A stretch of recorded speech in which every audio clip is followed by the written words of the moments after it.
and welcome back to some more Genshin! Now, 4.1 recently dropped. I know I'm currently in leeway, but 4.1 recently dropped. I want to say, well, for me it was more last night, because PS5 loaded it in really quick.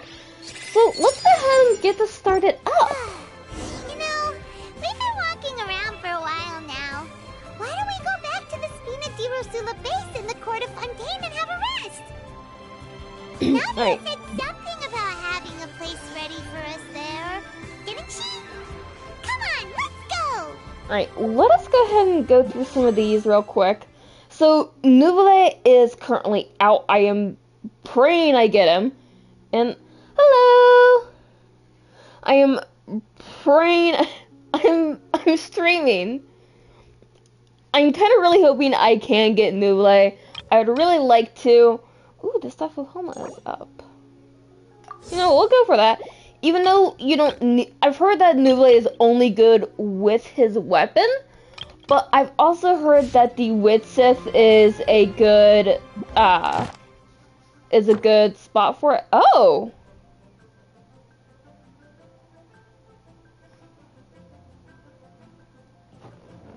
Ooh.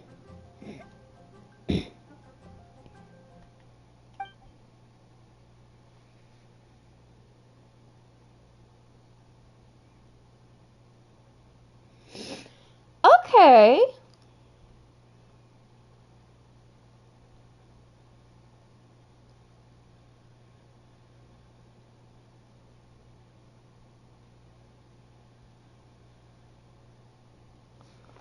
Okay. Oh, that is neat. That is actually kind of cool. Right. I forgot that that's a thing. Ooh. Is that like the only thing of this? Okay. Okay. Yeah, I think that was like the only thing. Let's go ahead and get this up. You know what? And we'll watch it. It's been a while. There was a glorious kingdom established among the heavens. From that kingdom came a crowned heir, tasked with seeking out the Genesis Pearl from the kingdom of darkness. The first crowned heir began her journey of seeking the pearl. But she was deceived, and the memory of her noble origins faded. She now believed that she was the queen of the kingdom of darkness. But take heart. A second crowned heir had already taken up the path where the first had stumbled. This is the story of your journey, of your tale to be told. Okay. I do plan to get the BP, and it's because I want this weapon now. I want the Sacrificial Jade, and that's because it's pretty. Here, let's go ahead and... Oh goodness. Already. Okay. And as usual, the test runs are up. So is the next Archon quest, which I'm hoping we meet, and I'm probably going to butcher the name.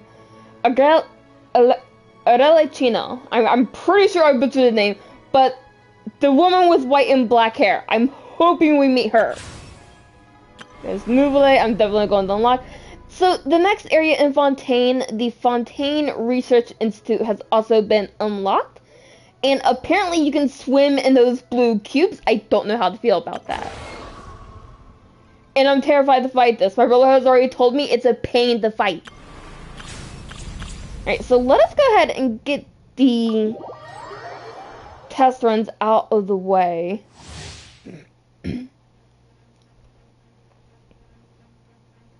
Okay. Wait, he can? Oh! Oh wait, that hurts him! Oh shit! I don't know how I feel about that. Frick!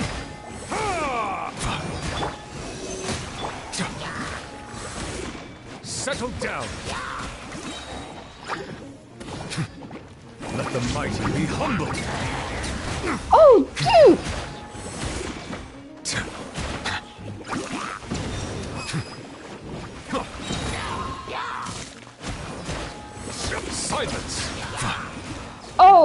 Dude, yes.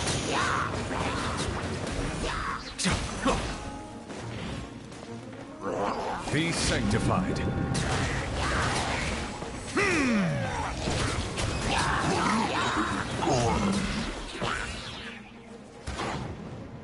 Bow your head.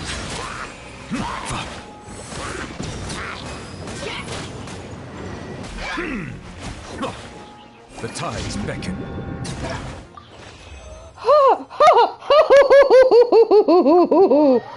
Oh, he's fun. Oh, yes, he is fun.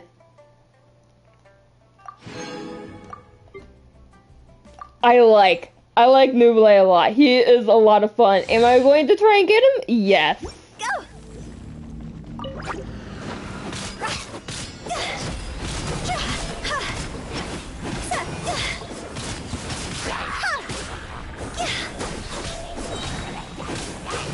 Higher, higher, hands on fire!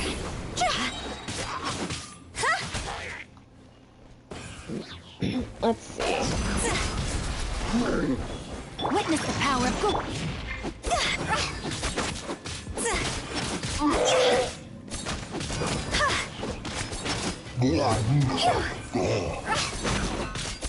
God's over.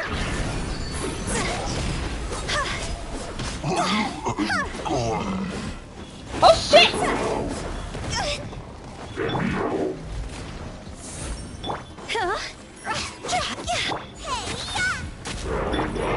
No, my sword. See? Time to go. Who's how with that team is devastating. Like, I wouldn't mind getting Hu Tao, but at the same time, I don't like the fact that she gets stronger the more hurt she gets. Alright, come on, Fischl.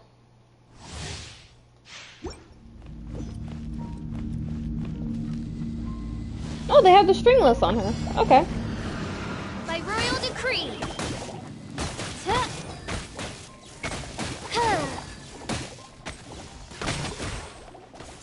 No rest for the wicked. Wings of darkness, come, sever night from day.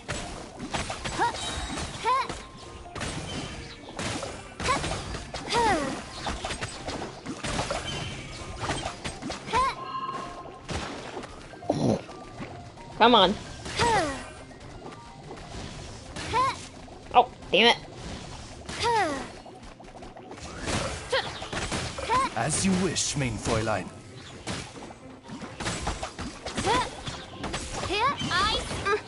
Ah!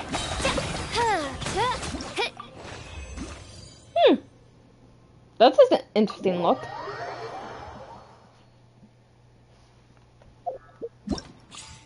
Alright. Come on, Xingqiu.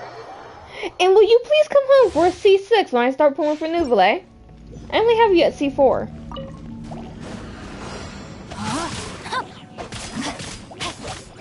No, my sword! Let me weave you a verse.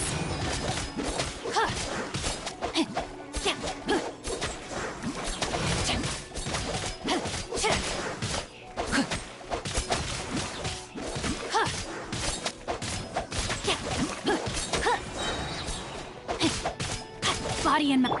This moment will be frozen.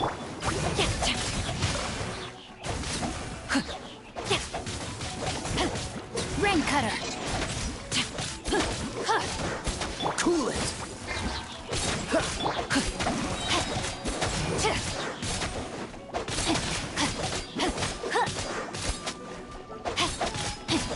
Come on. Oh shit! Dodge this. Ah! Oh, so sorry. Let me weave you a verse. Time to act. No, my sword! Freeze. There we go.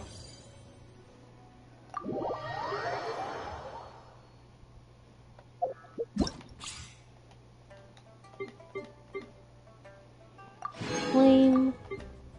And Diana, let's go.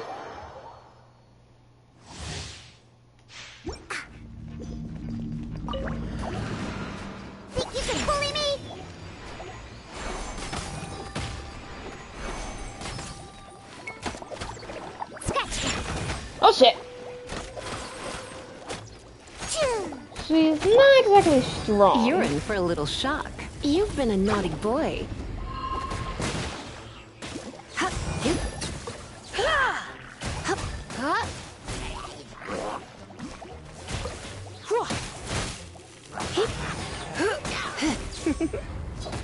Blitz.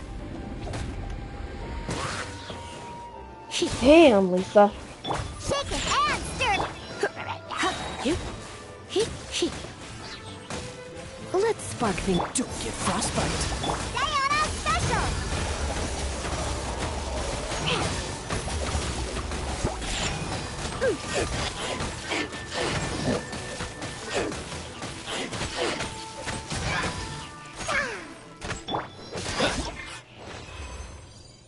I'm not a fan of the bow users. And yeah, I have quite a few. I literally have Diana at C6 and I don't use her. I'm actually curious. I don't. I was gonna say, if I have enough, I'm gonna go for it. Alright, let's go ahead and get the notices out of the way because I freaking am getting tired of these. Thank you! There we go. Claim all, and then delete. Let's see. Now I can! I'm also curious. Did the shop thingy fully... Can I, like, grab... I can't? Not yet! 3 days. 3 days and I can. Frick. You know what? Let's go ahead and do just a few singles. I know I'm not going to get him. I would laugh if I do, but I know I'm not going to get him. I'm not that lucky in this game. What the f- Hi, Thistle!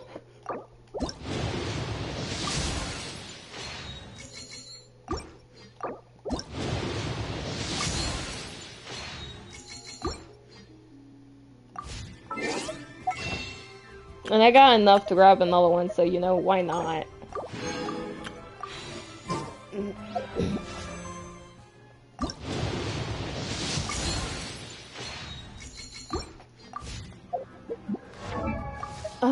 Thistle, I got another one of you. What does this put you at, my sweetheart? Oh, you're C5 now. Okay. I don't use you, but whatever. You want to come home, you want to come home. I'm not going to argue this about you. I'm not going to argue about this with you. Alright. Oh my god. That's a lot. That's a lot. You know, we're gonna go here first, and we're gonna take care of the expeditions. I may completely ignore the story and just go and explore because, yes. Ad Astra Abyssos.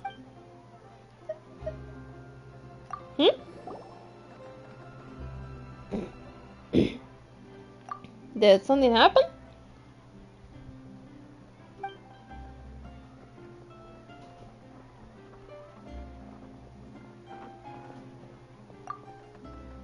I think I remember hearing something about it.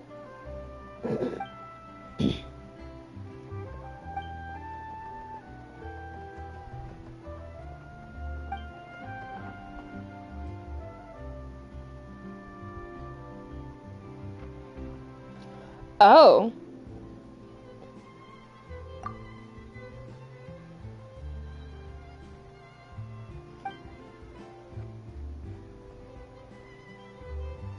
What?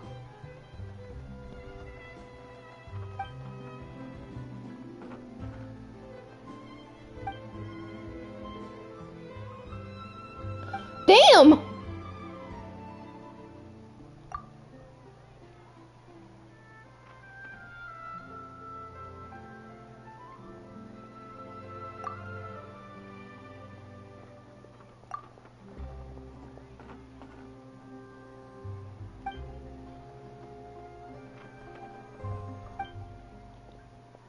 Is one not enough?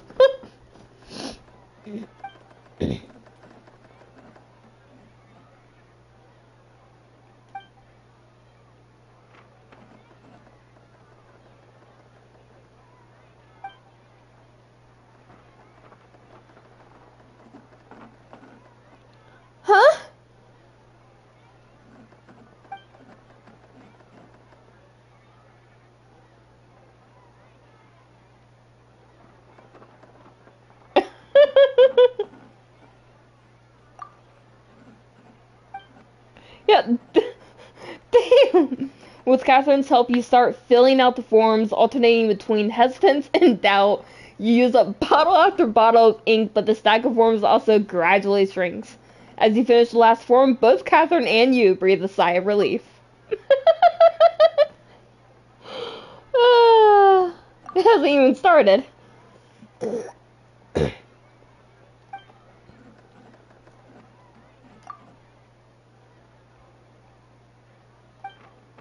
True, true.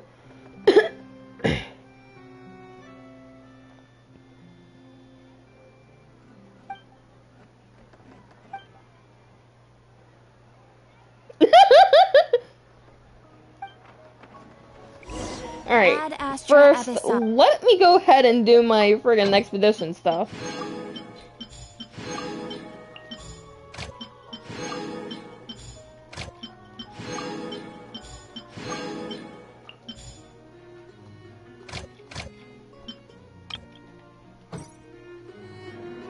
Alright.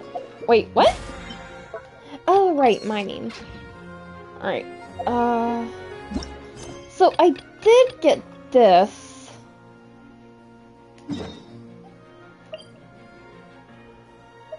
There's also a statue of 7 there, so we're gonna do that, and then we're gonna teleport over here.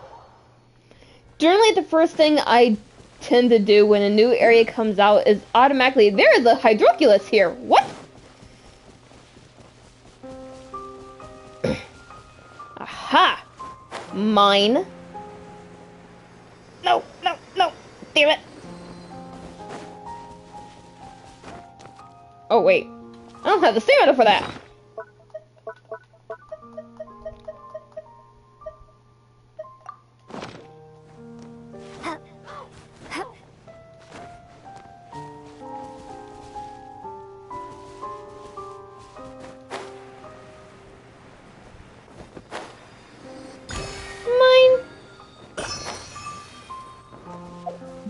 What? You don't need that much water.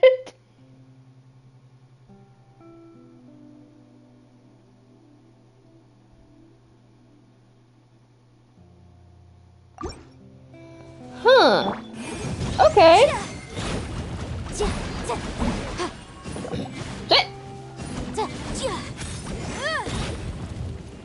Incinerate. Oh, bitch!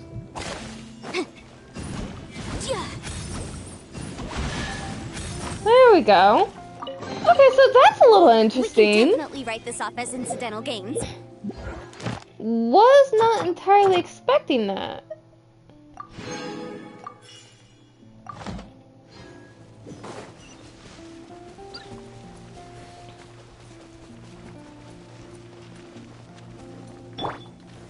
Stabilize. Motion to compel. Yampe, are you okay, sweetheart?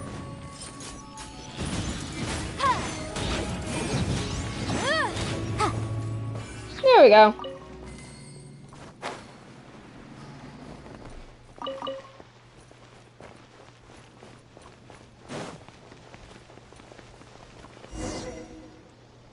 Huh? Gather.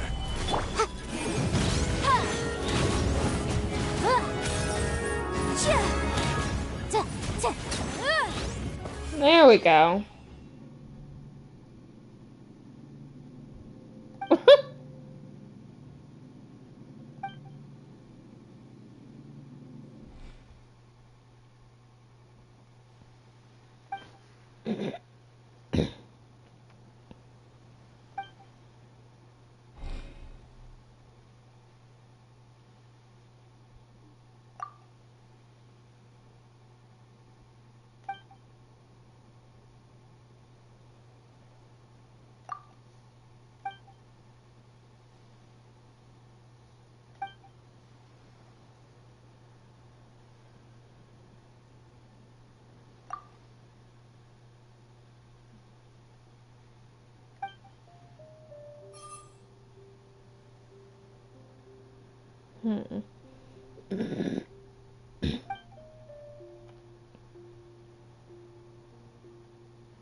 Edwin. Okay.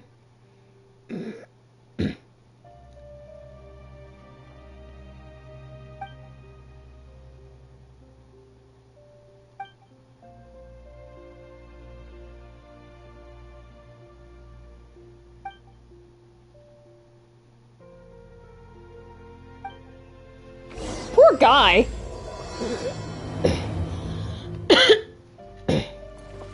Okay, let's see.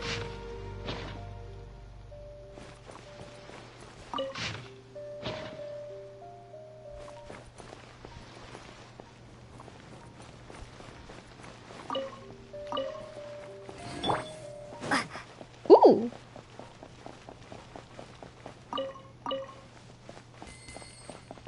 There's a...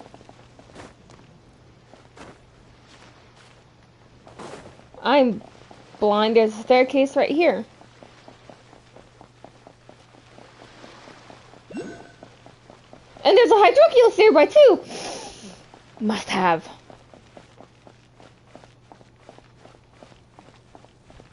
There you are.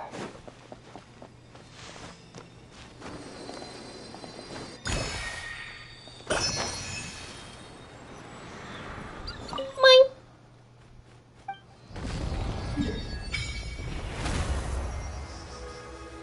Well then. And there's the unicorn. It looks like a fucking unicorn apparently. So I'm calling it a unicorn. Mine. Alright, let's see.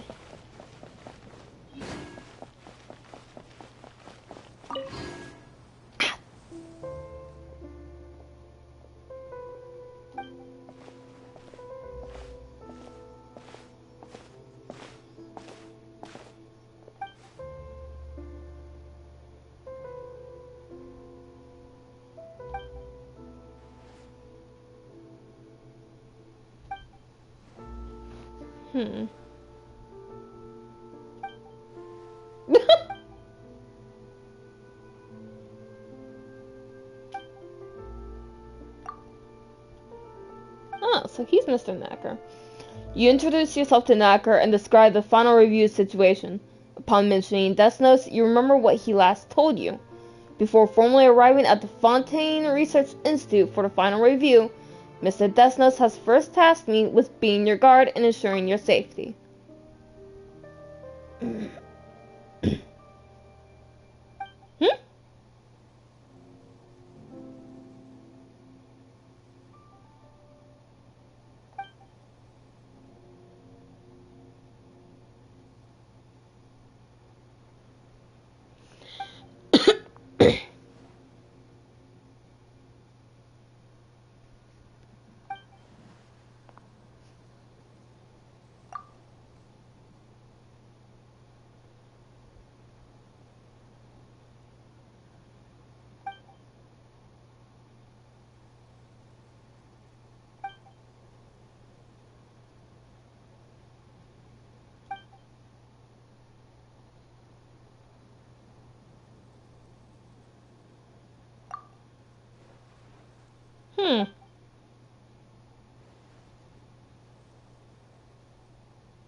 So you might be familiar with, crap, I can't believe I forgot her name. Pink hair chick. I completely forgot her name.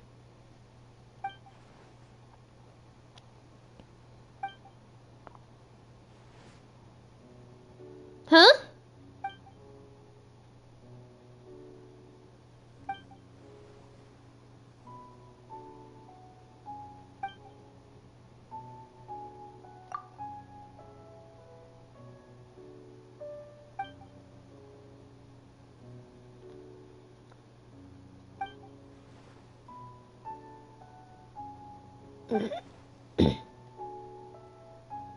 Alright, let's get started.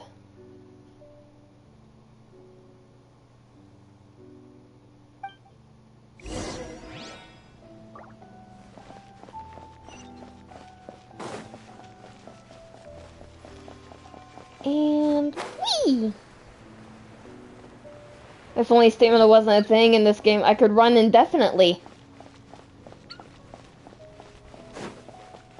Generally, once I get the map fully unlocked is when I do all my actual exploration. Upon also getting the waypoints. Have I caught one of you yet? I can't remember if I have.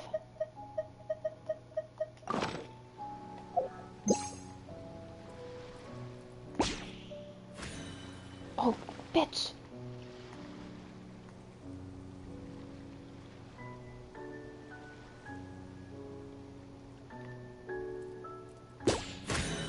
There you go, you're mine. So I have caught one of you. Okay.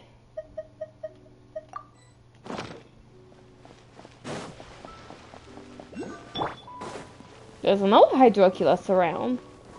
Stabilize. Incinerate!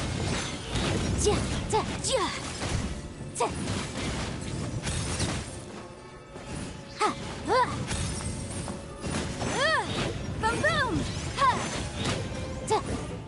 There we go.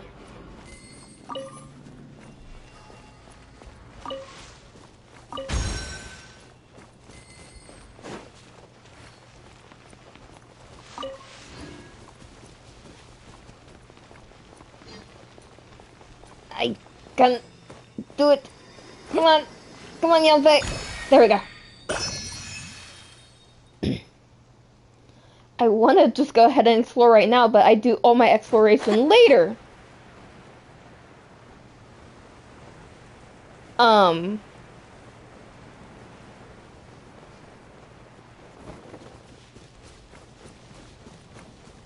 The fuck was that?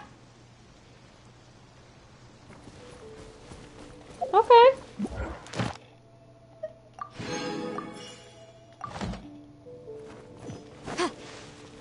Okay.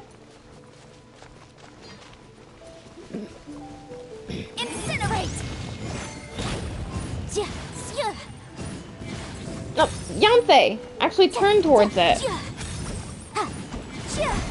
Motion to compel! Oh, shit! No! Solidify. Boom boom!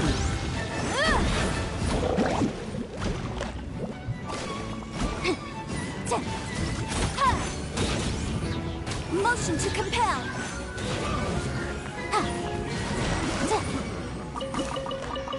Oh. Huh? Buddy? Don't know what you're fucking with. Okay. But you know what? Gives me a remarkable chest. Ooh, I'm down for we can that. definitely write this up. Huh?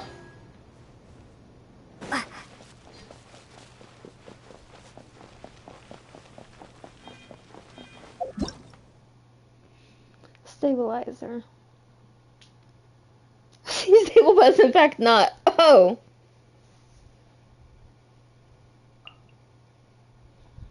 Huh.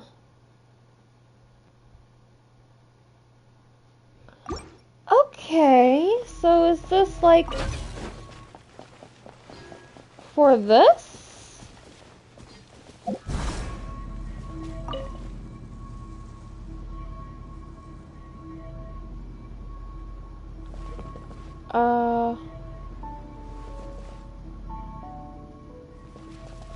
Huh?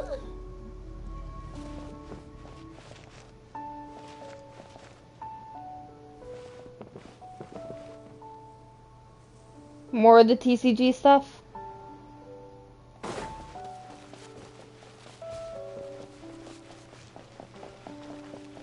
Mine. Okay. Oh, wait. I probably got to get over there as well. Come here. Nope.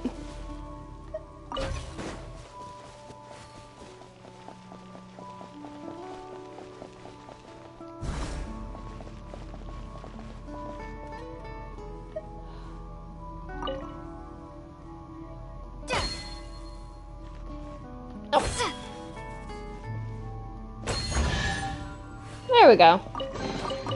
A reward on the road.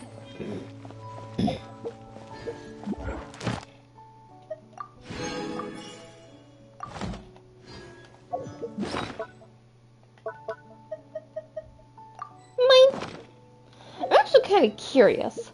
1 second. Wrong one! What does this give? No, oh! Ooh! Typewriter. More decoration!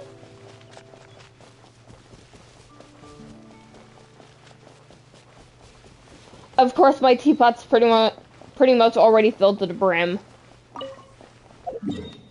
I do need to get a hold. No, God, dang it!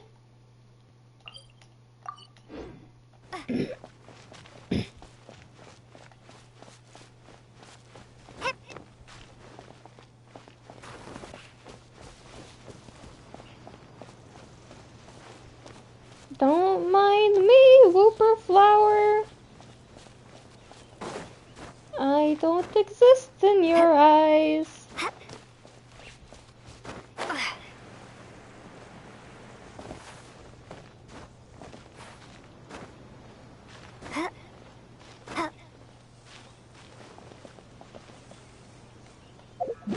Might actually be a good idea to go ahead and eat one of the meals that reduces my stamina consumption when climbing.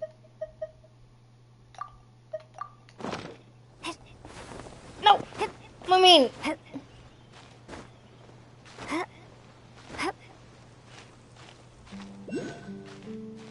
Hydroculus?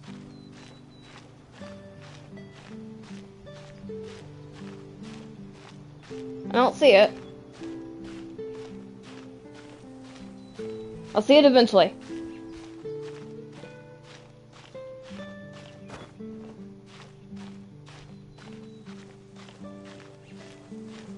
Aha! There it is.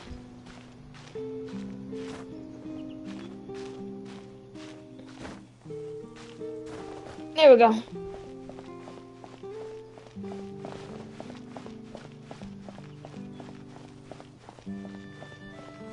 Slow and steady wins the race.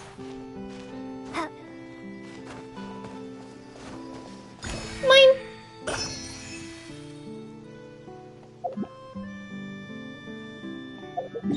I don't even see where it is. Oh wait, I see where it is. Oh wow, you're really far away.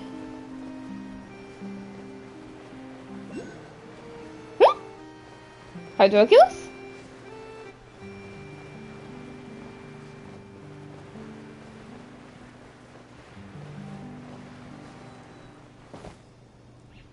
I hear it.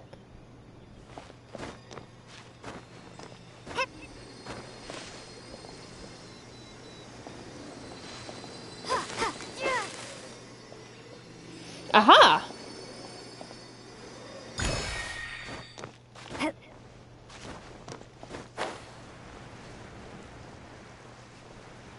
Have to go around so I don't do too much climbing. When I think about it, I should probably use Yanthe because of the book I have on her.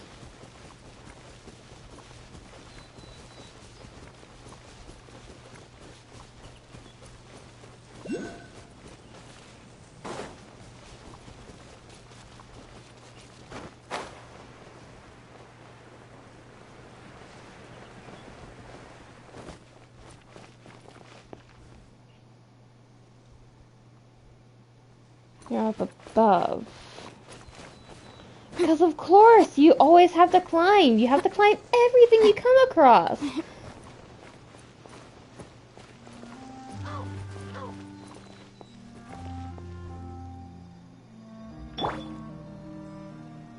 Alright. Gather. That didn't work like I wanted it to.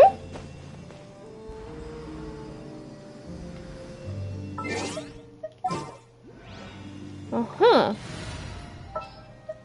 Sounds good to me.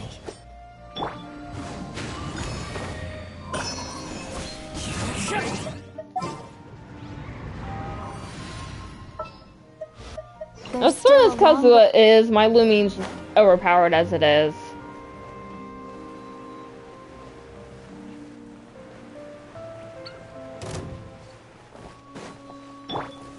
Stabilize. Boom boom!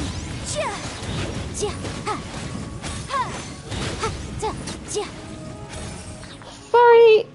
Sorry, Machine Wolf, but you had to go. Oh, this area right here is so pretty. Oh, this is pretty.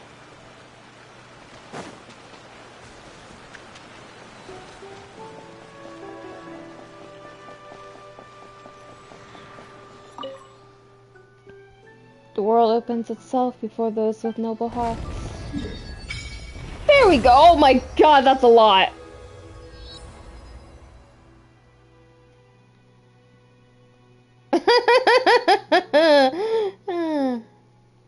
That's a lot. See, I literally thought that we would actually be going towards the jail area next. They want 28 for the next level. Oh!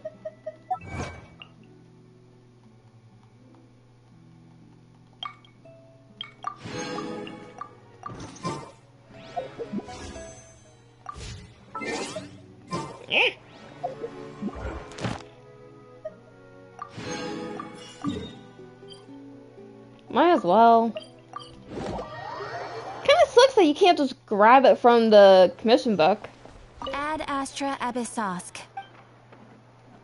Thank you for completing today's commissions.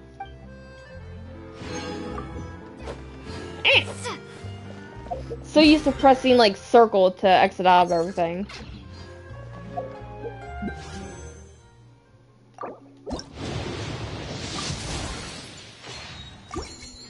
Yes, I am going to constantly pull for Nueville's banner as well, just in case you're all wondering.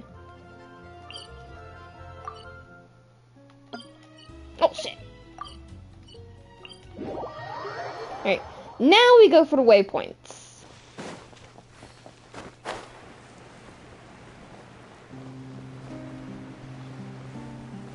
Because if there's anything I learned with Mondstadt and Leeway, it's you want the waypoints unlocked before you do anything else. Also, by the way, ignorant and vulgar. Fuck these guys.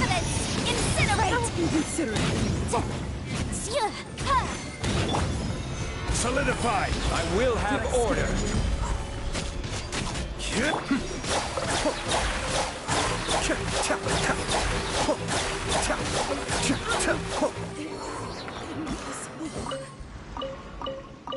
Oh. That was new. Yeah, Wind Operative. An elite Fatui special agent who can manipulate anemo in battle. In combat, they will use the Hunt Down skill to attach a life bond to characters they hit. While a life bond is active, the character will take continuous damage, and Hunt Down will deal more damage to them. I hate those guys. They will take the chance of you healing yourself and get rid of it. Of you healing yourself, and they will heal themselves instead. It's not fun. As per our contract.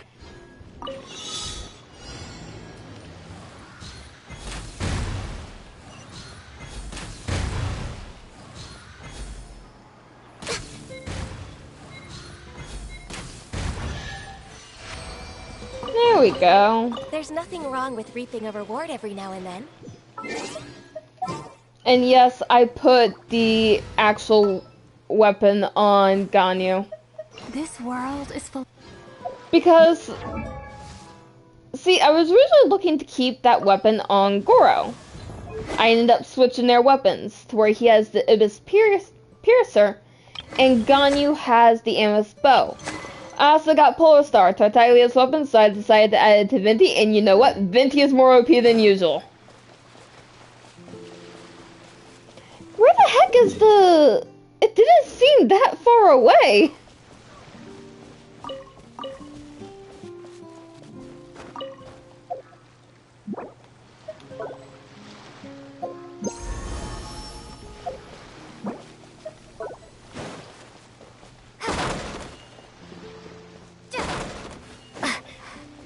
Huh. Hi, Fatui agent. Gather. Be still. Kamisato up.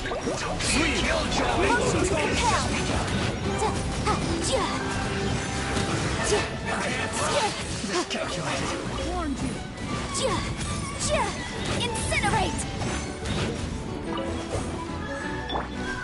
Solidify! What the hell? Take this! Order guide. I was not expecting that. Motion to compel! I like the material drops though. We can definitely write this off as incidental gains. What? Oh, mine. And mine.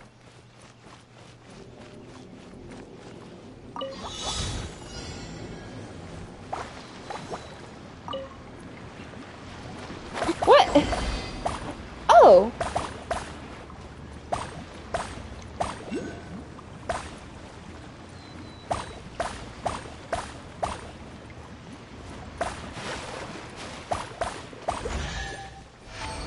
There we go. Huh. Let's appraise the value on this. There's the Hydroculus. Please appreciate my sincere apologies. Yeah, I said no. Oh boy. Breath of the flame!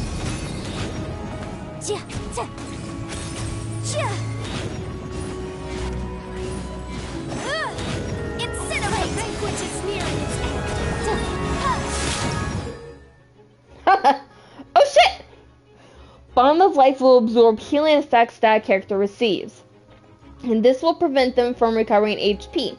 After this character is healed for an amount equal to the Bond of Life, the bond can then be cleared. When a character is granted another Bond of Life, the healing required to clear the Bond of Life will also stack. The Bond of Life has a very long duration if not actively cancelled or removed by a Statute of the Seven. What? Keep within the law. Oh, you bitch! Shit! Solidify! Take this!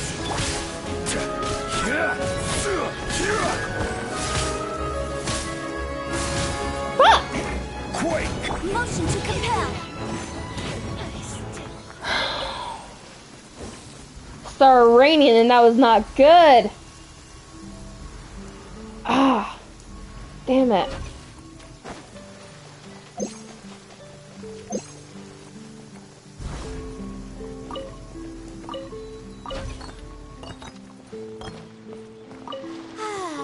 This weather's got me in the mood for reciting some law. Okay. Ah, fuck.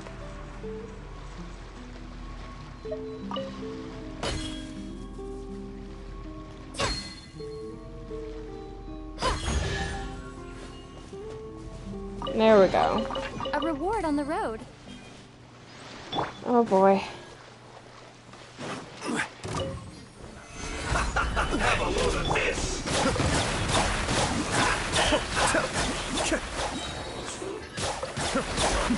The depth back! Incinerate! I will have order!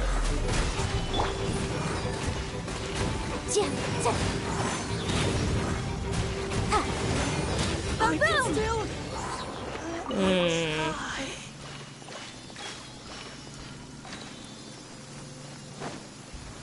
Don't worry, little Celia, I'll let you out in a moment. Let's appraise the value on this.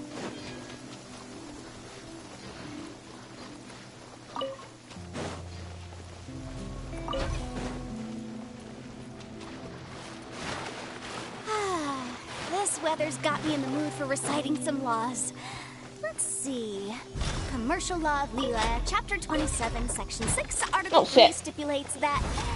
Wait, what was it? Oh my goodness, I've completely forgotten. What is wrong with me today? Incinerate!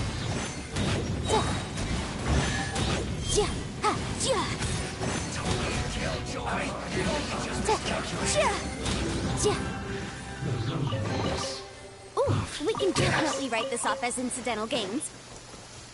Alright, before I go for that waypoint over there,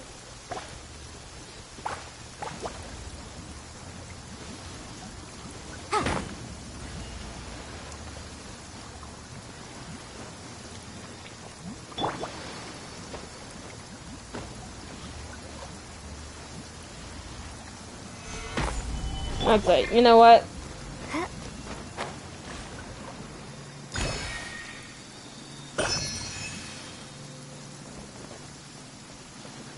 There we go. Now we'll go for waypoint. Officially.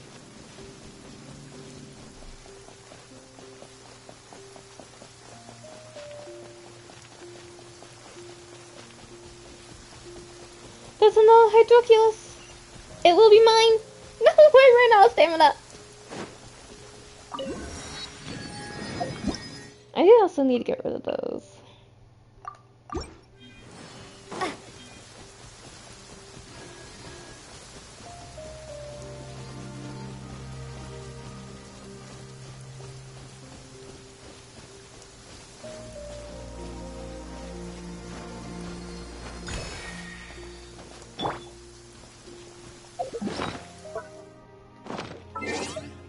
You know what?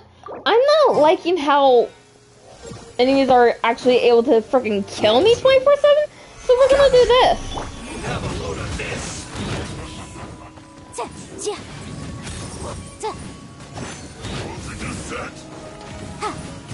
It's time for a blast. Motion to compel. There we go. I knew I was gonna want to stay as far from him as possible. I generally don't lower the world level, but I don't like the new assassins that they decided to bring in. So, yeah.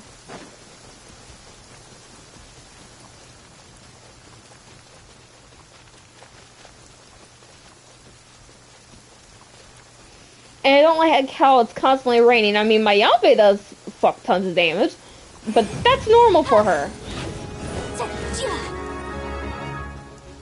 Detoxifying heat. You need to hurry up.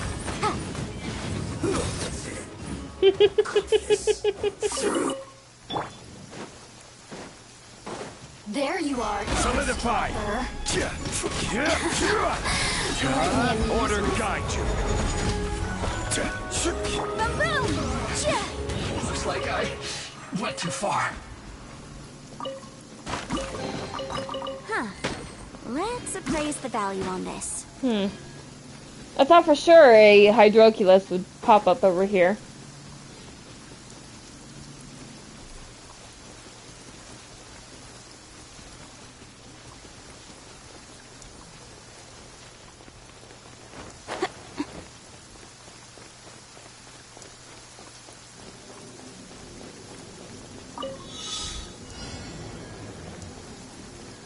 Huh?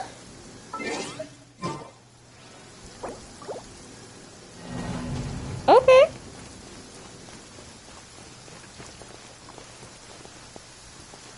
There's a hydroculus over there.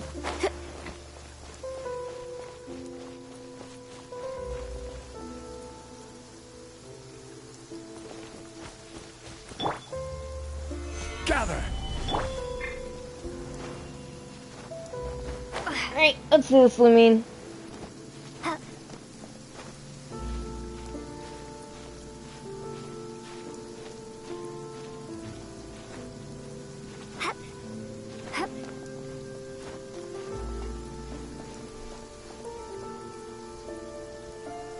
Okay.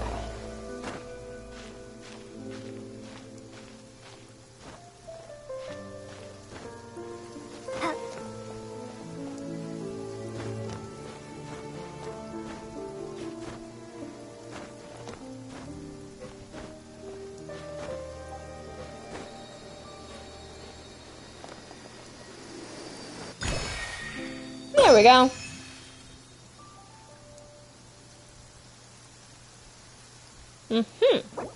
Okay.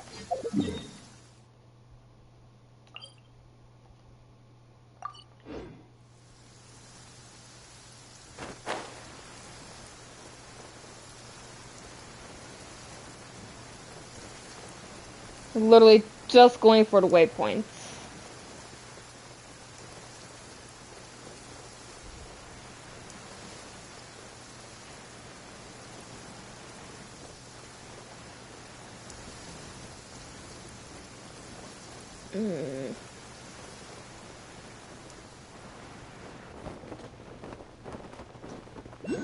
if there's a hydroculus, I definitely won't, like, ignore it.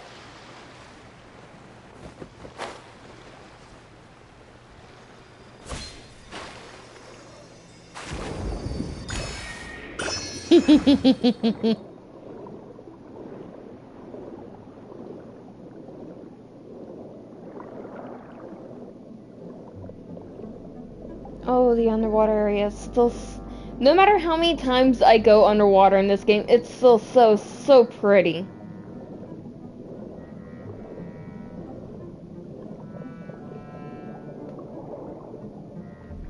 Oh, the jellyfish has a ability now, does it? Xenochromatic jellyfish ability is to throw hat-shaped bombs that explode at your command.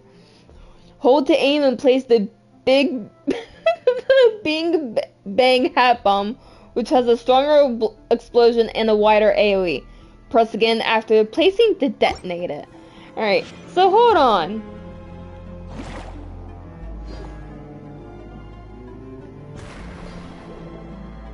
Huh. Oh, come on. There we go.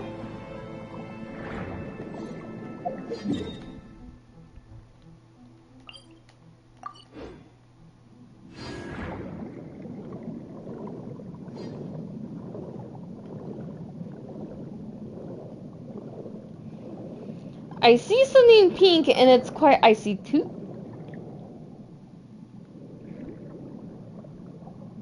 I am suddenly scared. I am suddenly very scared. You know what? We'll come back to that.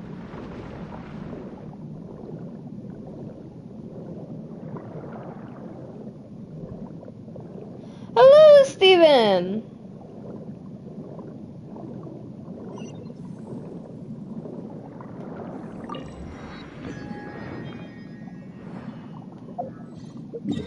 Shut up.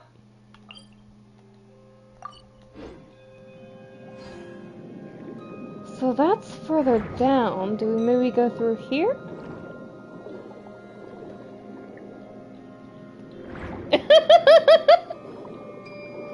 Oh, I gotta be careful of that.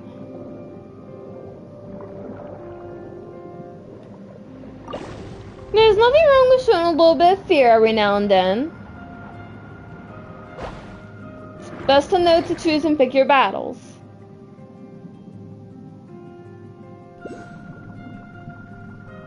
There's a hydroculus! There's two! There's one right here. Then I'm guessing there's one a little further?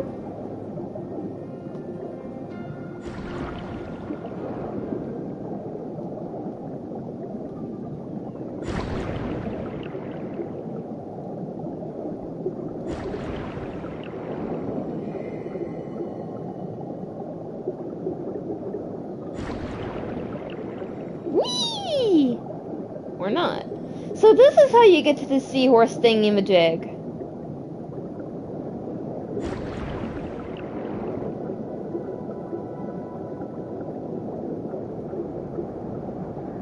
The seahorse unicorn.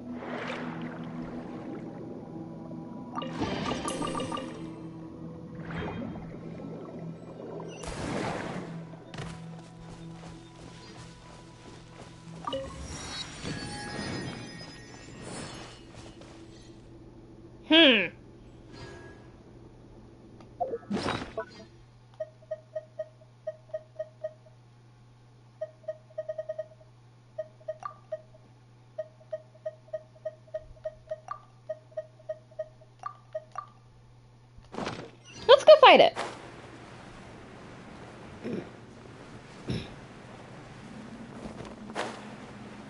I'm doing pretty good. How about you?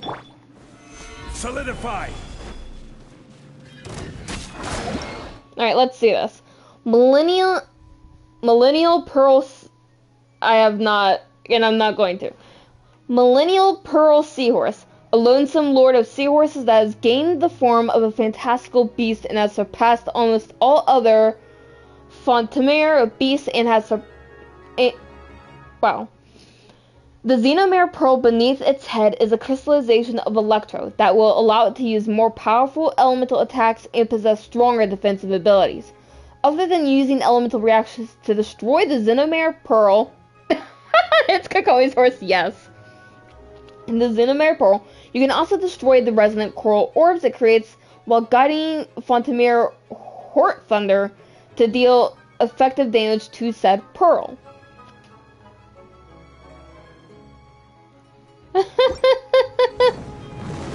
I now know what my brother meant.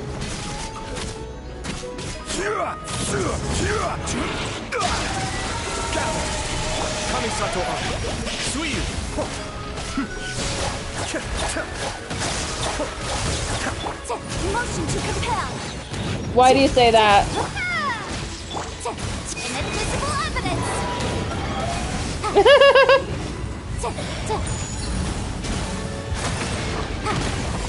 Oh shit!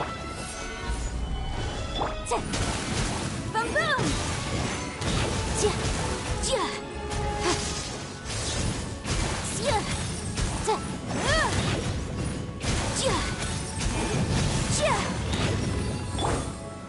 Solidify!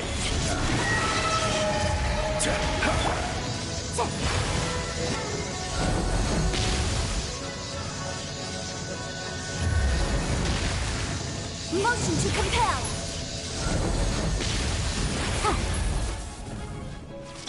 I will have order. Oh, Zhongli, that was weak. Ha! Boom boom. Ha!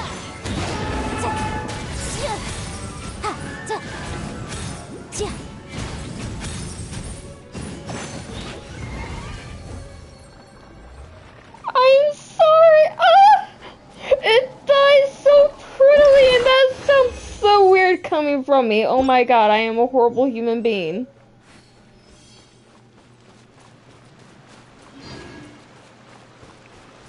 Okay, is it below me? Where is this? There it is. I know I'm a monster and I feel so bad.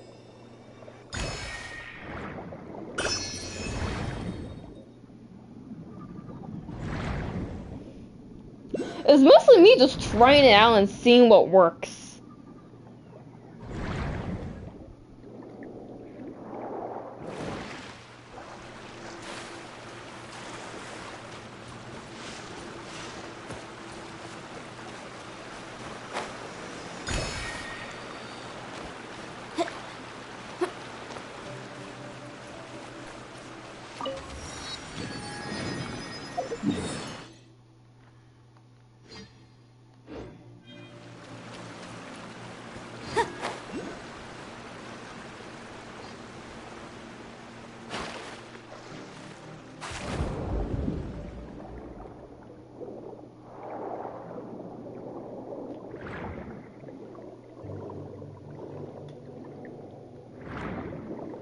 This doesn't make any sense. It's below ground, but it's above me?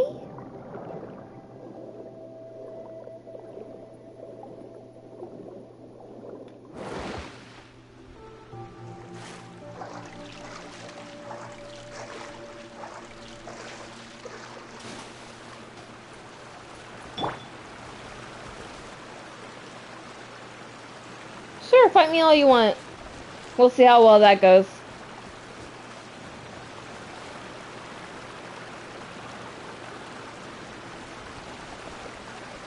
I am very confused.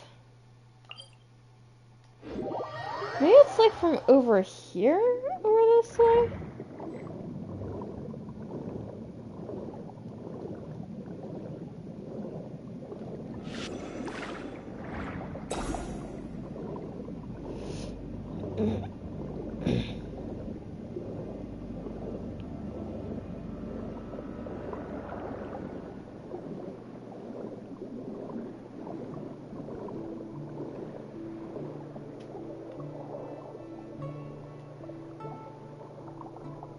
Okay, what the hell are these? Oh shit! Red meanies and mini meanie. What? A dangerous creature that is accustomed to dominating underwater paths and which will attack any entity that approaches it without discrimination. Defeat all red meanies and mini meanies in the elimination zone within a short time, or the meanies ringleader will keep regenerating. Okay, so...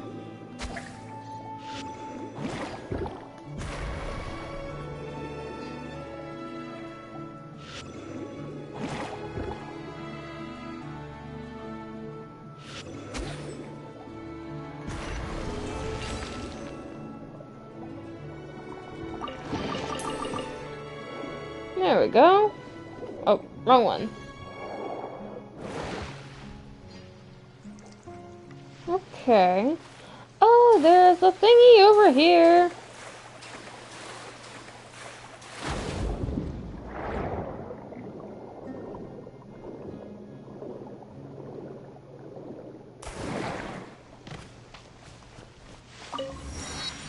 There we go. I see a waypoint.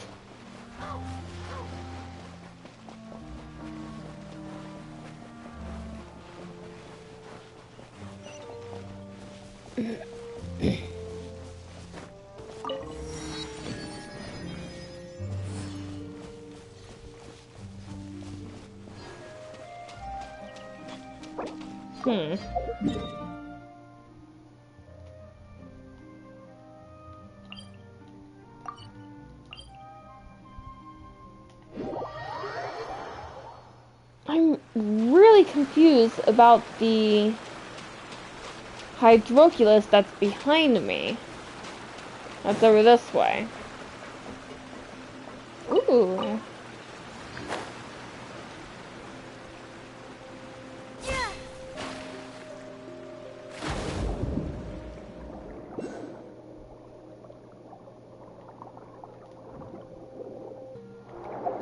That doesn't make any sense.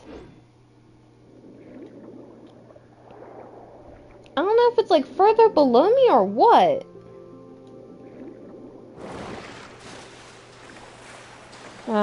I just won't worry about it for right now.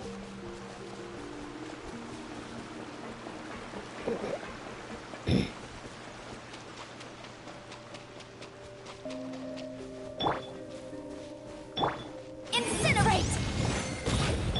Huh? Oh! Solidify! Boom boom! That worked. Got his attention.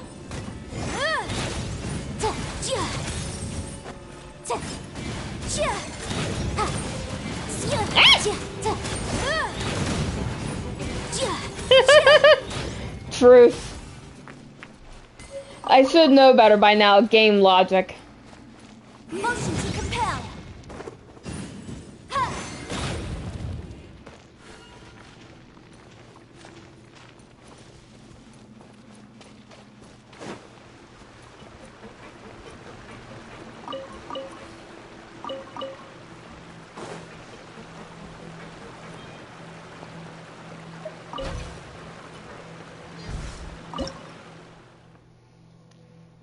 Ha!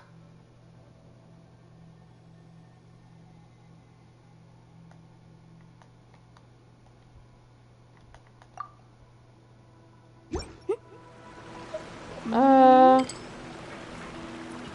Okay.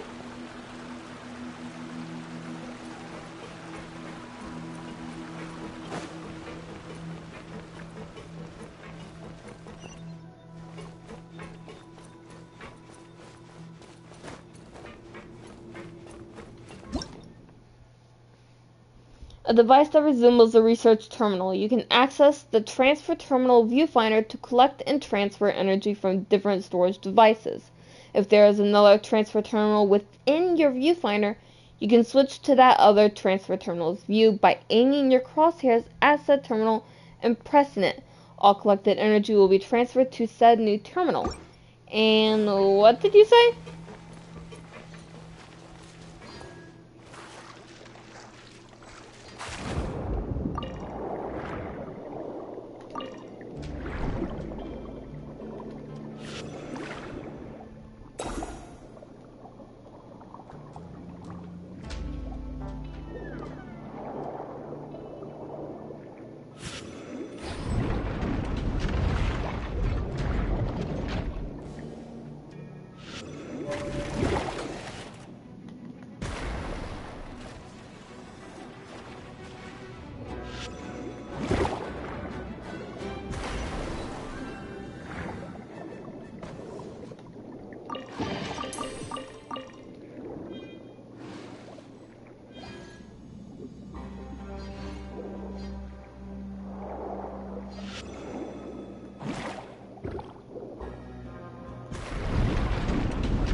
Someone said something. The thing appeared at the bottom.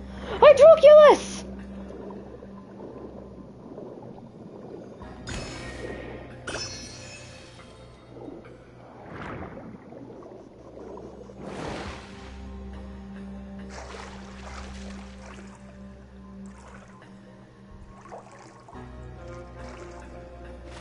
Maybe?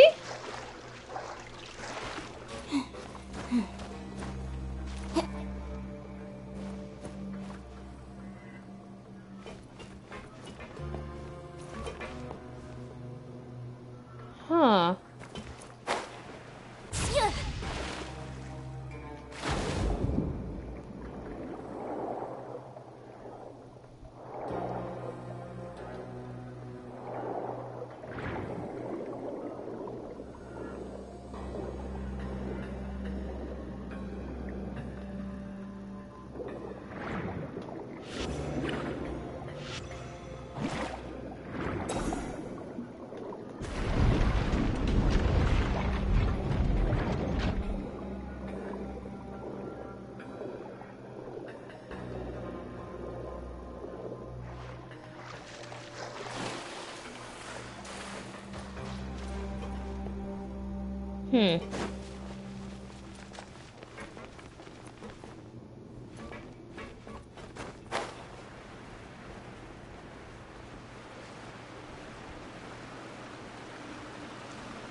What is all of this?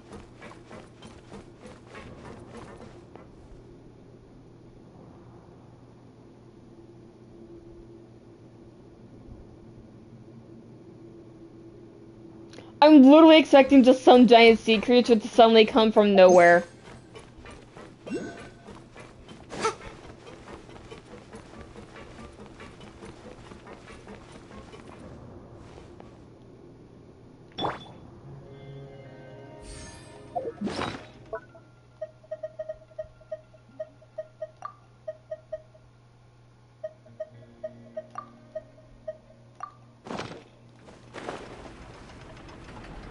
I like the Nuevillette a lot. Stabilize.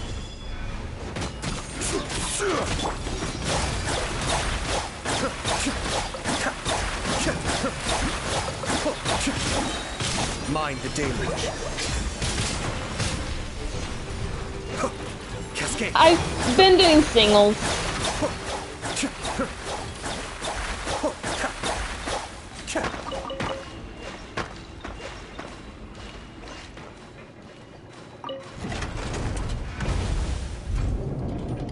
I've been doing single pulls. He's a lot of fun in my opinion. Wait. The Hydroculus. Yeah. Ouch. 3 temple. Oof.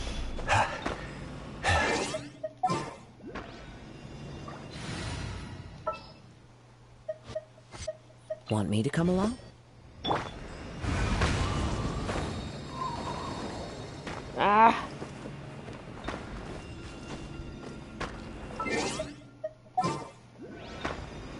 Ugh. Give me a moment to compose.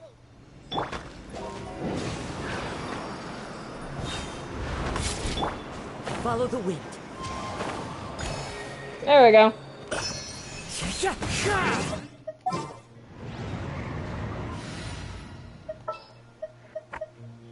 I charge a higher rate to meet outside the office. There's still a long...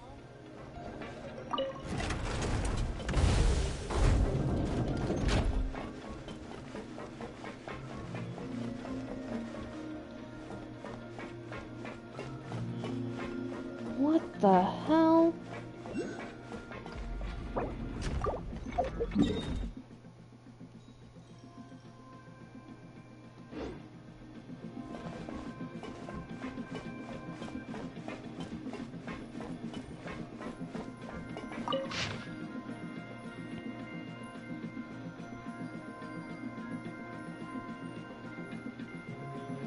Oh, that's a lot.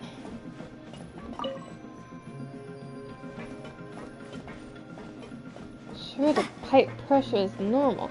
There is a hydroculus around here.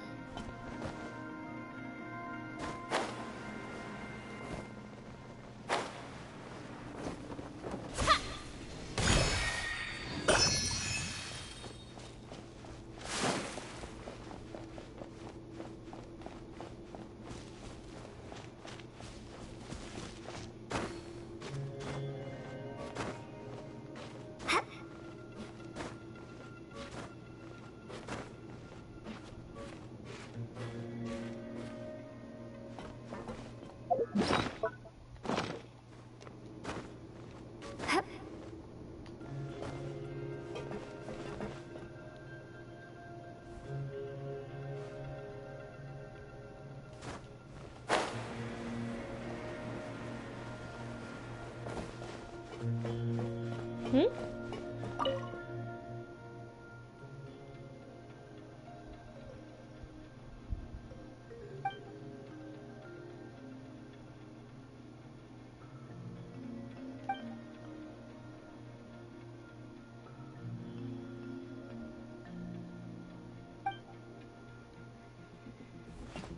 Huh.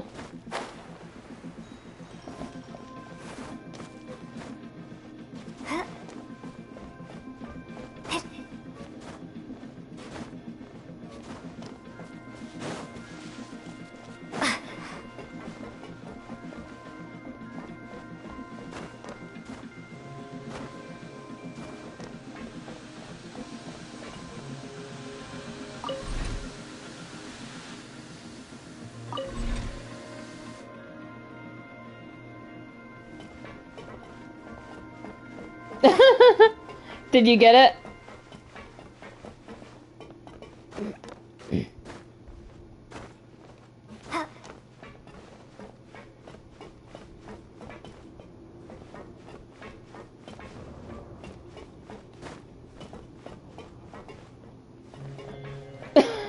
Absolutely not. Sadness.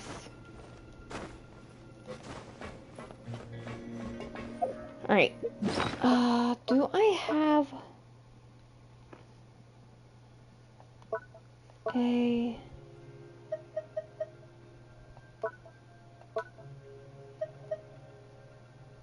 Crap, it looks like I don't.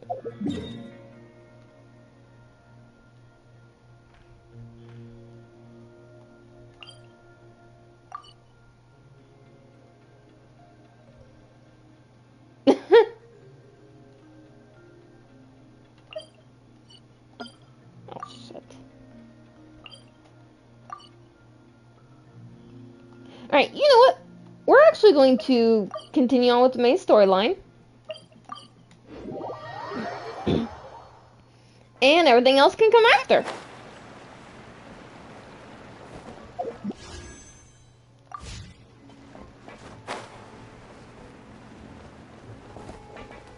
Yep, there's the room, and it's empty and waiting for us, as promised. Nubia is such a good person. Now that the serial disappearances case has been solved, no one's going to come after us for anything. Even without Silver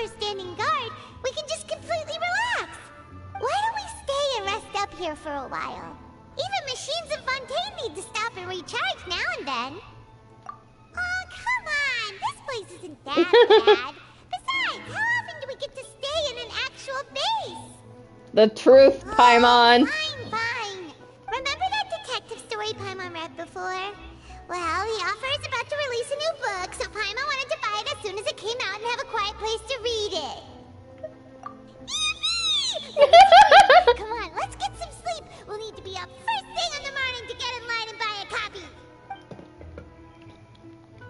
Goodness, Paimon. You and Paimon relaxed for a while at... Oh, well, okay. Don't give us enough time to read it then. Paimon didn't expect that style at all. Even though it's a detective novel, it's also like a social documentary. Ooh, it's actually pretty good. No! Paimon just spends a bit more time sleeping than you, that's all. Excuse me, but do you know if the Traveler Isidore? and Paimon are lodging here? Huh? Who are you? Paimon doesn't recall seeing you before. A blonde traveler and a chatty little fairy. Looks like I found the place. Good thing I asked the Spina di Rosula. Seems they sent me the right way. Hey, what do you mean by chat? Careful not to talk too much. Bull. Most of the time, anyway. It's an honor to meet you both. I was sent from the Palais Mermonia. Monsieur Nuevillette wishes to see you. It seems he has something important to discuss in person. Crap, how did they pronounce it? Nuevillette? Nuevillette? He wants to Nuevillette. see us again already? Huh. We talked so much the last time we met. Has something happened since then? I am not privy to the details. It would be best if you came to the Palais Mermonia and asked Monsieur Nuevillette in person. If you say so, but Paimon has a bad feeling about this. Now that I've delivered the message, I'll take my leave. Thanks! We haven't left the room for a few days, so we'll head over once we've freshened up a bit. It's more you need to freshen. Bulby! Oh, it's a golden retriever! I want one! I want one for my teapot.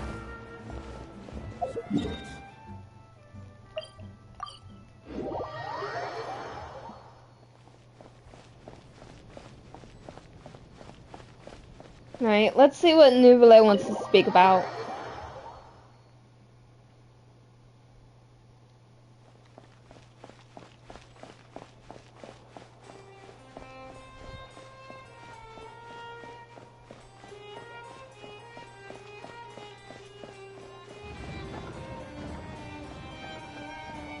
I'm already smiling and I don't know why. Nuevillette! We're here! Did you want to see us about something? Huh? Why were you just standing there? Yes, I did send someone to fetch you. But as for what I'd like to discuss next, well, I still have some reservations. Given that His we've voice. already made the trip here, you should just tell us. Bet you need us to help you with something, right?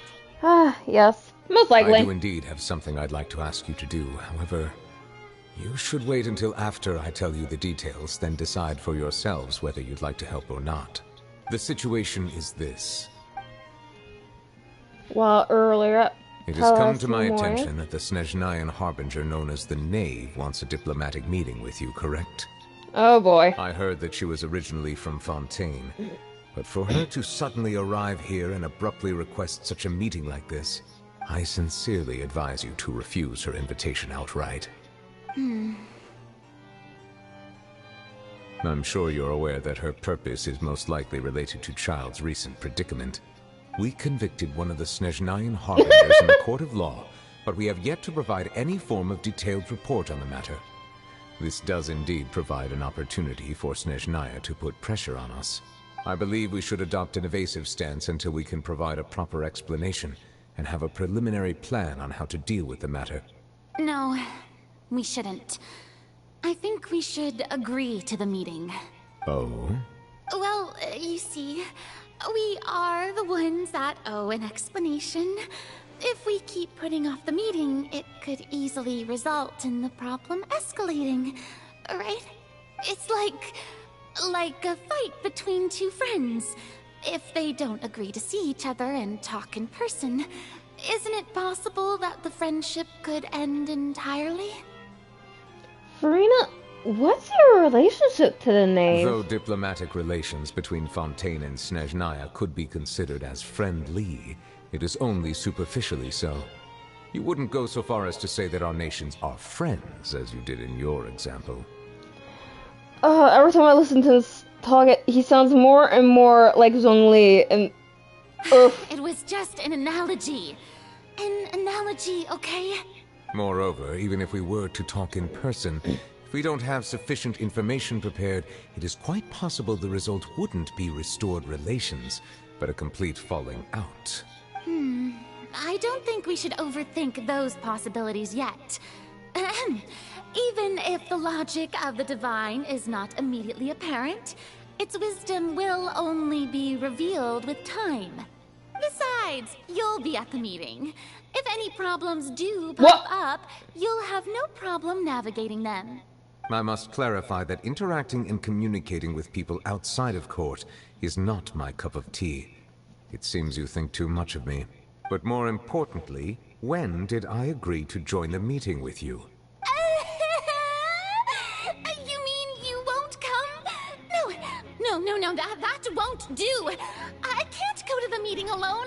You have to accompany me. I must take you with me. they're like brother and sister almost, and it's downright hilarious. Lady Farina, could there be something else regarding this matter that is being kept from me?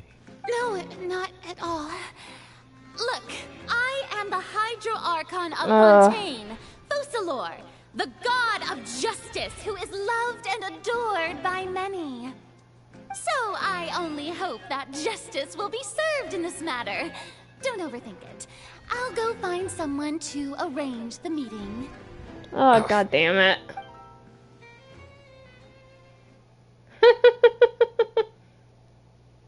Though it could officially be considered a diplomatic conference, I prefer to see our meeting today as an ordinary tea party. I assume you see it the same way, Miss Farina? Aurele Chino, the knave. So she's number 4. Lady Farina? Yes, that's right. Just like you said, a tea party. I should thank you for providing the pastries. They look delectable. To make this tea party even more lively, I've invited someone else to join us today. It's a pleasure to meet you, Monsieur Nuevillette. I was born in Fontaine, so naturally, there's no need to introduce the nation's revered Eudex to me. Hello. The pleasure is also mine. You can sense the tension in the atmosphere here. Thank the two of you.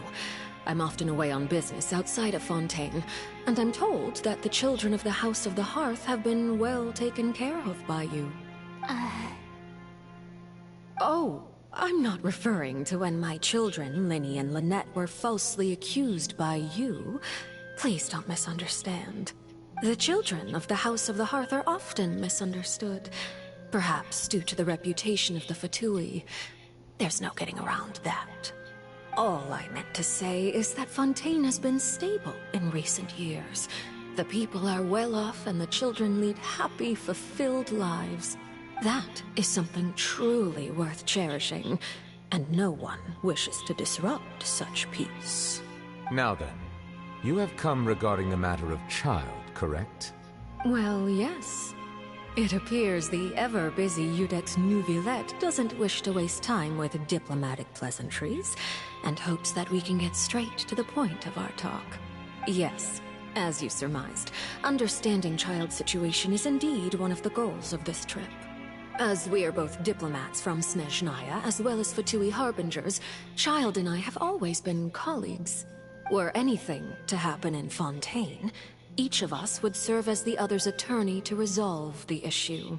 So now, in my capacity as his attorney, I request that Child be turned over to Snezhnaya. We have a responsibility to cooperate with Fontaine and resolve what has happened to him together.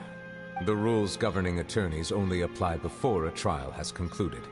Since a verdict has already been rendered, we see the case as settled. I apologize for being unable to grant your request. An outright refusal. Oh! Very well.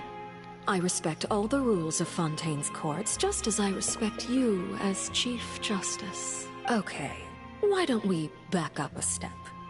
Oh shit. You don't need to transfer Child to us. I only request to enter the Fortress of Meripede to see Child and confirm his condition. It's not like you couldn't even manage to fulfill a simple request like that. Right, Miss Farina? About that. The Fortress Why of is my phone Meripede going has off? always been completely autonomous. Even we have no authority to interfere there, and diplomatic issues do not suffice as an excuse. However, if you absolutely must confirm the situation of the Harbinger, I have a proposal. And this is where we come in. The knave showed up already? Well, Lenny did say that Father will be returning soon. We didn't even know that Lenny was from the House of the Hearth at the time, so we kinda overlooked that information. Yes, thank you for your kind advice. I'm well aware of the situation. I also noticed that Lady Farina acts a little odd and unnatural whenever I bring up matters related to the knave. That makes me wonder. Could Farina possibly have been a member of the House of Hearth as well?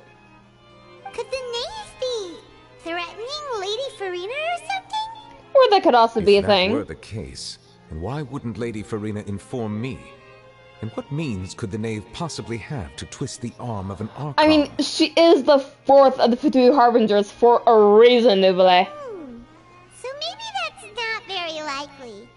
Even though Farina can act a little weird at times, she's still an Archon. In reality, this problem is even more thorny than it appears. According to reports from the Fortress of Meripede, Child recently disappeared under mysterious circumstances. The details are still unclear. We cannot rule out an escape, but there have also been no reports of him outside of the Fortress of Meripede. Special guards oversee the fortress, and its internal systems are extensive. Combined with the special characteristics of the surrounding terrain, an escape should not be possible. I suspect that there's something else behind Child's disappearance. Could he have been dragged into the abyss? I was only willing to share this information with you because you are friends of Child, and it is my duty to see justice done. So this is what you wanted to see us about before. Yes. I would like you to go to the Fortress of Meripede and investigate Child's disappearance. Oh, so we do get to go to the jailhouse. This was my proposal during our meeting with the knave. Rather than allowing her to intervene, I offered to send someone to find out about Child's situation and report back to her in detail. The knave did not seem satisfied by my proposal, but she still agreed to go along with it for the time being. Her words were, "No, I didn't. We will talk more once we have that report." So that means we bought ourselves some time. Firstly, you're already acquainted with Child. Your eyes may discern relevant details there that others would miss. And secondly, is the consideration of the unique nature of the Fortress of Meripede. Isn't it just Fontaine's prison? I would not define it so crudely. The Fortress of Meripede is not affiliated with the court system of Fontaine on paper. It has always existed as an autonomous entity. Early in Fontaine's history, criminals were punished with exile, not imprisonment. Even today, sentences against convicted criminals still include exile, just as before. The Fortress of Meripede may seem like a prison, but it should in fact be regarded as a gathering place for exiles. All we do is dispatch guards to keep watch and help maintain security, but we have no right to get involved with any other matters. Although I do have a personal relationship with the administrator there, neither myself nor the courts have the right to be directly involved with the investigation, no matter how serious the grounds. Oh, Paimon gets it now. That's why you need us to conduct our own investigation as a third party, right? Correct. I will arrange false charges against you so that you may secretly investigate inside the fortress during your detention. This will save us a lot of unnecessary trouble. Wow! So, okay, so we're getting are you arrested. two willing Thanks! to accept my proposal? Yeah,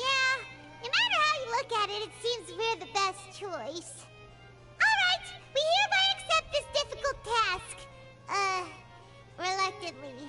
You too have my sincere thanks. This matter is of critical importance to Fontaine's current situation. Also, I hope that both of you can keep this operation a secret. It doesn't help that I will agree just because of your voice and your silver hair. God, I can't refuse this man. We will rendezvous at the Fortress of Merope's entrance on Eraneus once you've prepared yourselves. We'll arrange for someone You're to just take you constantly inside. putting down, I refuse. Prepared ourselves? Is there something we need to prepare? Perhaps you could enjoy a good meal and have a nice bath. I'm afraid that living conditions inside the fortress are nothing like those on the outside world. Oh, right! Even though we'll be there on trumped-up charges, we'll be in prison. Paimon's just not realizing this. On second thought, is it too late to back out? Please do not worry. Since you are If I can't refuse, I sacrificing both your quit. time and quality of life for the sake of delivering this report, you will be compensated according to the highest standards permitted to legal staff, regardless of the outcome. Now that's more like it. Come on, traveler, let's go eat the best meal we can find. We'll eat so much that we won't need to eat another meal for a whole month. You're a treat. Well, obviously, I'm the only one with the Mora, Are you Paimon. leaving now? In that case, please take this cake as a token of my personal gratitude. Did Nuevillette not want us to go ahead and leave? Nuevillette, you sly man. Fuck, I'm whooped.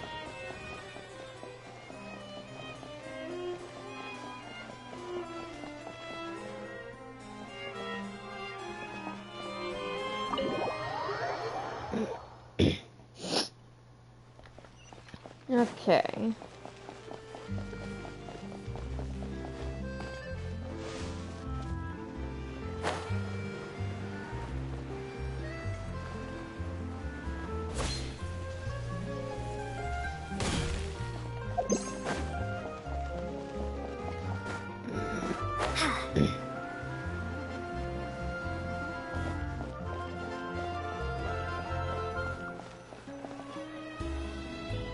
I'll have that, and that. Oh, and one of those two. Ooh, and no Fanta, thank you. That cake was pretty good. But as soon as Paimon remembered that we were about to go to prison, Paimon's stomach suddenly became completely empty. Now that Paimon thinks about it, we've always been super careful ever since we arrived in Fontaine. Just to avoid breaking any strange laws here. Can thank Lenny for that, because Lenny kind of bailed us out the moment we entered Fontaine. But here we are, about to willingly send ourselves off to the Fortress of Meropide. Maybe this is what they call fate. Paimon. Let's just try our best to investigate everything quickly once we get there. Paimon doesn't want to stay in prison too long. Huh? Oh, what is that I hear? Charlotte! Is it the taste of a breaking story? Hey! You can't hear a taste! And what are you doing here, Charlotte? Oh, don't remind me. I invited an eyewitness to a case to eat here, and I was planning to get some great material out of him. But he didn't even show up. Ah, calm down, calm down. This is nothing new. As a journalist, you should be used to this by now. And as long as you can score some juicy tidbits from the traveler, you might still be able to recover the cost of the meal. You know we can still hear you, Charlotte. Never mind. It's nothing. I just heard you mention the Fortress of Meropide. You didn't commit a crime, did you? Please tell me all about it. No way! We would never! We're just going, Oh no, Paimon almost forgot that Nuevillette told us to keep it a secret! Huh? You're being arrested for that? But now that I think about it, I suppose that's not completely unreasonable. That's pretty despicable. Almost as offensive as committing theft. You mean Paimon really did something that serious? Sorry, Paimon really messed up. Well, in that case, it's nothing particularly newsworthy after all. Oh, how disappointing. Oh, right. There's still a chance. Since you're going to be at the Fortress of Meropide, would you be willing to help me gather some material for a story? Charlotte. About that, It's nothing difficult. All you have to do is think of a way to get some time face to face with the warden of the fortress. He was awarded the honorary title of Duke in Fontaine. Sounds really cool, huh? Only those who have made significant contributions to the nation have been conferred this title. It's incredibly rare. On top of that, the Fortress of Meripede has never been under the jurisdiction of the courts. Go yourself. Nobody, including journalists like me, knows anything about the person in charge there. Oh, if I could write an exclusive article about him, I bet it would I'm on a vacation from here and running. you make it sound easy, but it really depends. Of course, I wouldn't ask you to do it for free. So this meal is on me. You got a deal. We'll do anything. Come on. Then it's settled. The food should be here any second, right? Huh? Wait, just how much did you order?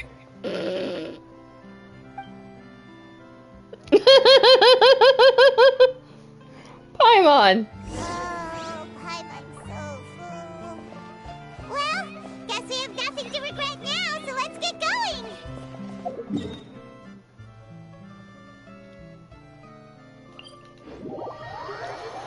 Paimon. Wait. Paimon just said something really ominous, didn't she? Yeah. Yes, you did, Paimon. And as much as I love you, sweetheart, sometimes you have no filter. I'm actually curious. I got 32. How much does this need?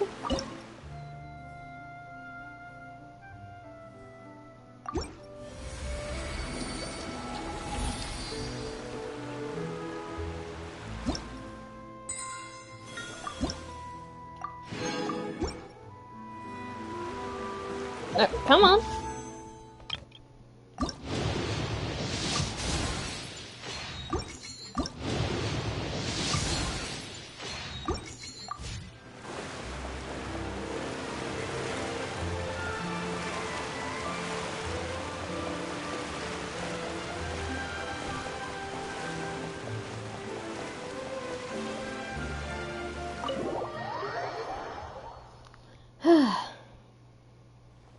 Wait.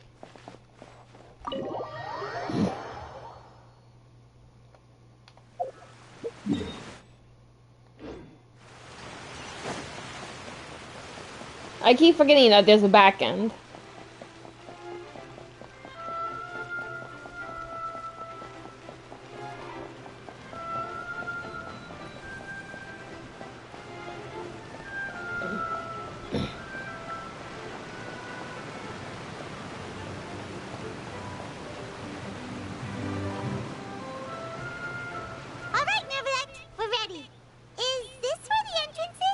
You have come, just as promised.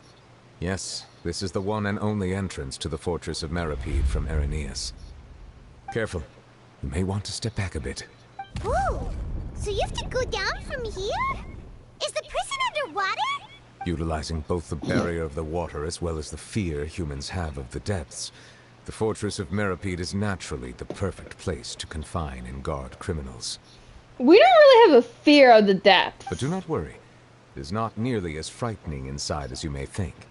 You will see for yourselves once you are down there. Paimon hopes you're right. Don't know about you, but just thinking about being at the bottom of the sea like that gives Paimon the heebie-jeebies. Oh, and there's one more thing. I mentioned that I have had personal dealings with the administrator of the fortress, Wriothesley. He's Wriothesley. a very shrewd fellow. He comes out in phase I two. heard about him too. He's that Duke, right? Correct. He is the highest-ranking manager of the underwater prison. Even though you are going there to investigate at my behest, it would behoove you to avoid any confrontation with him or any of his subordinates. The Duke rarely ever leaves the Fortress of Meripede, but that does not mean he is not privy to all that is happening inside and outside the fortress. He is quiet, but not unaware, so please bear that in mind. All right, it's about all the time that we have to talk privately. I'm counting on you two. Don't worry, we won't let you down. Good. Madeline! I'm here, Monsieur Nuevillette. These two are the newest convicts, I presume? Don't worry, they won't escape on my watch. Like we would try. Please follow me, you two. I'll process your paperwork for entering the Fortress of Meripede. Oh, great. No involvement in other quests. Continuing the current quest may cause parts of the following quests to become occupied. Progress cannot be made on occupied quests. Unfinished comedy.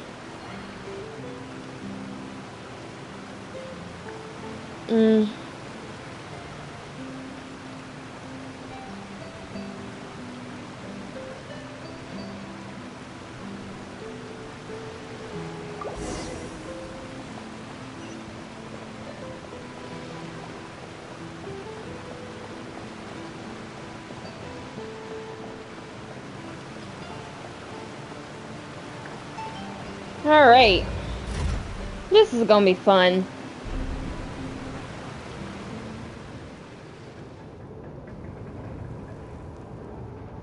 Are we already underwater now?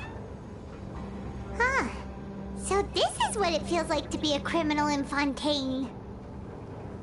You two seem to be taking this pretty well. It's rare to see convicts in such a good mood.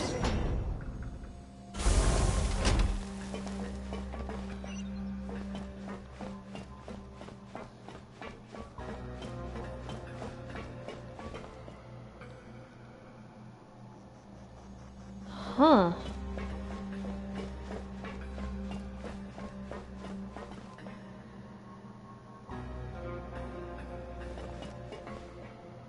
Don't tell me there's going to be a lot of stealth coming up.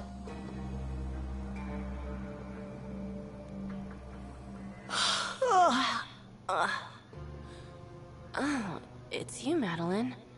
Why'd they make you make the trip down here today? Monsieur Nuevillette personally requested I escort these two convicts. I suppose he was concerned others might not be up to the task. Well now, aren't you the lucky one? Must be nice to be on good terms with the big shots like the Chief Justice. The only people I get to see every day are the new inmates. Well, have you tried service with a smile? Who knows, it might help your professional reputation. Yeah, right. As if. Every criminal comes through here looking miserable. How can I smile with such a toxic work environment?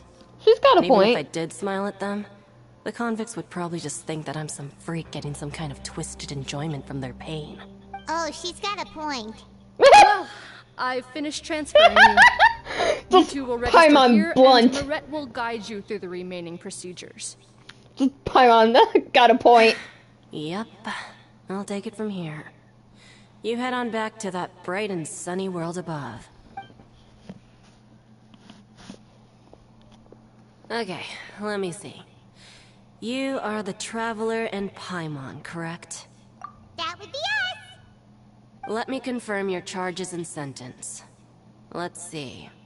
You two are charged with eating a cake specially prepared for the Archon by a Snezhnayan envoy without the Archon's permission, thereby incapacitating the political center of Fontaine for a brief period.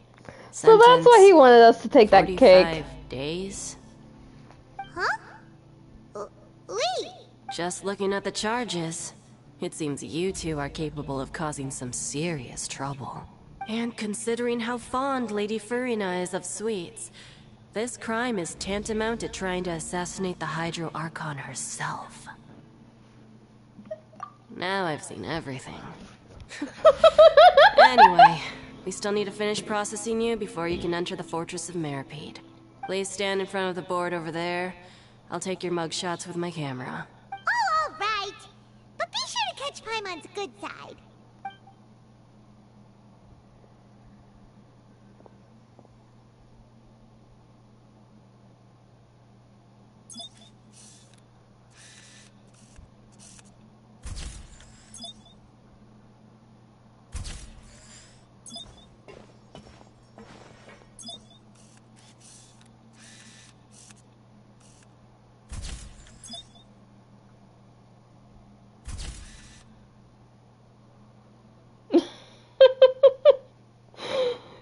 When we come in, we get arrested. Yay! As I thought.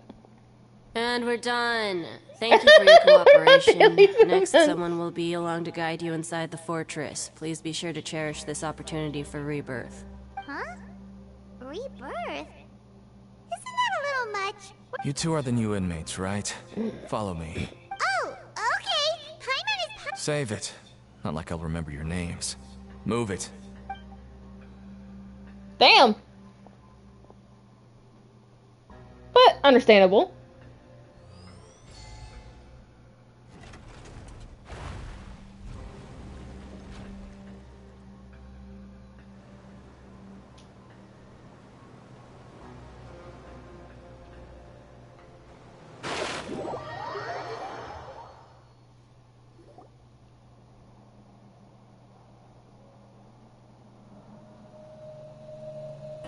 So, are you one of the guards here? Is there anything we should be careful of while we're here? He's not gonna speak to you, Paimon. Did Paimon already ask something she wasn't supposed to? Why should I tell you anything? What's in it for me? This is exactly why I can't stand you fish.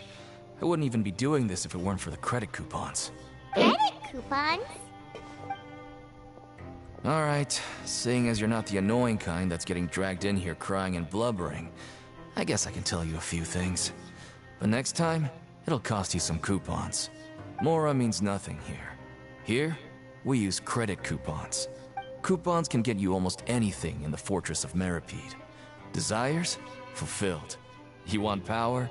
No problem. Coupons can even change fate itself. Huh. So, credit coupons are a currency that can only be used here? It's not as simple as that. Like Moret said, everyone gets a chance at rebirth. No matter how much money or power you had before, it means nothing once you set foot inside the Fortress of Meripede. You have to start over and earn your coupons. Everyone starts from the same place, and you have a chance at a new, less terrible life. I guess that's the real purpose of the coupons. They symbolize true fairness and true justice. And this is also exactly why so many criminals choose not to return to the outside world, even after they've served their sentence. Oh, so that's what the Fortress of Meripede is like. Huh. Paimon was under the impression that it'd be more like a prison. Yeah? It certainly ain't all sunshine and roses here, but it's also not the worst place to be. You'd better take a good look at the scenery now. It'll be the last chance you get for a while. After being away from the sunlight for so long, even the terrifying depths of the sea start to feel like home. It just stops feeling oppressive, you know? Oh, I'm actually an inmate like you two. Welcoming newcomers is a job I've picked up to earn some extra coupons.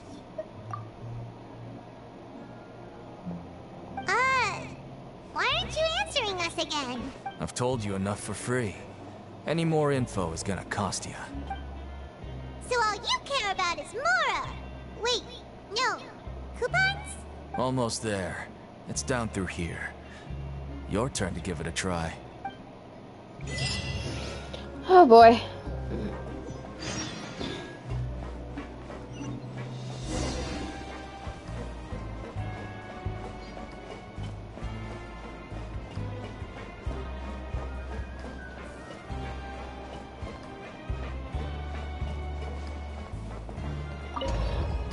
I mean, I'm already a little bit annoyed by it, but that's just me.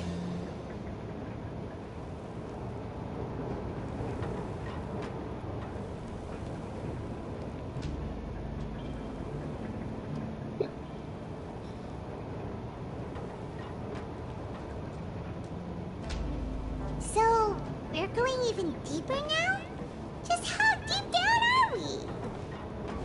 It's like a metaphor for your previous life, isn't it? Our lives weren't that bad.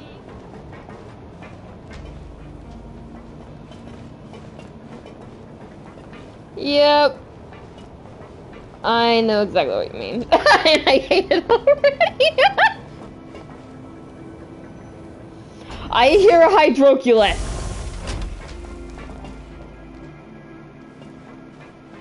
Or at least I thought I heard a Hydroculus.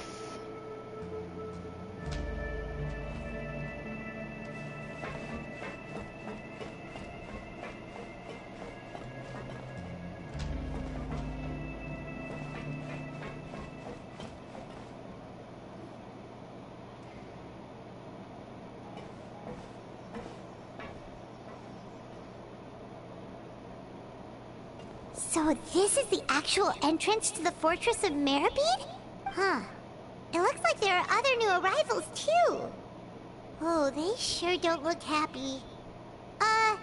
Maybe we look too relaxed for fresh convicts. Oh, right. We're on someone else's territory now. We need to think of a good way to act like criminals to get by. Oh god, Paimon, no! If we're discovered, even Nuevillette might not be able to rescue us. Hey! Don't scare Paimon! Oh, Paimon's not ready for all this.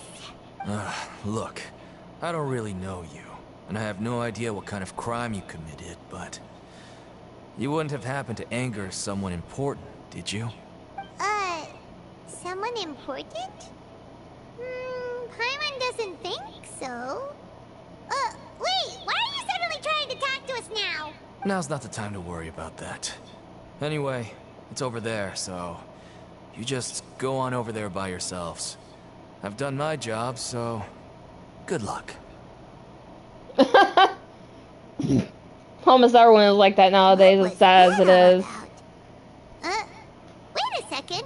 Are there usually so many garter mechs around here? They're already onto us? Prisoners numbers 7459 and 7560. Welcome.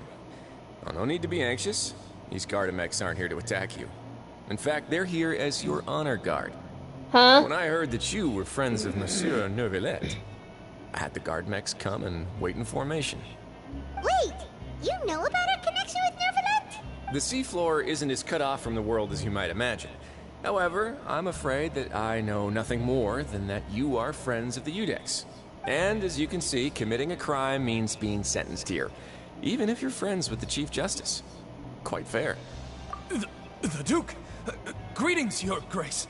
Wow. Lovely weather today, isn't it? Huh, greetings, my good fellow. Well, I'm willing to imagine that the weather is as good outside the sea as you say it is. How great it would have been if only the Fortress of Meripede had been built on the coast, huh? Yeah. It would have been so convenient to enjoy a nice chat in the sunshine. My profuse apologies. I just got so nervous when I saw you, So this is the Duke. He sure looks a lot younger than Paimon imagined. The Traveler and Paimon, correct? Mr. Deacon here was responsible for your welcome. I trust you were satisfied with his guidance?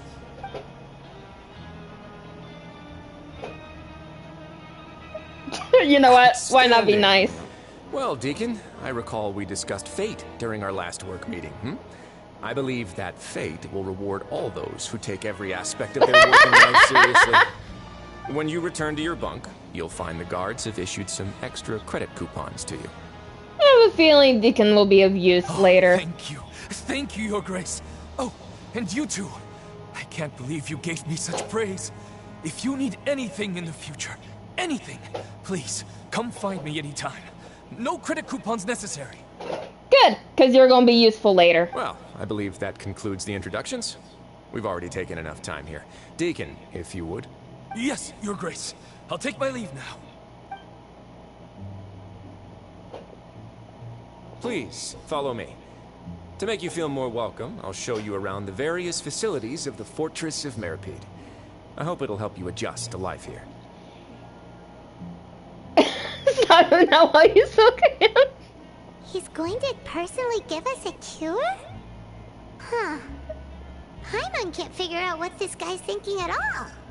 No wonder Charlotte's so interested in him. He's one of those mysterious types. Alright, let's keep up with him. I have a feeling that something about Wesley? Worthley? I think it was Worthley. Crap, I don't know how to pronounce his name! Ah!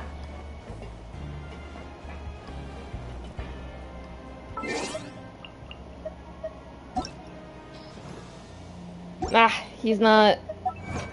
Damn it. You know what? The server... Yeah, the Duke... They're not wrong. He does look a lot younger than I thought he would be.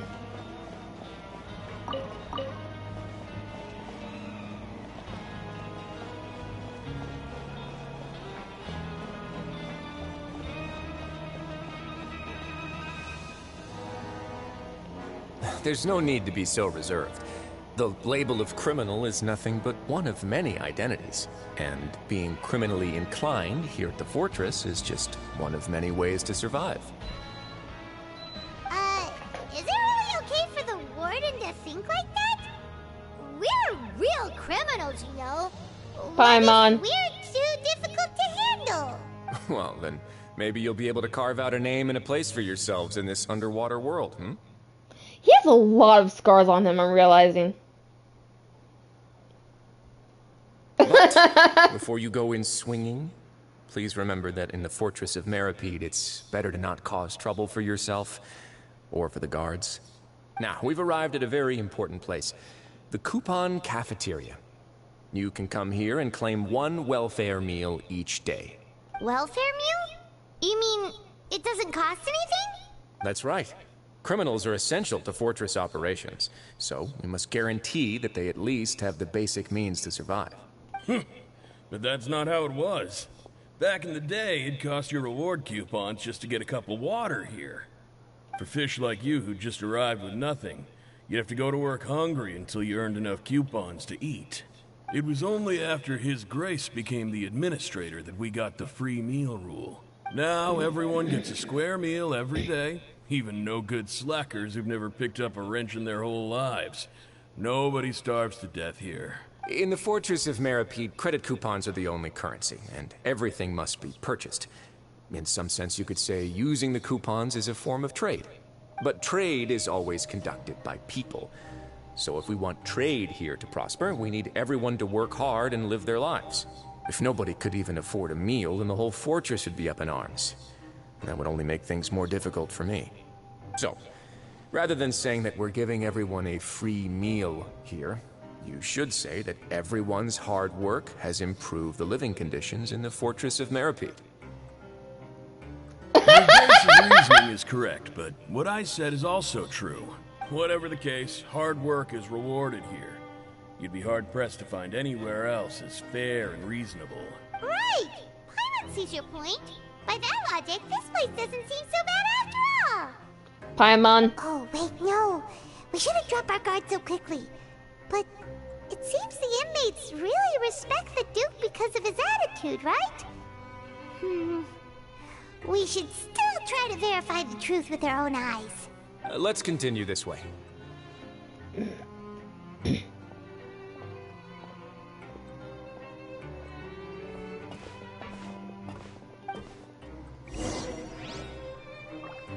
I'm curious. What the heck is this thing?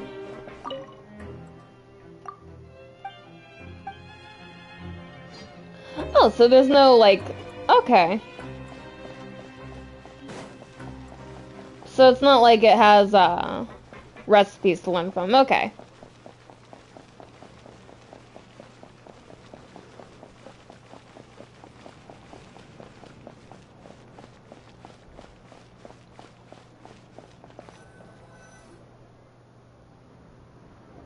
This place is known as the Pancration Ring. Sometimes we have criminals who have more energy than they know what to do with. Their daily work alone isn't enough of an outlet for them. So, instead of leaving them to their own devices, we've provided them with this dedicated venue. This way, nobody will get involved unless they want to be. Pancration matches? And you can earn extra coupons? Oh, what do you think, Traveler? Interested? But I must warn you that your sentence will be extended if you fail to restrain yourself and end up seriously injuring or killing your opponent. So, did you set this place up too? No, actually. I just granted approval for the organizer to use this area to build the ring, and I collect a portion of the proceeds in return. Of course, the fees are also quite useful. Oh. Do you mind if we ask what they're used for? Sure. Ensuring personal safety, maintaining the arena, and resolving any conflicts that arise. Why? Are you interested in how to manage a pancration ring? Oh, no. Paimon was just wondering if that's how you paid for everyone's welfare meals. A reasonable guess. I see you have a talent for entrepreneurship. Well, considering what we do. Paimon has a talent! So Paimon! That is something you can discuss between yourselves later. Let's move on for now. Paimon, calm yourself. Why do I get the feeling that we're being watched?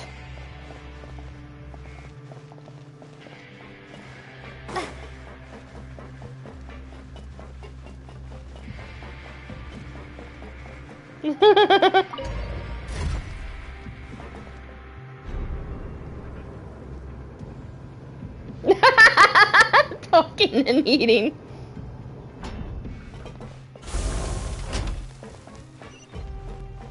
Aha! Mine!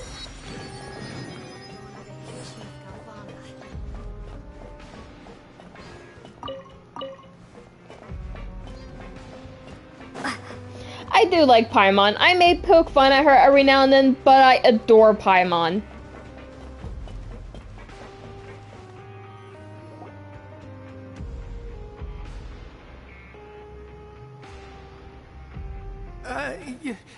Your Grace. Good morning. I mean, good afternoon. No, wait, what time is it again? What time indeed?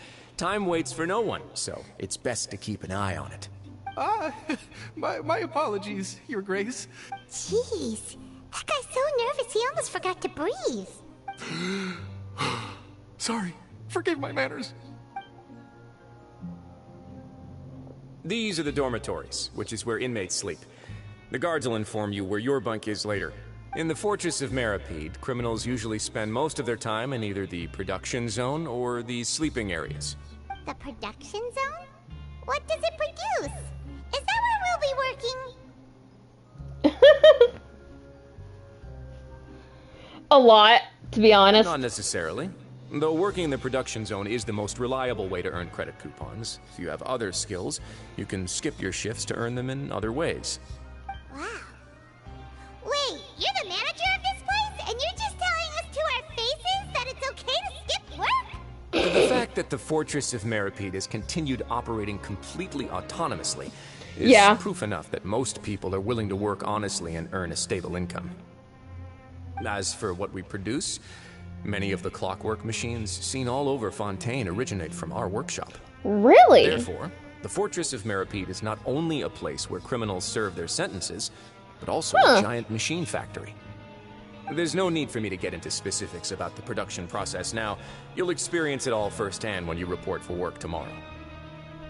Let's move on. The tour continues over this way.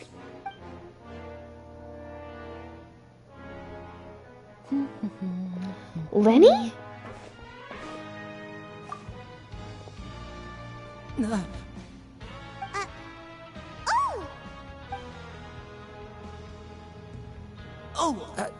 You really scared me there.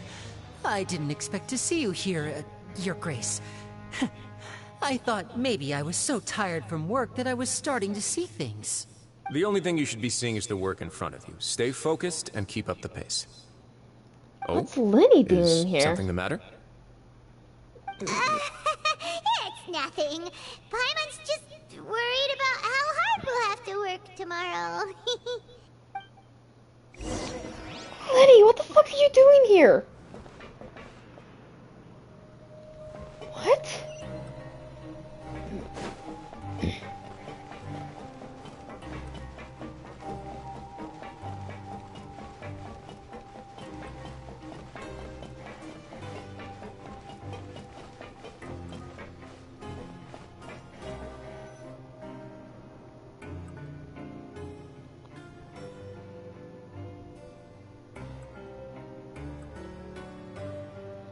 Wait, huh? Your Grace? What are you doing in the infirmary at a time like this? Oh no, you didn't injure yourself, did you?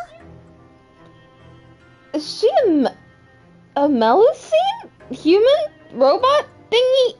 What? Huh? I'm confused! Not yet, unfortunately for you. But thank you for your concern, Sigewinne. Oh, then you must be here for those two. Allow me to introduce you. This is the infirmary, and Sigewinne here is the Fortress of Meripede's head nurse. But she has a Melusine tail and ears, so... Wait, what? Hello, new faces. And she has Melusine wings. But I actually handle all the nurse-related work all by myself down here. Huh? Since you seem to have some rare downtime with no patients, perhaps you could find the time to join us for dinner? Oh, then these two must be some important convicts. Sure, I'll join the welcome party. Thank you. Your presence will be the pièce de résistance for today's tour. Oh, so the tour part is over now? I believe I've already covered the primary aspects of life here in the fortress. As for your work, there'll be someone else to guide you through the details. Is there anything else? I seldom conduct tours, so why don't you just ask if you have any questions? Well, this is our first time here. Paimon's not sure what to ask. Then let's head back to the coupon cafeteria. Maybe a meal will help you think up some questions. You should at least try to be excited. Our free meals are actually pretty good here. I already grabbed one, but that girl looks like she's a mix between a human and a Melusine, and I don't know how to feel about it.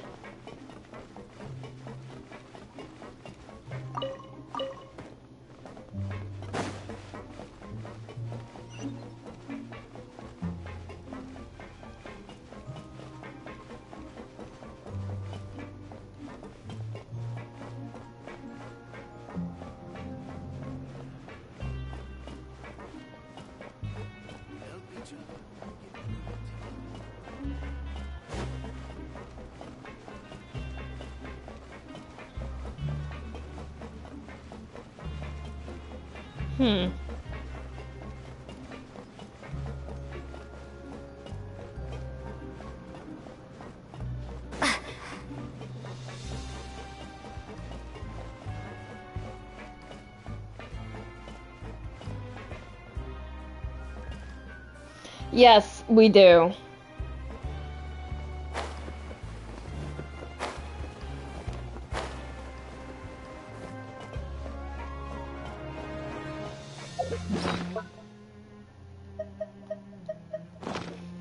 Alright, let's take a quick few seconds break real quick. I'm so close to AR at 60.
Alright, back. Alright. Okay.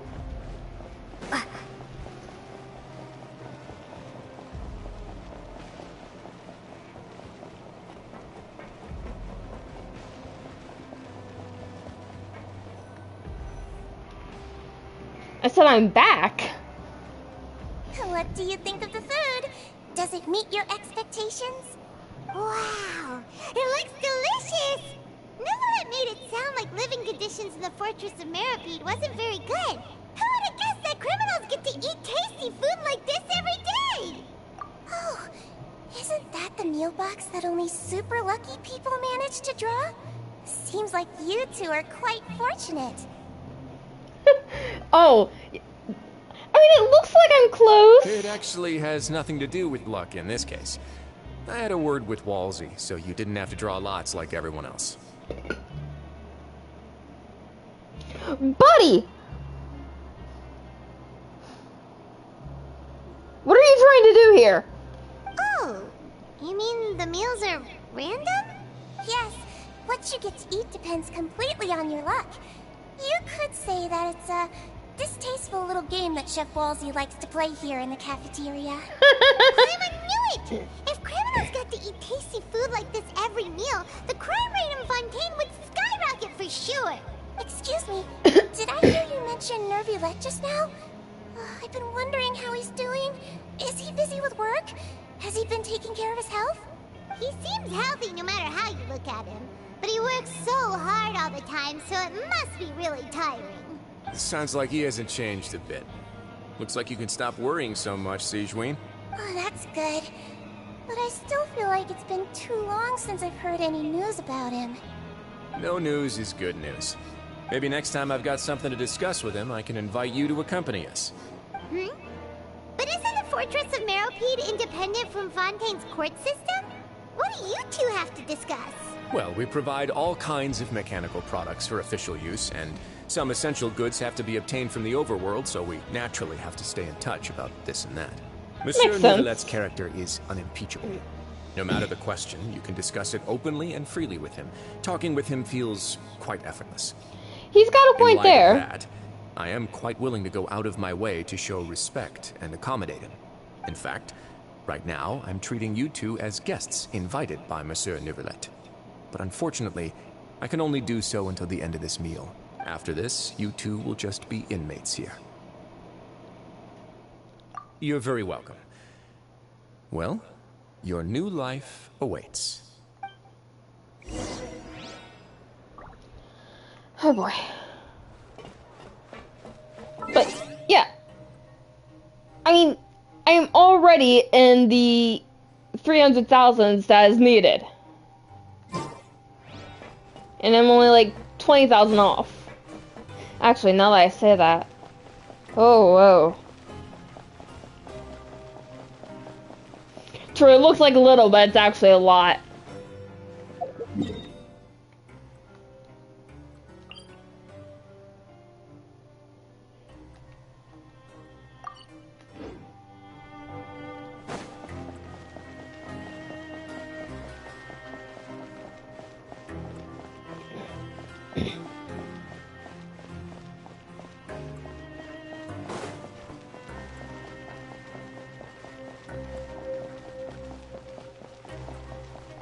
So I need to go down.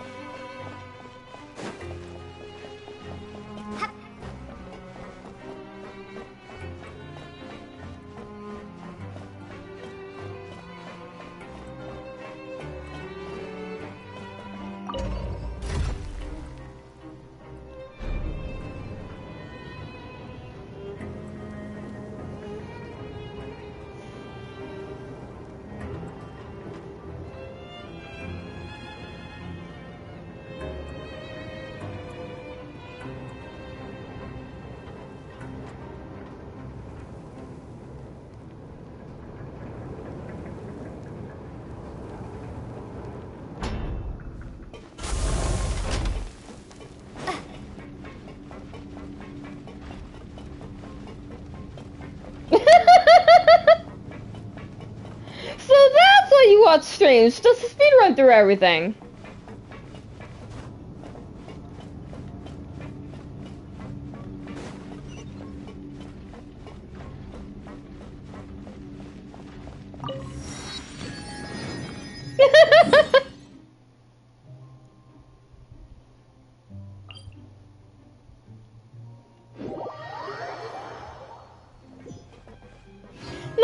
for you watching. Gives me someone to talk to. It makes the stream more enjoyable.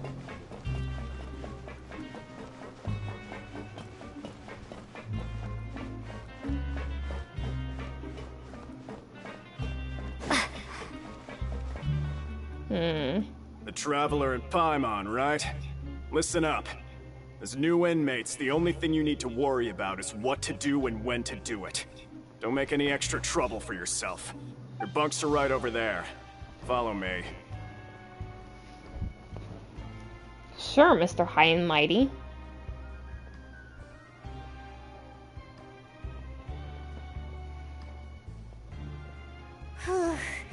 So this is where we'll be sleeping from now on. Oh, Paimon can't believe this!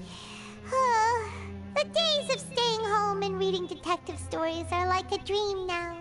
By the way, Traveler, we saw a lot of things worth investigating just now. Even though the Duke didn't say it too directly, judging from what he said at the end, it seems that he was only welcoming because we know Nuevillette. We are criminals, and Paimon did eat that cake, but we're actually here to help Nuevillette. Nuevillette. Is it possible that he knows we're here on a mission? Or is Paimon overthinking things? He probably knows more than he's letting on. Paimon thinks so too. He probably knew why we came here from the very beginning and intentionally wanted to send us a message. Maybe something like, "Hey, I have my eyes on you, so don't try anything funny." Yeah. There's nothing we can do now that we're here. It's not like we can go back to Nuevillette empty-handed and say, "The Duke looks scary, so we gave up." And besides, the Duke said that he was willing to go out of his way to show respect for Nuevillette, right? So, we at least need to try. But Paimon hasn't gotten a clue where we should start our investigation. You mean... Yeah, that's what Paimon was thinking too! Paimon almost spilled the beans when we ran into him. Fortunately, based on his attitude, it looks like the Duke sees Linny as just another inmate. We worked so hard to help clear Linny and Lynette's names, and yet we turn around and bam! He's in prison anyway! I see he's here for the same reason we are. Linny and Lynette are from the House of the Hearth. They work for the Knave, so they could be here to investigate too! Huh? Oh, it's a card! Paimon didn't notice it earlier. It looks like a magician's prop. Linny must have left it here. He's in prison and still doing his magic, huh? Let Paimon have a look. It was nice to bump into you again. Let's catch up in the production zone tomorrow. What in the world? It's written like he's greeting a buddy on the street. I thought he'd write something important. This proves that he's up to something here as well, though. So, we can ask him what's going on tomorrow. Let's get some rest now. With a bit of trepidation, you and Paimon spend your first night in the fortress. Hey, you're finally awake! Well, it's Paimon's first day as a prisoner. Last night, Paimon dreamed about getting interrogated by the guards until Paimon told them everything, and then Paimon woke up. Told them everything? Come on! It's just a dream, okay? Paimon wouldn't really squeal. Maybe. Hey, lazy bones! What are you still doing here? If you don't want to starve, then get yourselves over to the production zone. Sorry! We're going right away! Damn.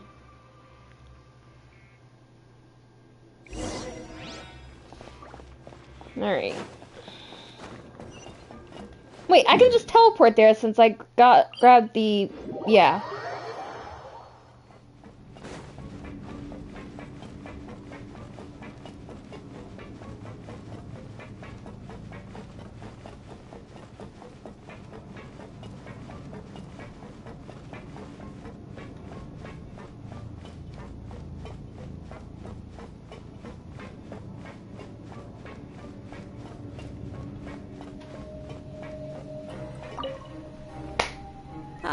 You must be the catch of the day. Looks like you've got some luck getting assigned this space. Yep, we just arrived yesterday and... Paimon! Don't interrupt me when I'm speaking. Yes, sir. Listen carefully to my instructions. I don't want any mishaps. Every machine here is worth more than the both of you. Working around these machines can be very dangerous. Do your job well, and you can eat in the cafeteria after your shift.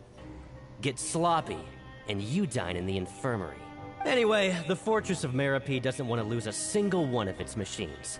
And it also doesn't want to waste the production potential of any inmate. You got that? Got it!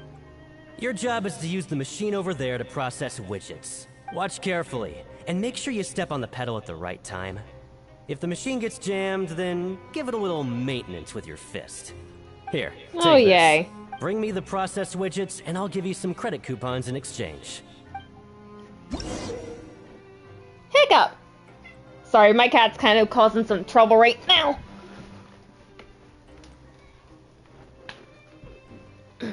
Cat? For the modeling process, you must place the unprocessed parts into the machine and then interact with the machine to start the challenge. When some parts get stuck while rotating, you need to attack the rotating part to restore the machine's function. When the part's base glows, jump to complete the modeling process once. When you finish, you must retrieve the successfully processed part or parts. Oh, yay.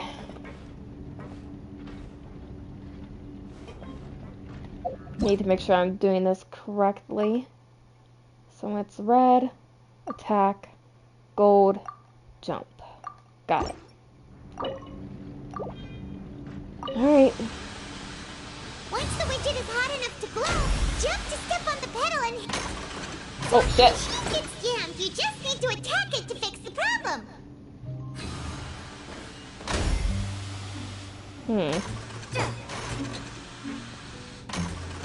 Oh, shit.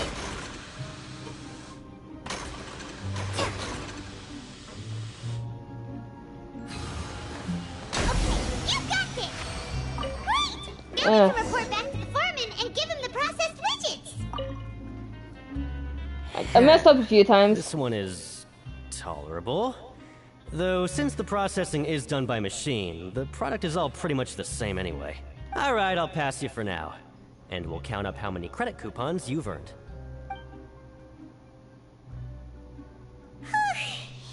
Paimon's exhausted! You didn't even do any of the work! We're done now, right? Oh, that foreman.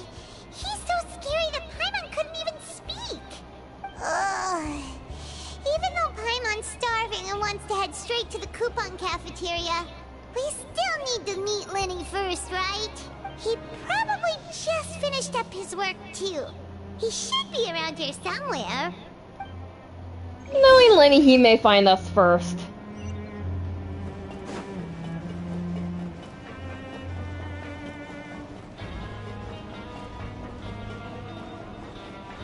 Lenny? Mr. Magician? Mr. Magician.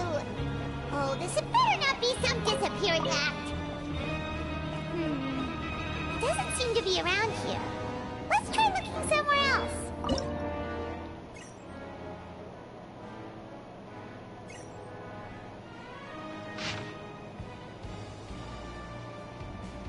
Near the nearby cipher letters?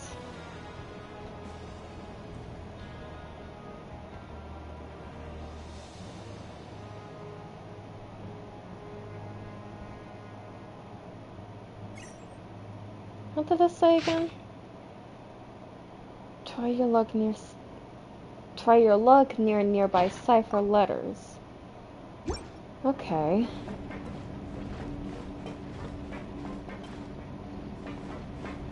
Maybe I need to go up.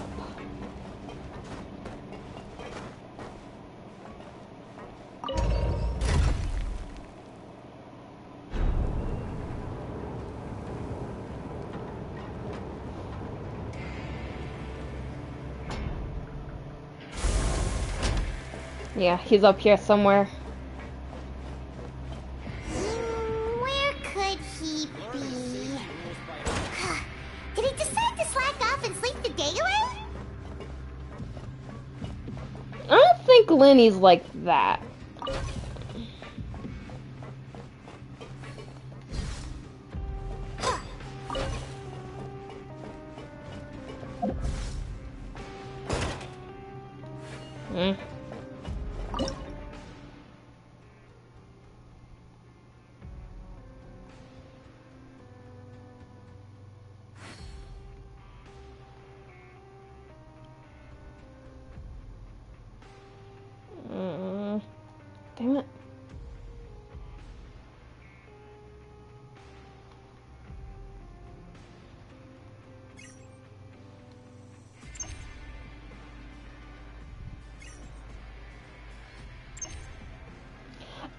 switches the camera view. Okay.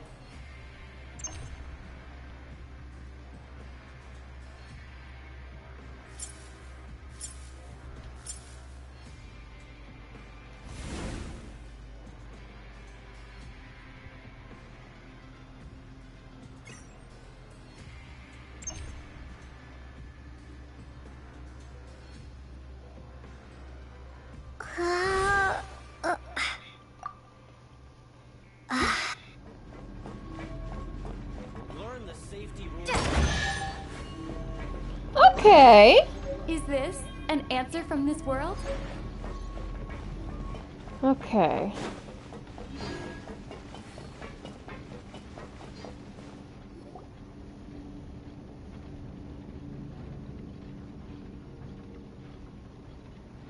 Hey, over here. Oh, you scared Paimon!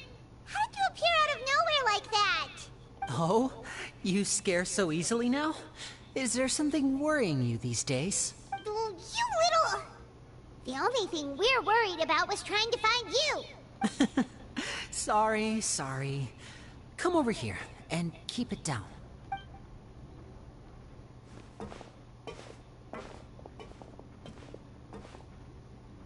Oh, Lynette! You're here too! You two really are inseparable. That's right. My brother simply can't stand to be away from me. It's not just Lynette. Fremine is also here. Fremine? Do you still remember him? Oh, you mean that diver from the House of the Hearth, right?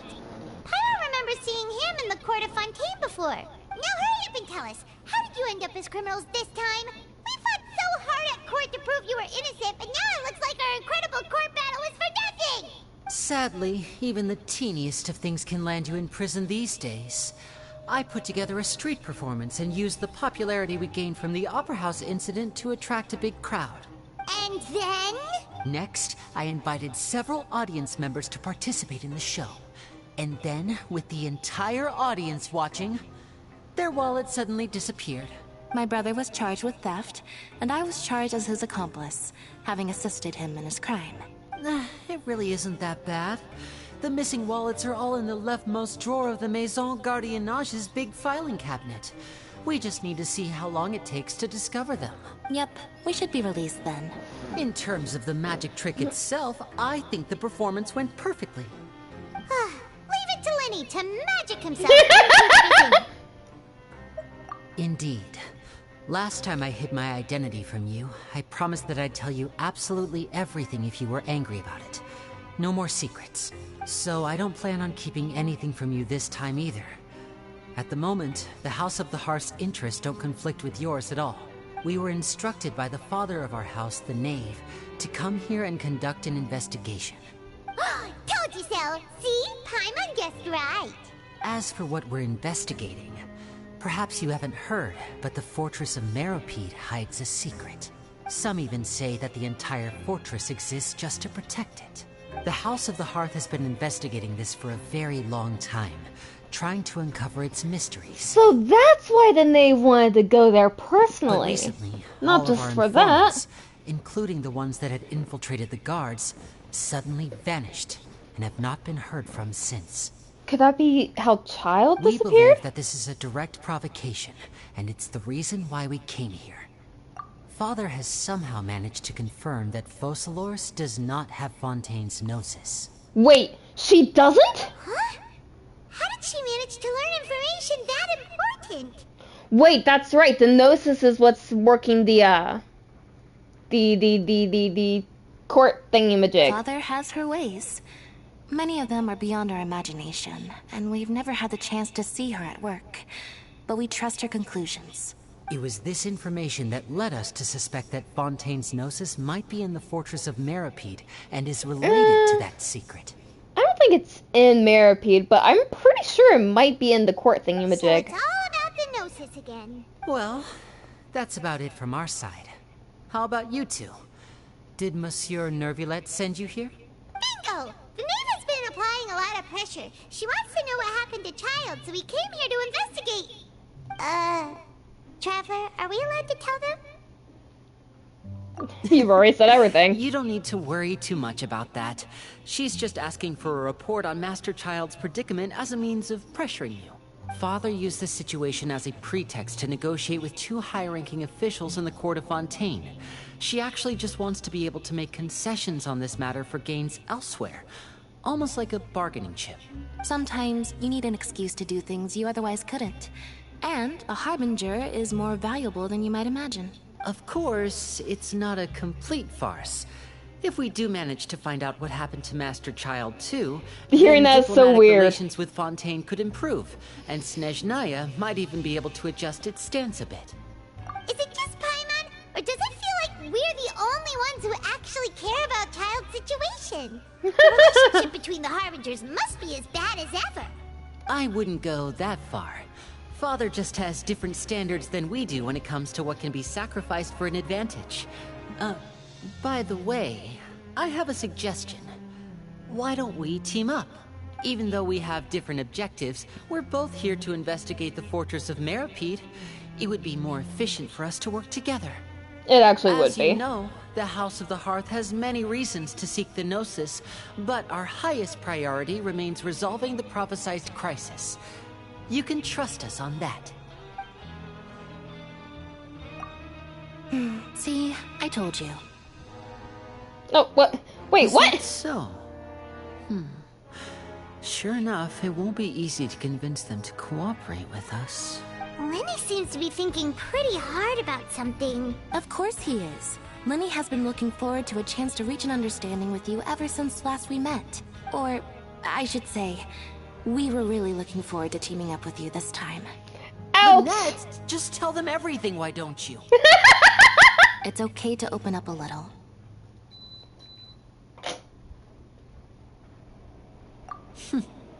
Very prudent of you, and consistent with your behavior since we first met. That's reasonable enough, and I agreed to cooperate on these terms as well. I was prepared for the worst, but you were actually more agreeable than I anticipated. All right then, there's no time to lose. I have some information to share, so listen carefully. Since Lynette and I arrived here, our investigation uncovered the fact that the Fortress of Meripede has a forbidden zone. Most people just clammed up and wouldn't talk, but after asking the right questions, we were able to confirm the existence of the forbidden zone from the guards. You should be aware of that while you're investigating. A forbidden zone? Could that be where Child disappeared to? You're right, we'll definitely keep that in mind. Good. That's the most suspicious thing about the fortress that we know of so far. We have a few other unanswered questions, and we'll be investigating those as quickly as we can. Anyway, I hope you find our information useful at least. Oh, look at the time. You two must be hungry. You should go to the coupon cafeteria and get something to eat. I'll use my cards to get in touch with you again in the future. Oh, that's just what Paimon wanted to hear! Paimon's starving after all that work today. We can talk more about the investigation later. Let's go get some grub! Paimon.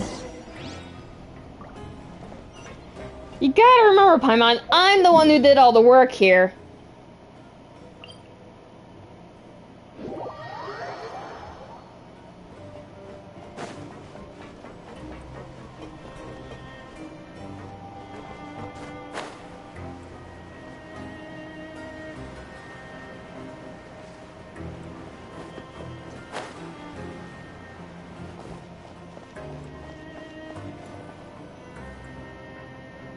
Oh, he wasn't kidding.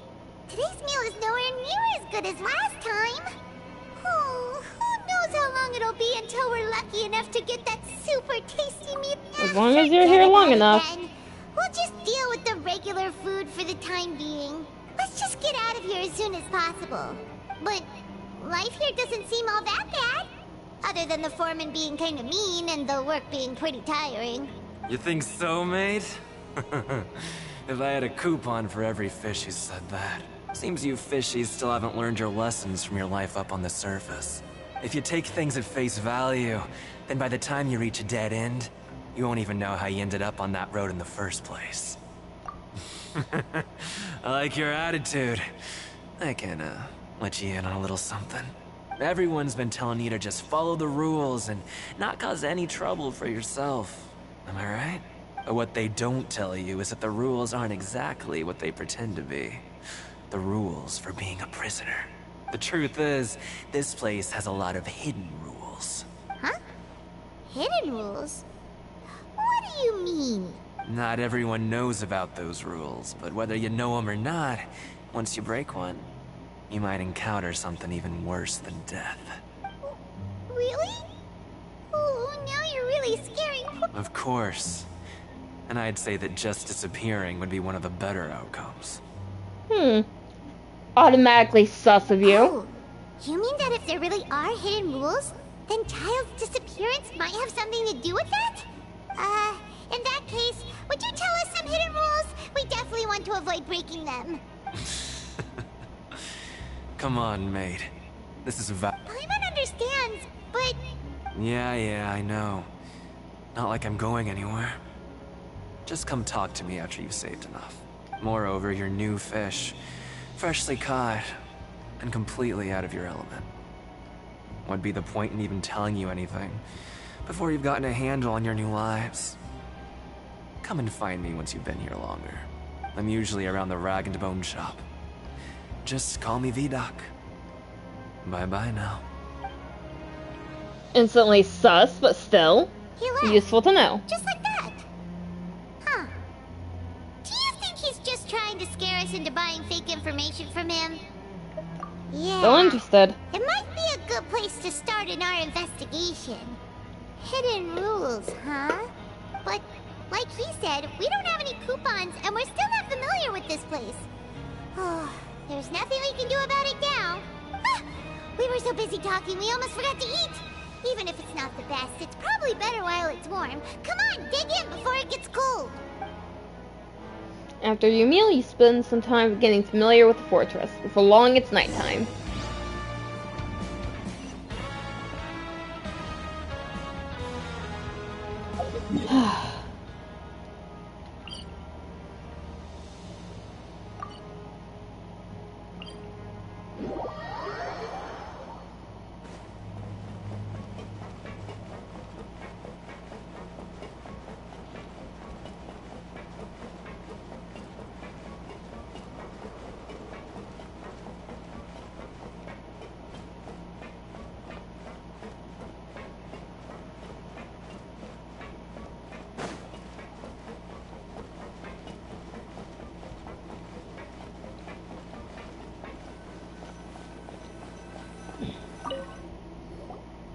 So Paimon just confirmed with the guards that our shift is Mount set a million for more everyone. for We're free to do whatever we want all afternoon.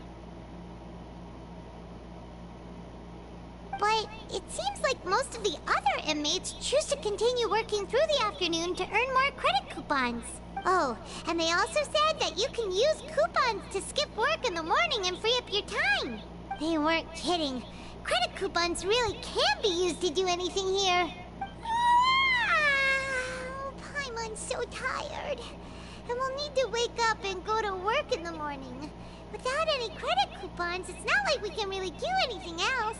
Nighty-night, Traveler. Paimon hopes we can keep making progress on our investigation tomorrow. Well, you can sleep, Paimon. But I have a feeling... What? Tartaglia's vision.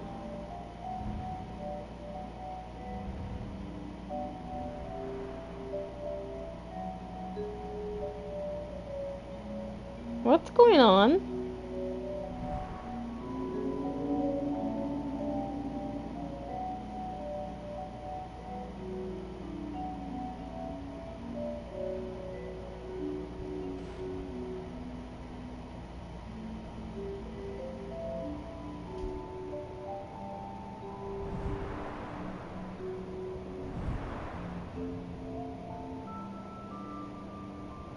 Are we seeing his memories from when he was here?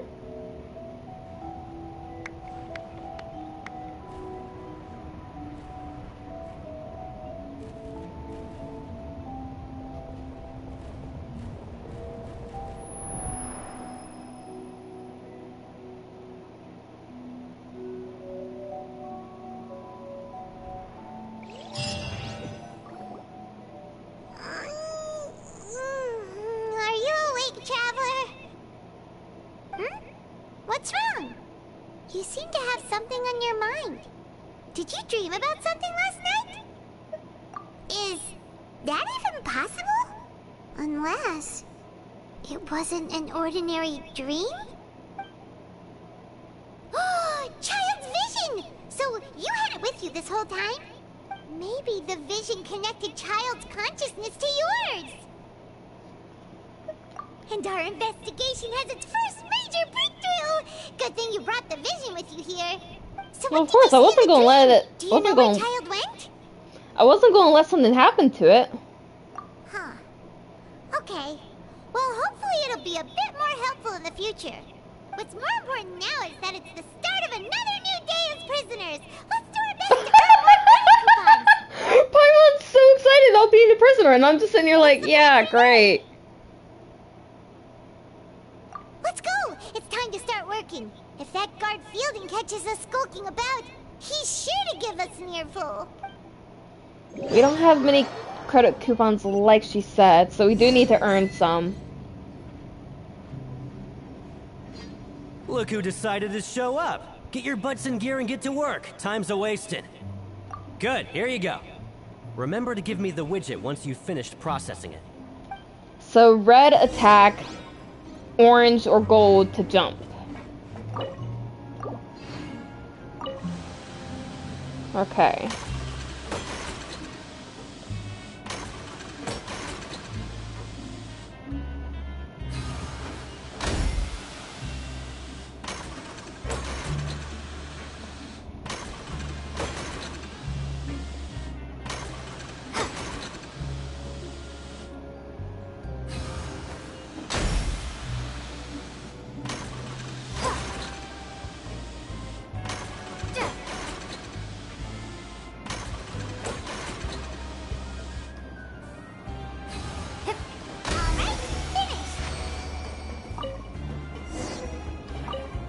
There we go. I'm on speed. But after so many shifts, it seems we're really getting the hang of it now. Hey there, fellow shift mates. I saw you finished your work, so I thought I'd come over and say hi. Oh, hey there! We've seen you before. Your assigned workspace is really close, isn't it? That's right. The name's Rowan. This past few days, I couldn't help but notice the new faces working nearby. I guess we were destined to meet. I've been working here for almost 15 years. Goodness! The foreman, Grainville, always calls me Chief. Whoa, you've been working here a long time, Chief. If there's anything you'd like to know, just ask me. I know the work here in the production zone better than the back of my hand. Alright, Chief. We'll be sure to come to you first. Did you just ask about the rules? Pretty sharp for newcomers. You've already heard about the rules, huh? Who'd you hear it from? Alright. Seeing as I'm the one who came over here, you're already calling me Chief. I guess I can tell you a little. Truth is, you two keep working like this, you might be putting yourselves in danger. Huh? Wait, there's even a rule about that? What would have happened if you never told us about this? Well, it's usually not that easy to break one on accident. The conditions of the hidden rules are usually pretty specific. But once you do break one, bad things happen. If you work continuously in the production zone for 3 days, and if all you do besides eating and sleeping is just work, then something bad will happen during lunch on the 3rd day. Huh? Like what? If I knew that, then I wouldn't be standing here talking to you, now would I? You mean, even you have never tried working 3 days like that before? There's actually a legend about this rule. They say that there was a worker who worked way harder than me. He was both efficient and eager on the job, and most other workers couldn't hold a candle to him. One time, he tried to test his limits and worked as long as he could. Then during lunch on the 3rd day, he disappeared into thin air, as if he'd evaporated. Later, some people went and asked some of his past friends about him, but they said, never heard of the guy. That's much different than the whole sudden serial disappearances case with the water. What the? How could that happen? Unfortunately, we were assigned different production zones. I never saw for myself what he looked like. Wait, are you thinking that it was... Huh? Oh? You... Listen, kid. This ain't the kind of thing you should be curious about. Let me tell you, you're better off forgetting about it and looking after yourself. Now I kind of regret ever telling you. Yeah, I agree with Chief here. Do you really want to try? Alright, if you insist.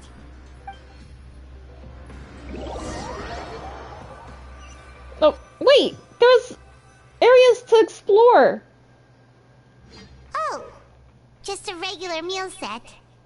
Guess Paimon shouldn't get her hopes up. Paimon. What would you like to do this afternoon?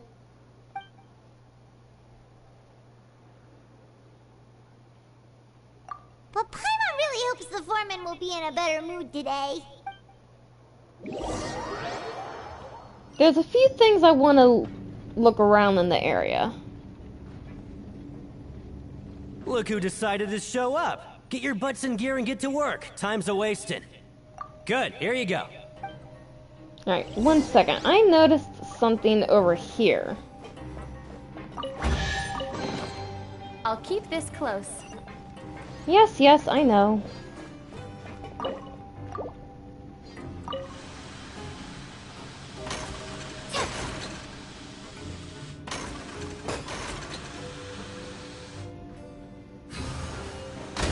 So the jumping is what helps it complete. Okay.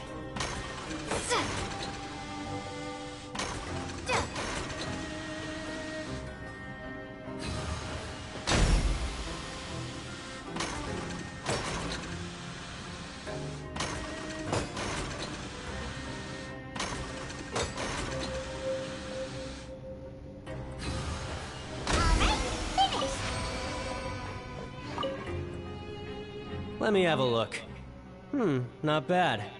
Right, here's your credit coupons. We woke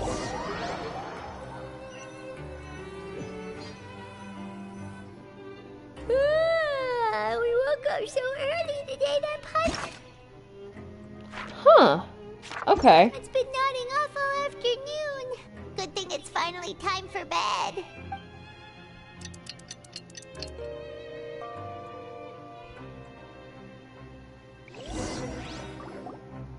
Oh, Paimon doesn't want to get up. Paimon still feels completely exhausted from yesterday. What do you have planned for us? Complete the following objectives during your time in the Fortress of Meripide to advance the story. While working the morning shift, apply for continuous working shifts with Granville. Choose to go to the production zone in the morning and gather information. So I've done that.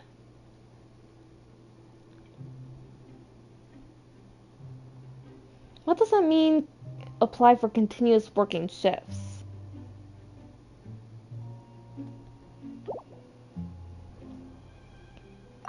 Let's go! Credit coupons, here we come!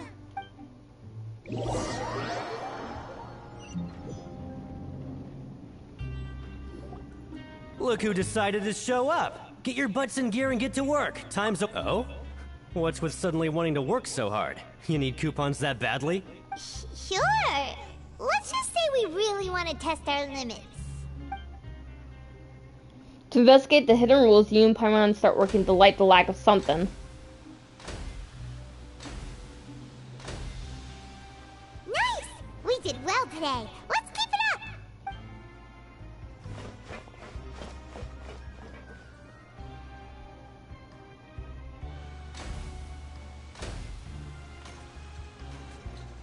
Ooh, Paimon's had it. Who knew that processing these widgets would be so tiring?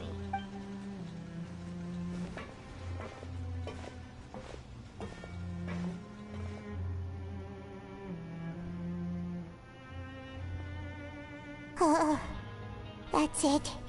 Paimon doesn't even have the energy to talk anymore. Is it time to eat yet?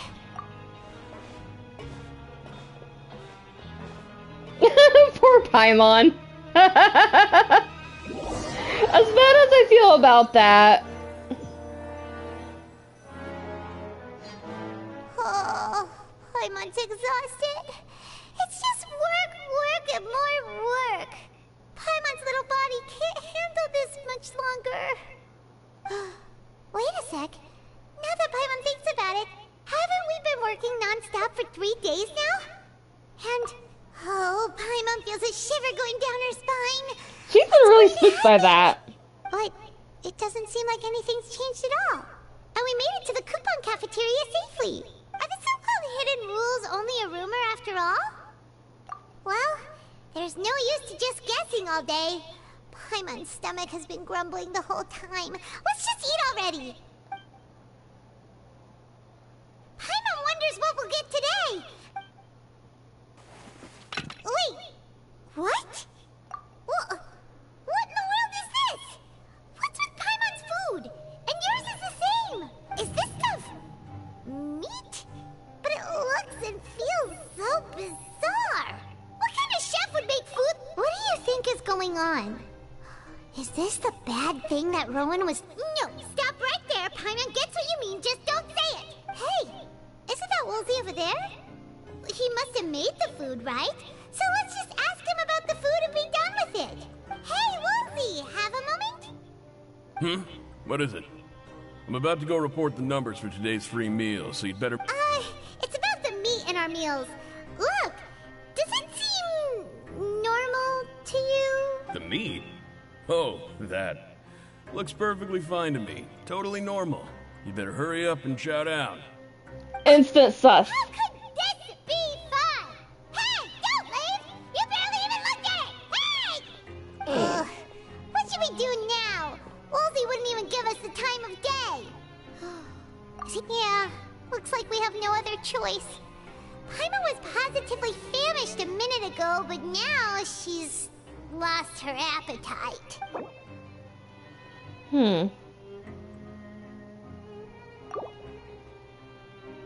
What would you like to do this afternoon?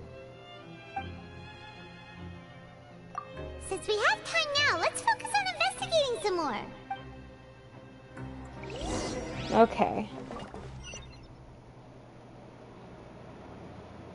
There's one over there. One down there. And then it looks like there's one up above us. But first, we'll go to the one over here.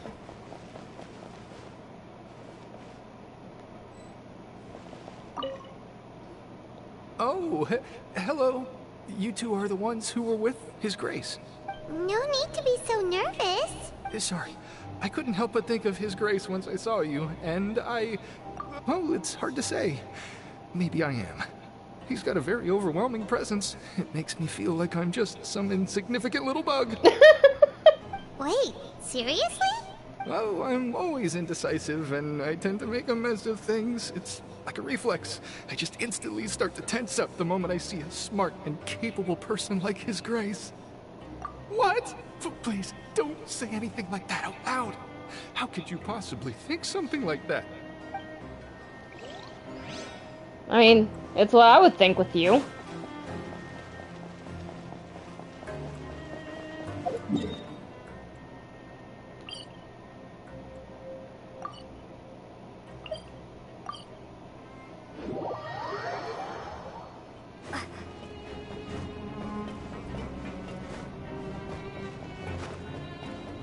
Let's see.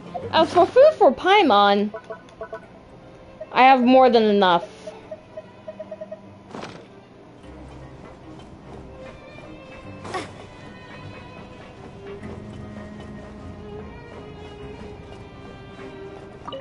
Deacon! Hey! It's the Traveler and Paimon! No need to tease me, okay? I won't trip on the same step twice. Listen, I feel ashamed about last time. Thank you for praising me in front of His Grace. Here are the extra credit coupons he gave me. I'd like you to have them. Huh? No, we couldn't take them. They're your reward after all. But when I was welcoming you, I didn't do anything but give you the stink eye. Come on, I insist. These coupons are nothing compared to getting the attention of His Grace. I won't take no for an answer. Well then, someone's a simp.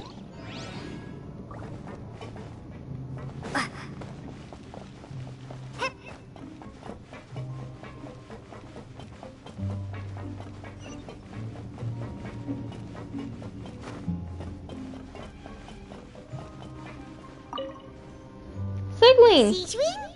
Aren't you supposed to be in the infirmary? What are you doing in the production zone? Hello, Traveler. Paimon?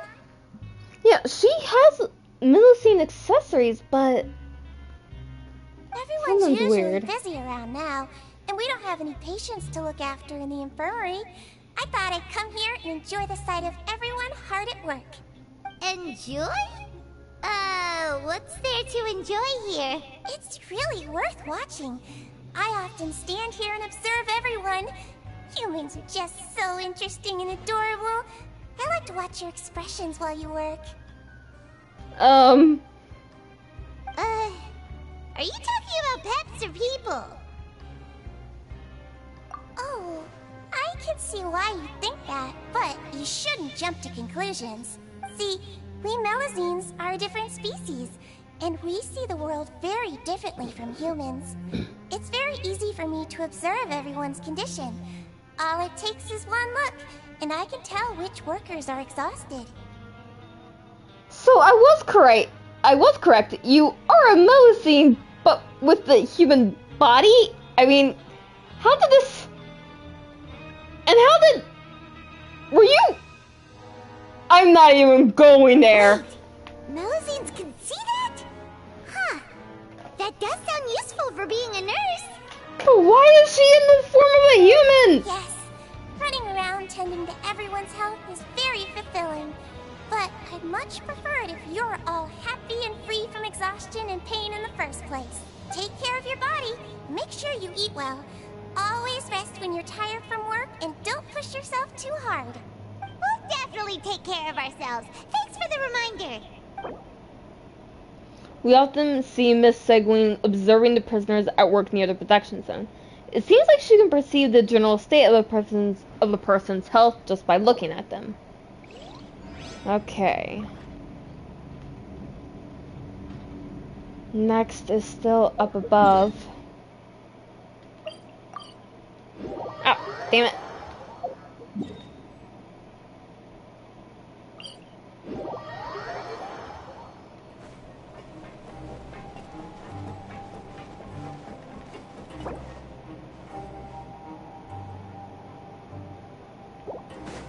I'll get to that in a moment.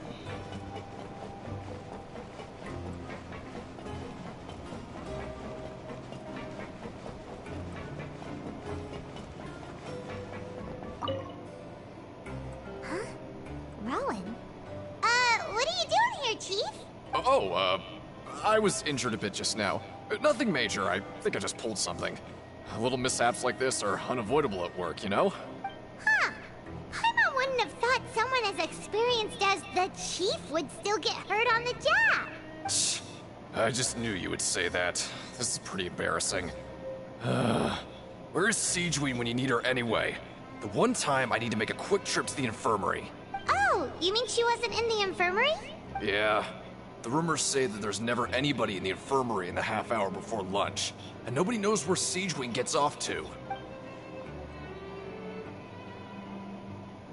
Huh. That's actually really strange. Siegewing's always super dedicated to her work. We just saw her in the protection zone. Go? Wait, did I do this out of order then? Forget it. I can take care of a small sprain like this on my own anyway. No need to trouble her.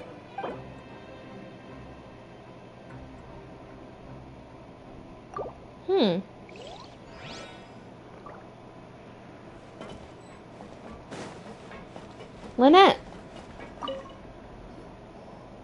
Oh, wonderful. I was worried that you'd be busy trying to earn reward coupons all the time, but it seems like you haven't neglected your investigation work after all. Paimon likes having more coupons, but no one wants to work all the time. Have you also been investigating the area, Lynette? No, I was just slacking off, and you happened to catch me. My brother is still obsessed with anything remotely related to the Forbidden Zone. But knowing him, it won't be long before we get more leads. That's good. Oh, before I forget, this is for you. Huh? Credit coupons? Why are you giving us these? I've been here longer than you. Coupons aren't a resource in particularly short supply. What is in short supply are interesting people to talk with. Aw, that's so nice of you, Lynette. We'll be sure to make good use of these coupons then. Thanks a bunch! Okay.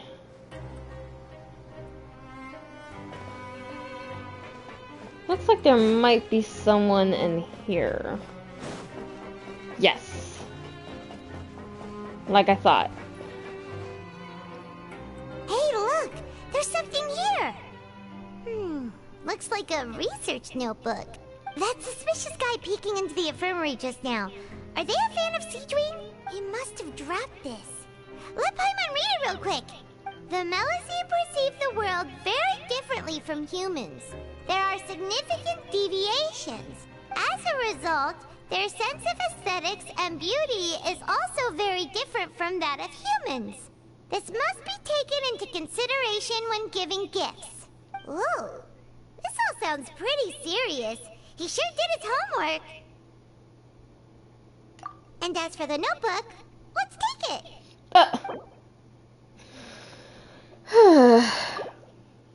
Paimon.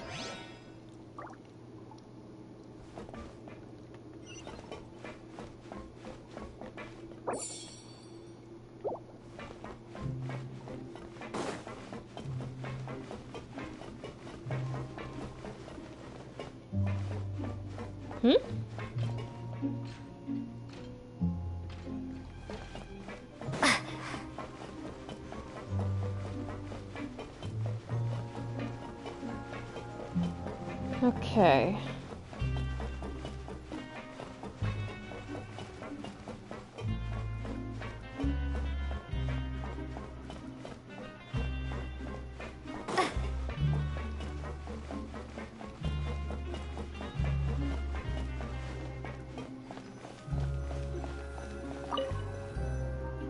Oh, you want to stop investigating and go rest?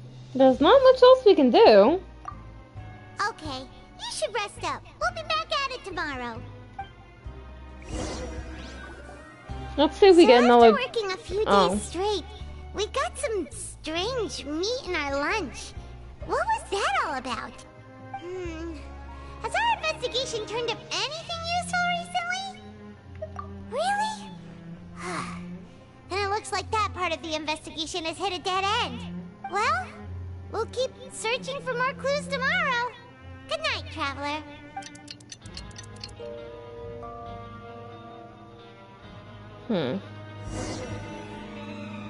Oh, Paimon doesn't want to get up.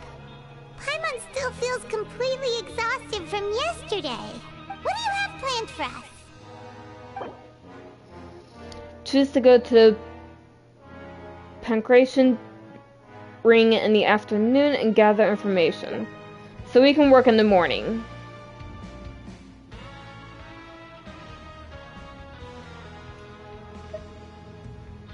But we can also do this. Alright. After working here so long, we're really starting to get the hang of it. But doing the same thing all the time can get old pretty quickly. How are you holding up?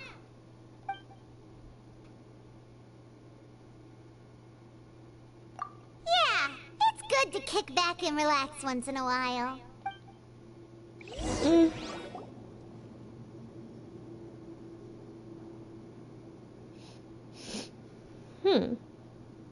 Okay. Arrive at the coupon cafeteria. Whoa! Isn't this the super lucky meal? Looks like hard work really does get rewarded. Paimon's gonna take her time and savor every bite. What would you like to do this afternoon?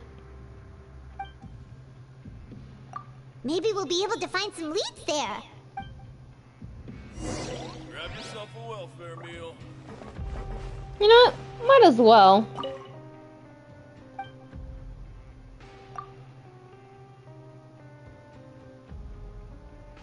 Oh.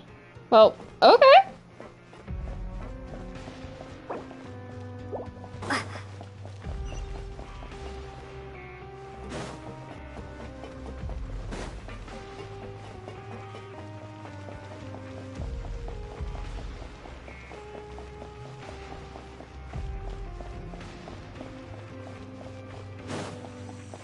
Alright, let's see.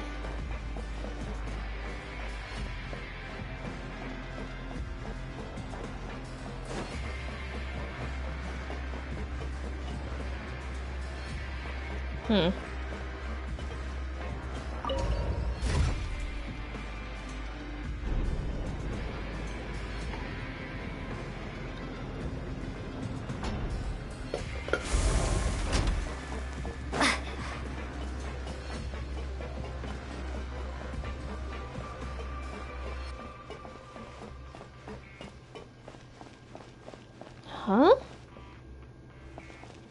Ah, thank you.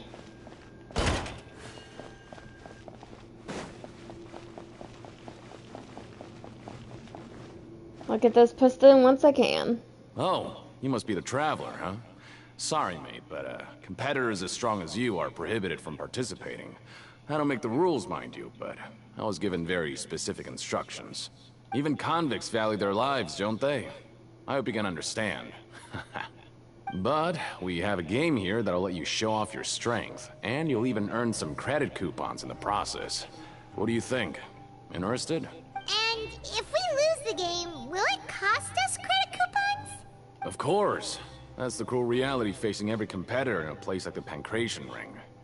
Okay, great. Alright, I'll give it a try. Let me walk you through the rules. The targets in front of you will pop up one after another. You'll need to hit the targets in the same order that they popped up. If you can complete a few rounds in a row with no mistakes, then you'll win credit coupons. But the second you mess up the order, you'll lose. Game over. Yeah, the game costs 300 credit coupons to have it go. So, you up for it? Thanks for your patronage, mate. Now, let the game begin. Fuck. The targets will come up in order. When the targeting light turns blue, you must attack the targets in the order in which they came up. Successfully following this order 4 times will complete the challenge. Conversely, attacking in the wrong order a certain number of times will cause you to fail.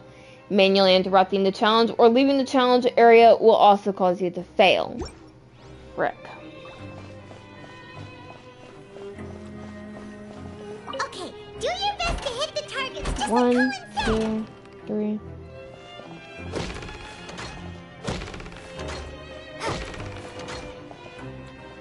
Okay.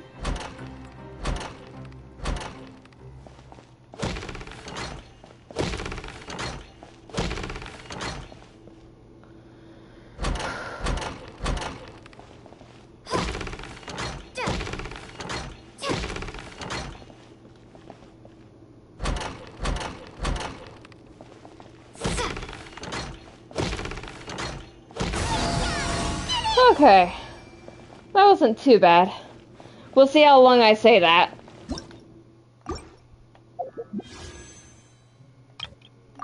Darn. Your strength really shouldn't be underestimated. Now I get why you're prohibited from participating in any official fights.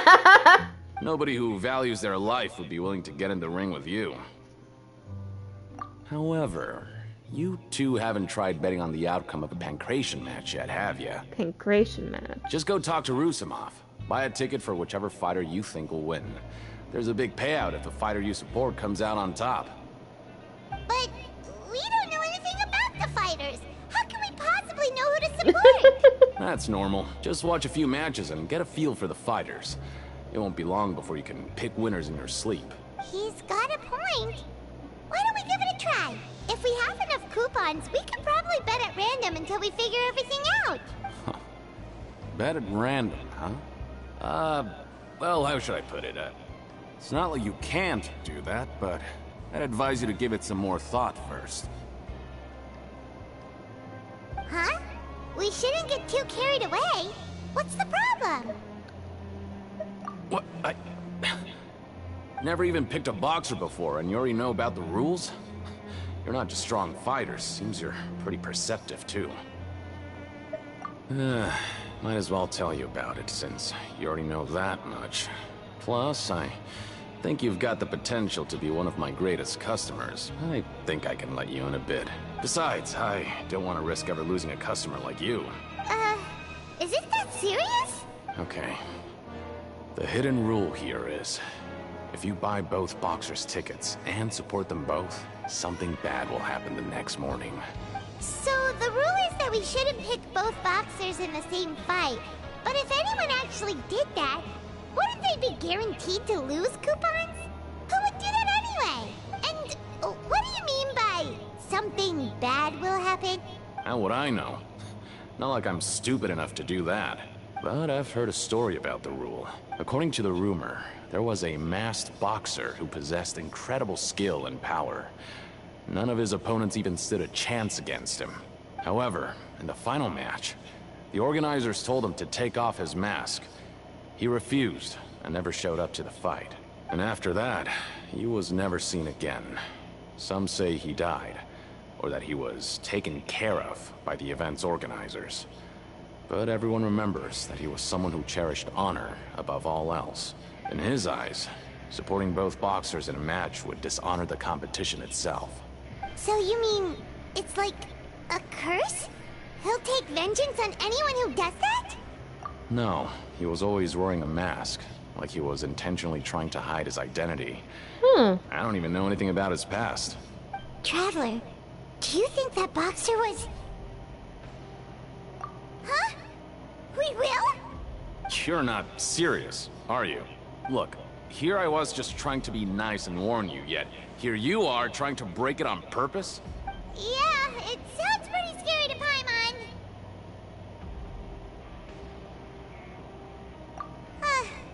Seems you've made up your mind. Just be sure to protect Paimon, okay? Betting on both fighters will set you back about 3,000 credit coupons. Ooh. If you have enough, then go ahead and give it a try. Just don't come running back to me if something happens. We have about 3,000. Aw, looks like we won't get a chance to sleep in as long as we're here. Let's get to bed early.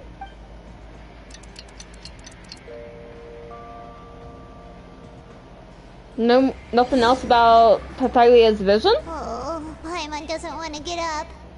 Paimon still feels completely exhausted from yesterday. What do you have planned for us? After earning 3,000 credit coupons. Okay.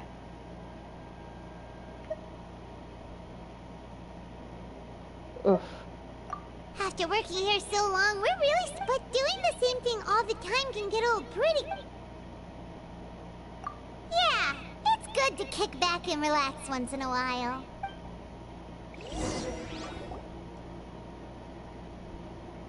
Get some easy credit coupons, and then we can probably skip work one day.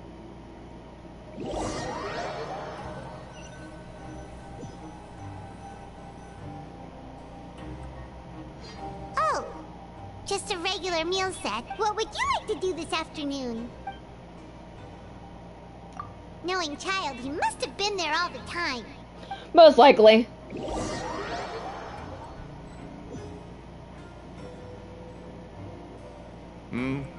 Are you two here to buy tickets?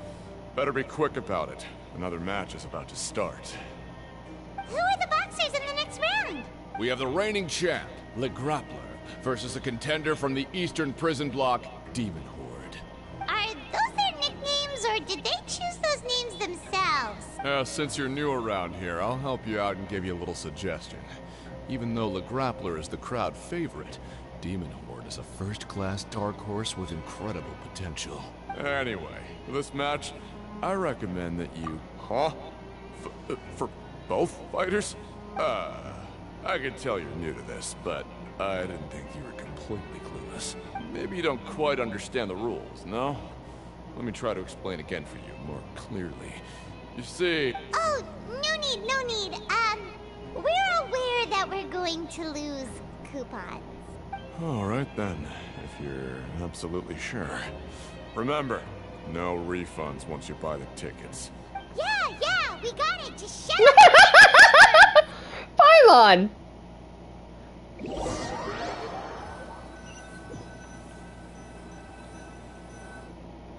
Seems we had a productive day. Hope we can make even more progress tomorrow.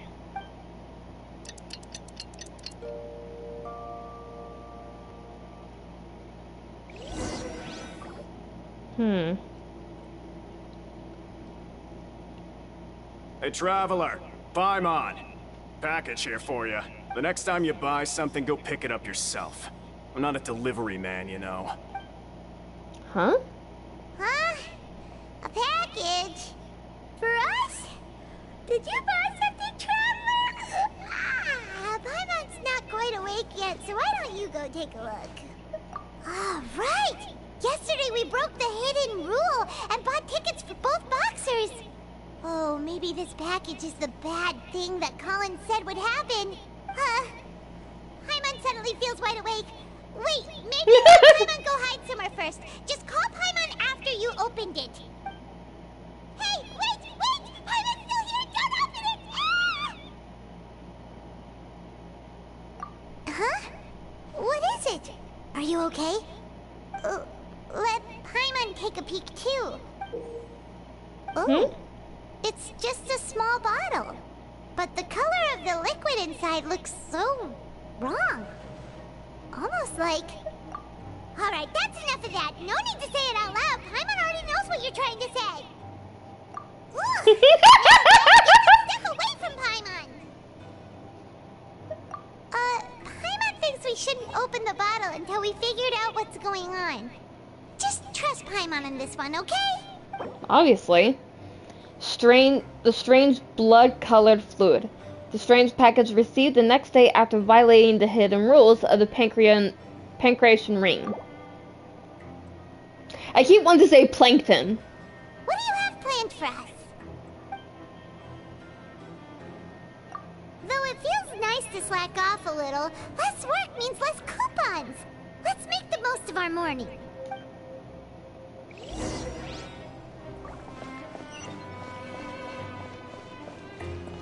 Alright, let's go ahead and take another short, quick break real quick, right after I grab, you know, one of these. Alright, 1 second.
Alright, so Steven, you said you added a code into the Genshin chat about that should have like 60 primos, because I'm probably gonna go ahead and type it in because I don't want to wait to like save up enough primos to do another single pull.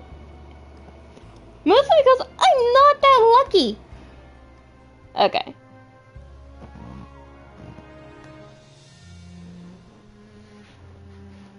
Wait. Oh, there we go. Oh, there's 2 codes. Okay, let's see what those give.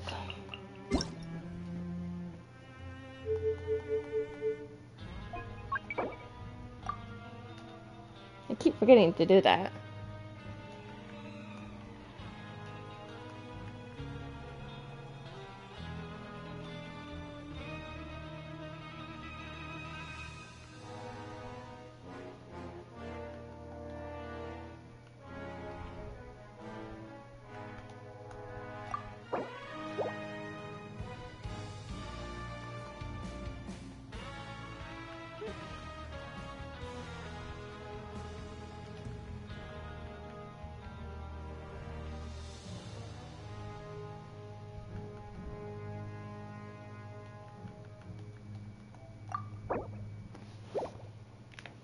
There we go. Go up to the mail. Claim all. And then delete. Alright, so let's go ahead. Do another, single pull for Nuevillette. I'm not lucky, so I'm not gonna get him. Yeah.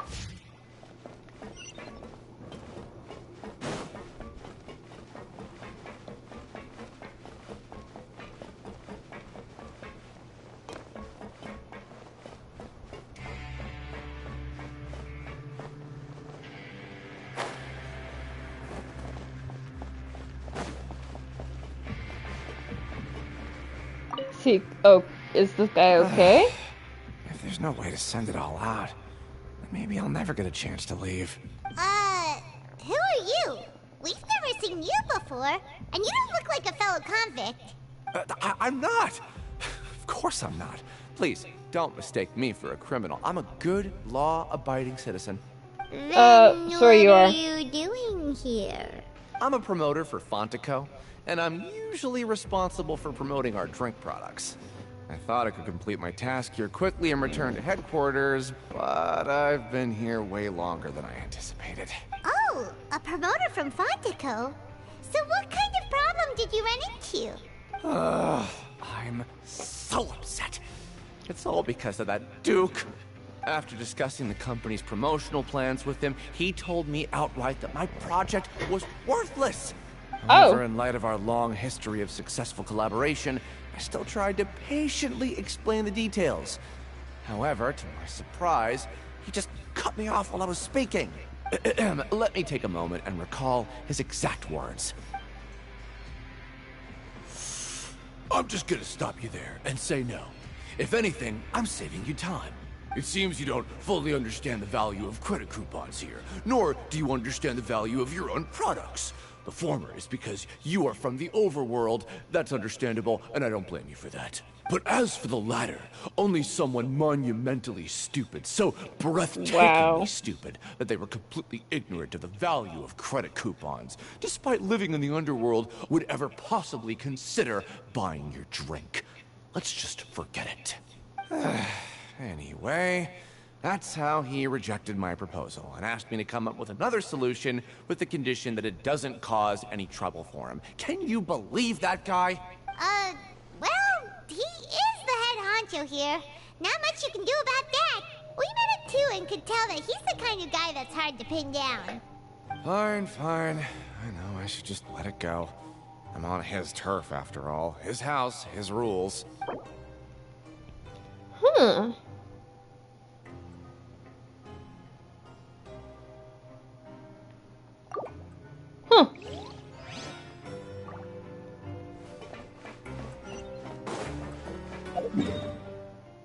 Ah, over at the Panctation Ring.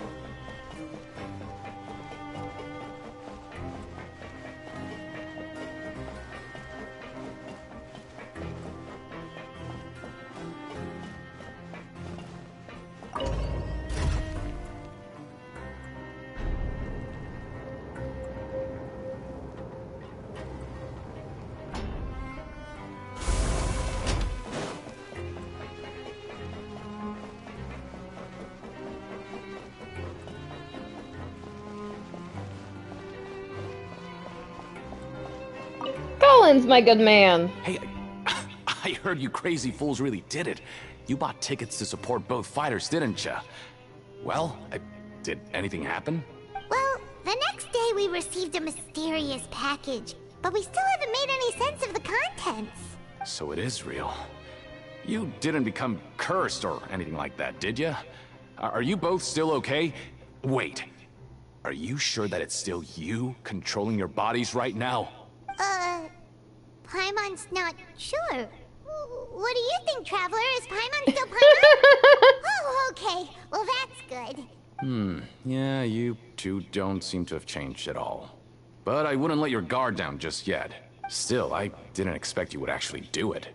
You'd actually throw away coupons like that just to satisfy your curiosity? We're here to break down each and every single one of the hidden rules with a sledgehammer. I'm pretty confident that's what we're doing. Even if we bought tickets like everybody else, it's not like we could hope to earn any coupons.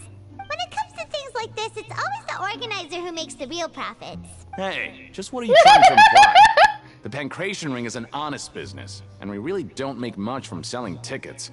We make so little that even the current tournaments can only be held thanks to funding from the producer of Fanta. Oh, so it's the company that manufactures Fanta sponsoring the events? Paimon thought all of this was thanks to the Duke's support. Let's just say it's a mutually beneficial arrangement.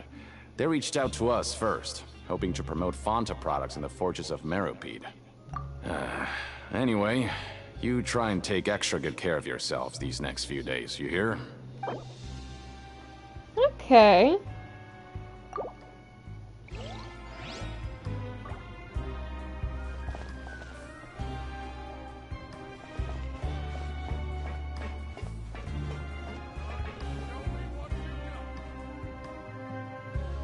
Trying to see where something for that is around.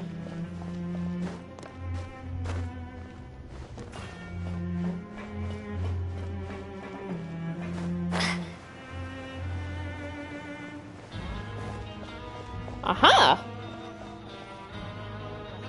Hey, what are these papers scattered all over the ground? Maybe not. Every page has the Fontaco symbol on it.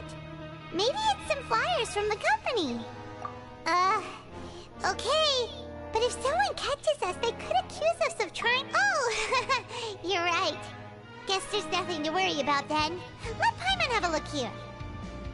Without assistance from the Fontaine Research Institute, development of the new product has been slow, and some researchers on the project have voiced concerns. We have no choice but to let the new product undergo the first phase of promotional trials without a designated name or packaging. We will adjust the direction of future development according to feedback. We have decided to only conduct closed, small-scale trials for the time being. Sure doesn't seem like anything unusual. The company is just trying to develop some new products besides Fanta. But it sounds like things aren't going well at all. Let's put these papers back where we found them and make it look like nobody went through them. Okay, good. Okay. Maybe that blood-colored liquid we got actually isn't blood, but is a Fanta thing in development.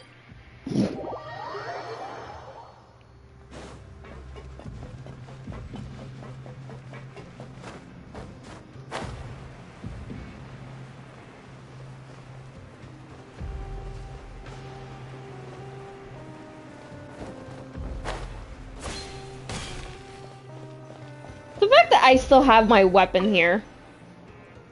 Huh. We ended up here without even thinking about it.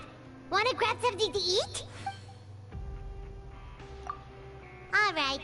But remember that we bought this time with coupons, so let's make better use of it next time. Obviously. Whoa! Isn't this the super lucky meal? Looks like hard work really does get rewarded. Paimon's gonna take her time and savor every bite. What would you like to do this afternoon?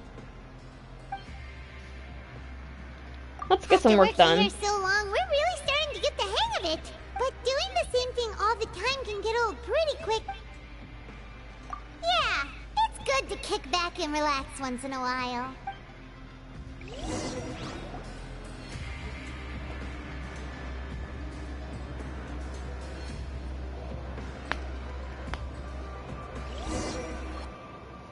A mysterious box? A bottle of crimson liquid? Paimon still doesn't know what to make of it. Do you have any ideas, Traveler? Really? Then it looks like that part of the investigation led us nowhere. Because going through with this... Oh, shit.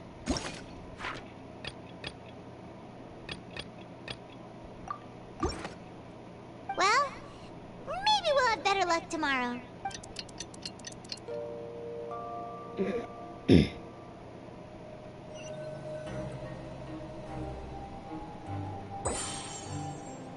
Okay. Okay, so we've investigated 2 of the hidden rules.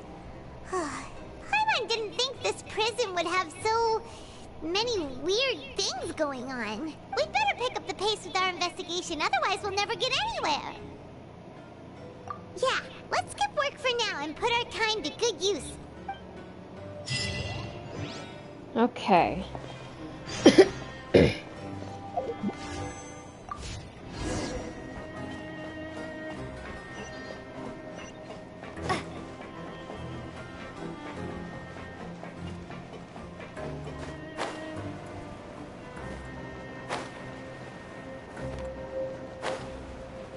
And drop. Hey, isn't that Vidocq over there? Huh. Is it just Paimon, or are there fewer people than usual here today? Let's speak to him.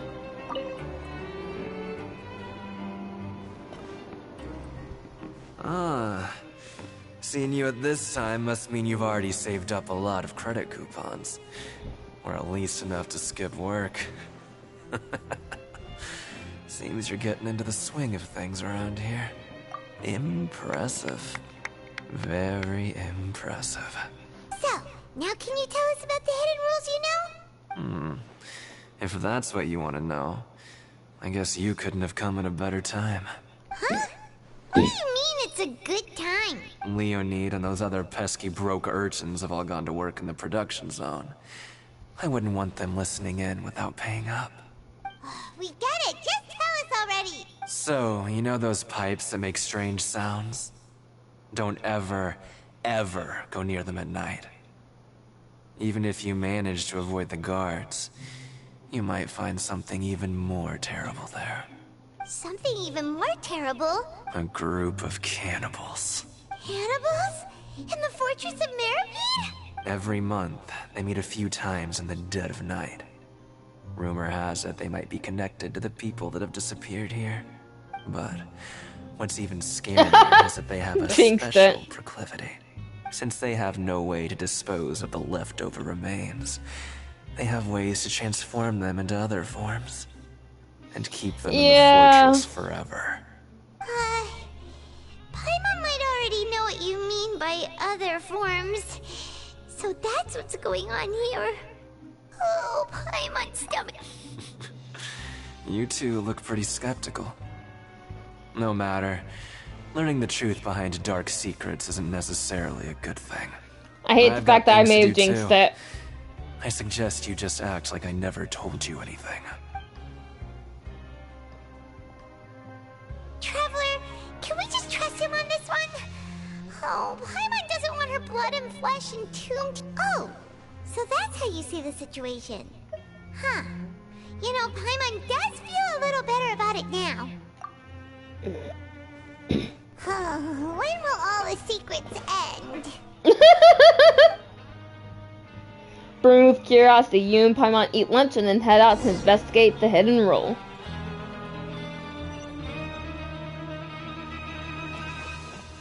Messed up?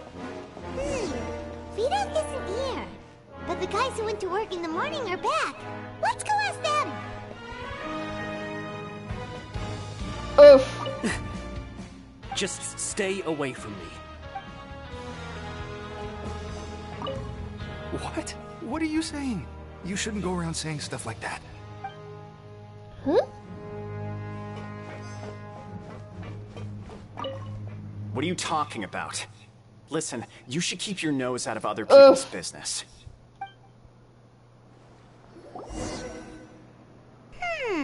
Their attitude sure is suspicious. Like they're trying to avoid us. But if they're being so obvious about acting weirdly, do you think they might just be trying to lure us in? Oh, this is all getting way too creepy for Paimon. So you mean we still need to investigate some more? Okay, if you say so.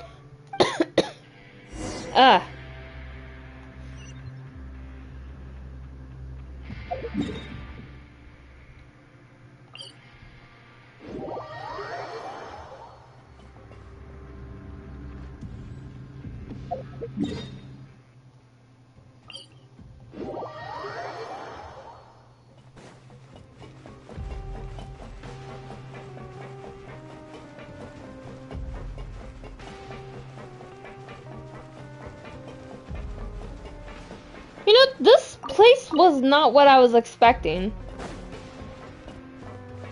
Hello, Fielding. What do you want?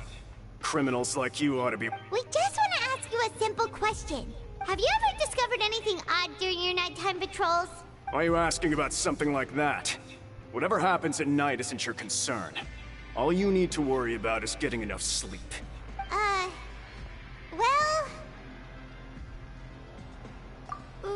Right! We've heard it happens a few times every month.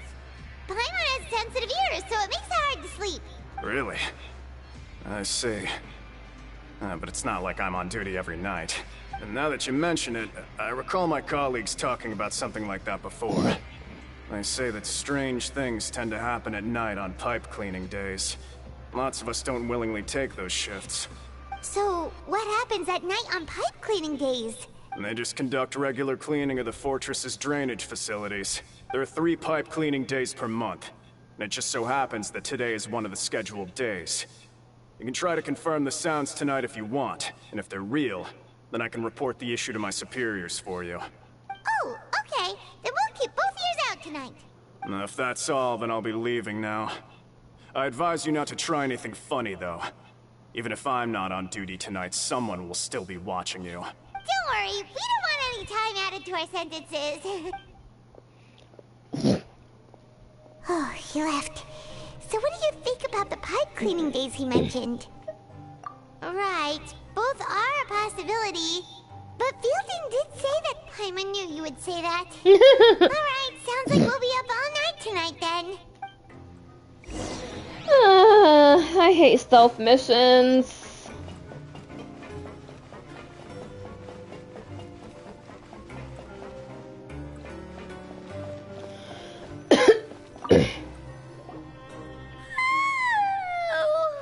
I'm so tired.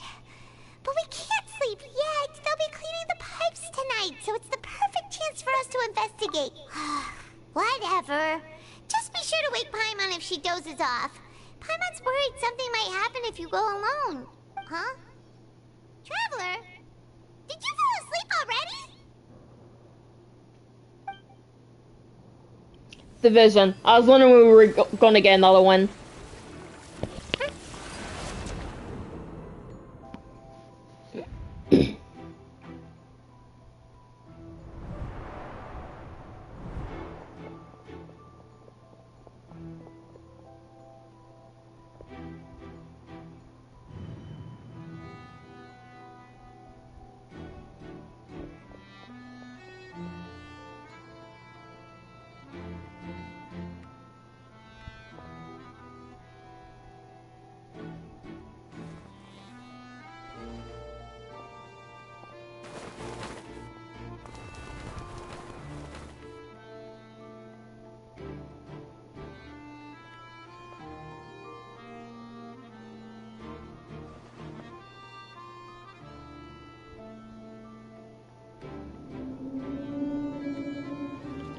Huh.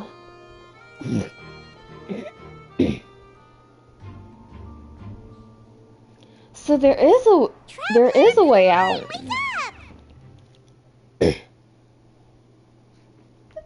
Oh, it looks like you were just peacefully sleeping to Paimon. Well, what did you see this time? Really? So we're finally starting to figure out what actually happened. But what about the cannibals? How do you explain them? Okay, well, it's about time for us to get moving. Just... I jinxed myself. Of course I fucking jinxed myself. I always jinx myself.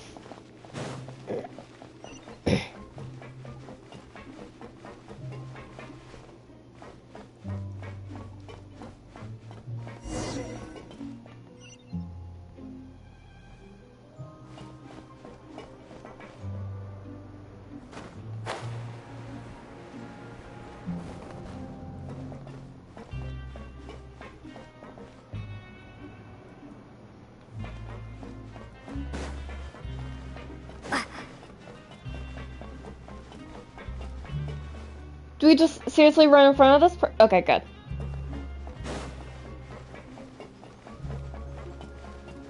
I thought I jinxed myself with the whole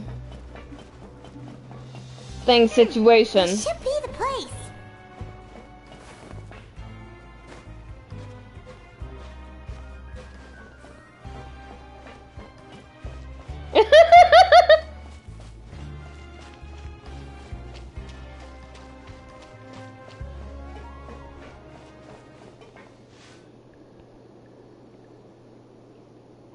I know you.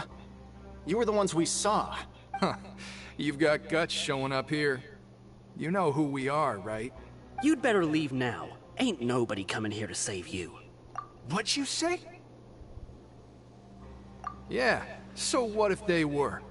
If you push us, we can make those rumors a reality at any time. Hey, what's the point of all those rumors anyway? What exactly are you trying to do? I don't have to tell you anything. If you turn around, go back to the dormitories and act like you never saw anything, then I'll pretend that you never showed up here. Yeah, scram. Nothing worth seeing here. Huh? What did you say? Isn't that exactly what Boss said when he left? Boss? They work for Tartaglia. Hey, do you know our boss? Oh, we had no idea our boss was such a big deal. He always kept his identity a secret. So, did he have you come here to find us? Oh, so you're Child's crew here? Seems like he had no problem fitting in. We're the only ones who heard him say those words when he left that night. So, unless he somehow told you those exact same words after that... All right. I guess that's proof enough for me. I believe you. Wow, those dreams of yours sure come in handy. We gave him the business for a while, and would always give him a hard time when he first came to the Fortress of Maripede. But here in the Fortress, the strong will always earn respect. He was working the longest hours and racking up wins in the Pancration Ring. You could always see how amazing he was, even when he was teaching us a lesson. So eventually, we all decided to follow him. But one day, he suddenly told us that he had to find a way to escape this place, no matter the cost. He said it was because he heard that call again. Oh. And as his crew, if the boss wants something... I mean, it sounds like a daunting line. So, we got to work, and used the hidden rules that were here to make up and spread the rumor about the cannibal rule. We just wanted to give him a better chance of escaping on a night after the pipes had been cleaned. Right, forgot about that. Oh, thanks to your rumor, nobody would want to come anywhere near here, prisoner or guard. Wow, it sure is easy to exploit people's fear of the unknown. But hasn't Child already escaped? Why are you all still coming here after pipe cleaning day? Because as far as we know, the pipe he went into isn't actually an exit. It should be a dead end. It leads to an abandoned factory area, and even if there were a way to escape from there into the sea, we're still way too deep. No one could ever reach the surface alive. But not unless still you have insisted on going in. It's like he was obsessed about it. So we told him that we'd pretend as if he never existed while he was gone.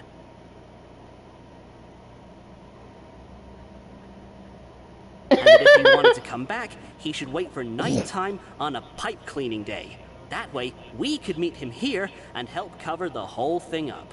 So you come and wait here through the night a few times a month just because of that promise? Yeah, but it's been so long now.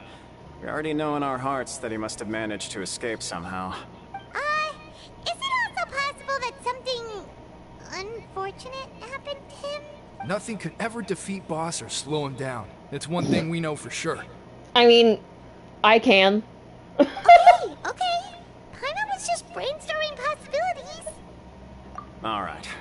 Keep quiet and follow us.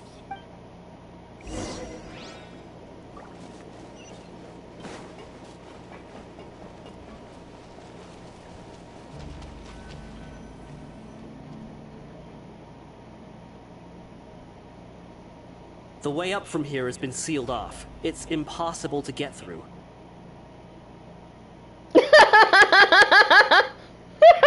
Truth. We actually had to fight him in this, and Nuevillette just drops on him like it's nothing. Boss left by going down from here. It wasn't full of water at the time. Later, we came back hoping to have a look, That's when we found out it had been completely flooded. It's impossible to navigate unless you're an extremely skilled diver. Do you think Child got trapped by the water? Not likely. We all know that Boss was an incredible swimmer. Really? Then have him come investigate, pronto. Just be sure to tell us if you get any news about Boss. It's getting late. We should leave before the guards come this way. Yeah, we learned a lot about what happened to Child here. Let's get going! I mean, we can fucking breathe underwater, what the hell? We finally learned some key information. Seems all of our investigative work has finally started to pay off. When Pretty you much. said you knew a diver, you were talking about Fremine, right? If we ask Linny, he'll definitely have Fremine help us. Ugh. Why is Child like this? What was he doing going into the pipes? Not making our jobs easier, that's for sure. Fortunately, though, it seems like it's only a matter of time now before we find out what really happened. Now that we can finally relax, I'm starting to feel super sleepy. Let's try to get some rest while we still can.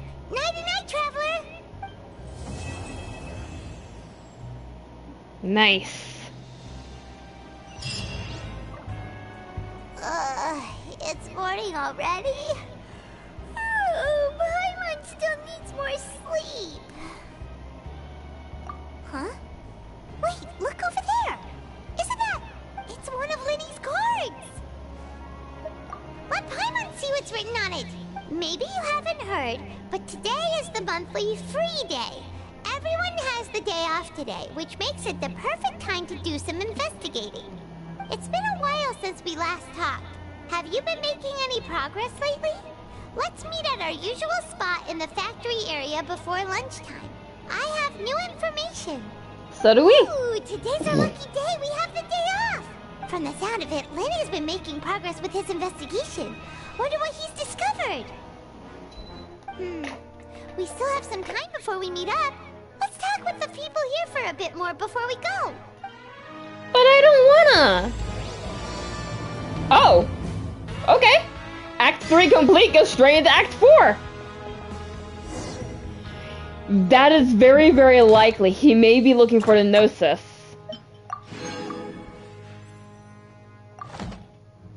Usually we have to wait for Act 4. They just said, nope, we're gonna go ahead and give it to you straight away.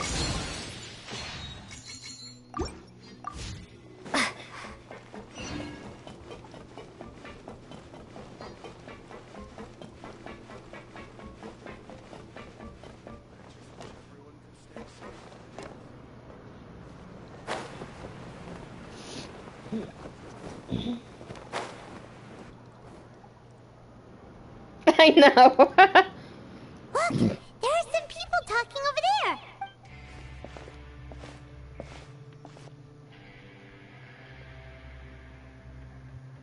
If you ask me, those pompous parasites on the surface act like they're all a bunch of aristocrats. Do any of them give half a hoot about a bunch of dogs like us?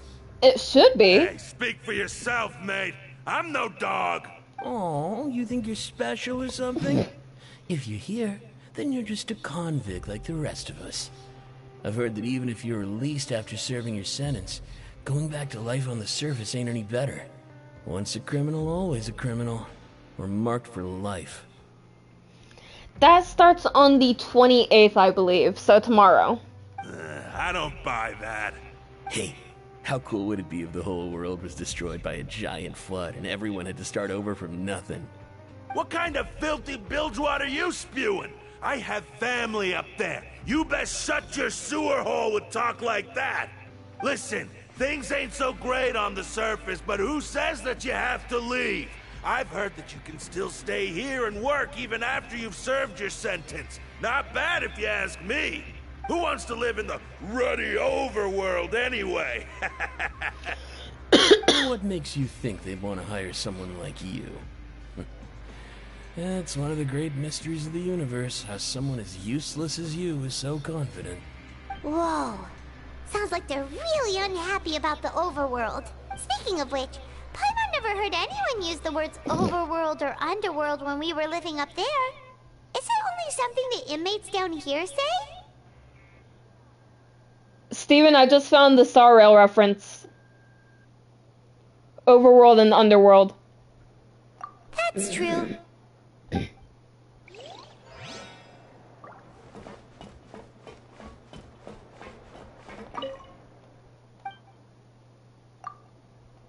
Oh, so it was like an actual daily reset.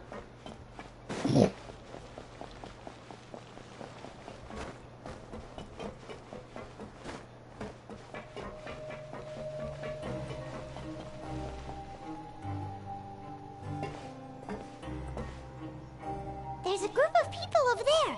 Let's go listen in. So I said, that's not a faucet. Hey, who are you two? Why'd you come over all of a sudden? Oh, sorry for eavesdropping. Sounds like you were talking about something private.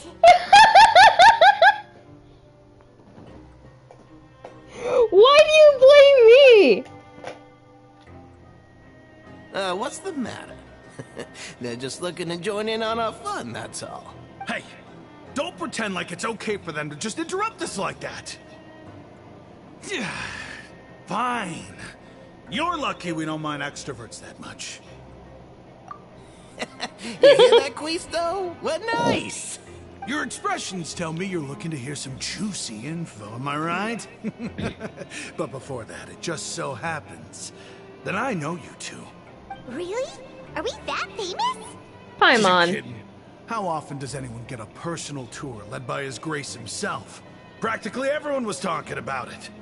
Word has it that you also caused quite the kerfuffle. A little mistake, huh? I like the way you put it. You see, people with a good attitude can join our group anytime, unlike some of the others here. Yes.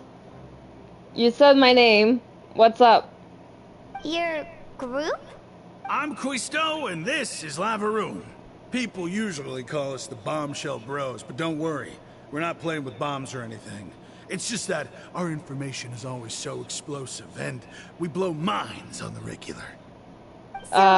You two really like to gossip? Whew, you sure know how to embellish. It's fun! No. You don't get it. Knowing intelligence will make things better for you here. For example, we did. knowing who's working with whom, who has the latest rumors, who's not getting along. Wouldn't you like to know all that? Whoa, all this info's worth something, you know? You should prove you're worthy of it. I don't mind him. Quisto's always this way. Just play nice and say something to massage his ego. The welfare meals. Talk about the welfare meals. Right. That meal we had yesterday was super delicious. Paimon can still taste it whenever she closes her eyes. Is that so? To tell you the truth, I've been helping out with making those welfare meals. I've been working as a kitchen assistant for about a month and a half now. Yeah, I ended up taking a small nap because after I ate, I was tired and I kind of just decided like, yep, this waking up at 3 a.m. with only like 2 to 3 hours of sleep and then you eat, you're likely to go into a food coma right then and there. Oh, so you're the one who made those delicious steaks. Amazing. You could be a professional chef. You are correct. I am a true professional. In fact, I even went to culinary school. But since you like my cooking, I guess that means we share similar tastes. Listen carefully. This little bombshell will help. I think my medicine also has something to do with it. Fortress.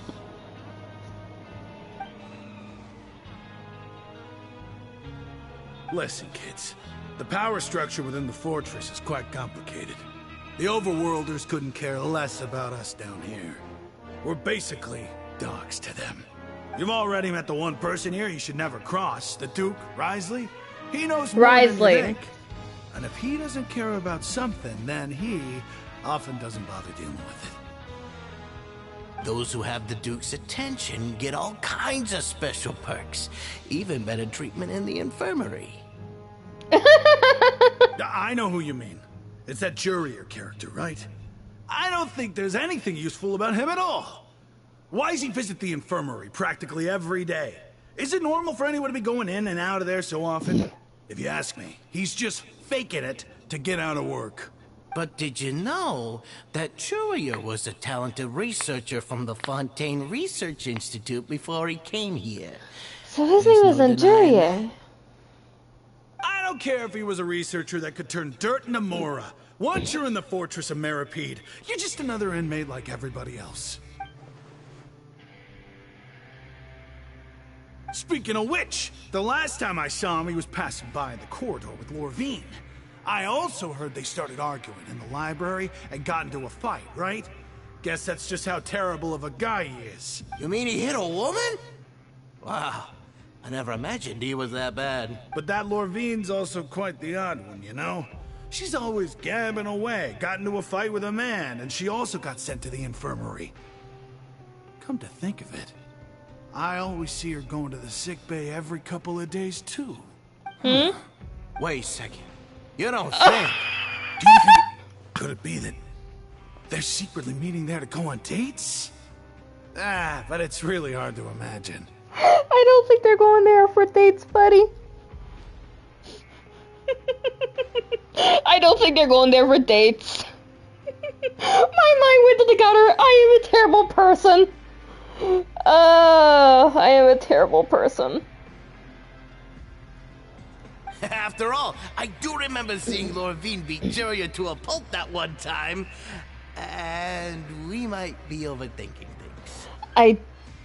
I think that them beating each other up is all an act.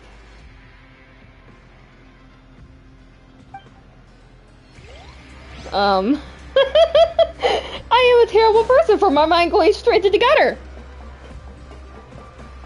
Wait, hold on.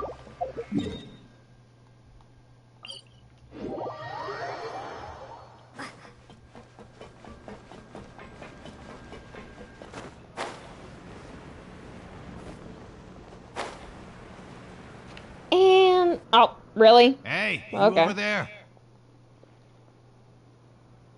Yeah, you. Say, do you like playing card games? You know, like Genius Invocation TCG? You TCG players are like mint in the wild, literally sprouting up everywhere. And yet, I can never find enough mint! Paimon, you liar! Hey, come on now. What's wrong with finding fellow Invocation aficionados? Anyway, care to join me for a game? Alright. No pressure. But why would you be looking for people to play Genius Invocation in a place like this? Don't people usually come here to fight? Whether you're throwing down cards or throwing punches, it's all a competition, isn't it? It's all the same in my eyes. You know, I would like to fight with my bare fists, but they won't let me into the ring. So, I can't prove how strong my physical DPS Lumine truly is. There are lots of card players here in the fortress. When I saw you, I immediately thought, hey, even outsiders from other nations play cards. So I came over to say hi. Sure. Great! Since you've been here longer than us, you need to flex your seniority a little bit, right? I thought you would have already heard everything by now. All right, then. Did you have anything specific in mind? Or do you want me to just pick a topic? Why don't you pick? We'll let you know if we've heard it already. All right. Have you heard any strange rumors since you've arrived? A few. And did you know that there are some people who are always gossiping over in the corner? Yeah, so you've already met those two. They're quite a pair. They always keep an eye out for the latest happenings and gossip about everything. I've never seen anyone with more time on their hands. Huh. I heard that they used to be a chef and a bartender before they were sent down here.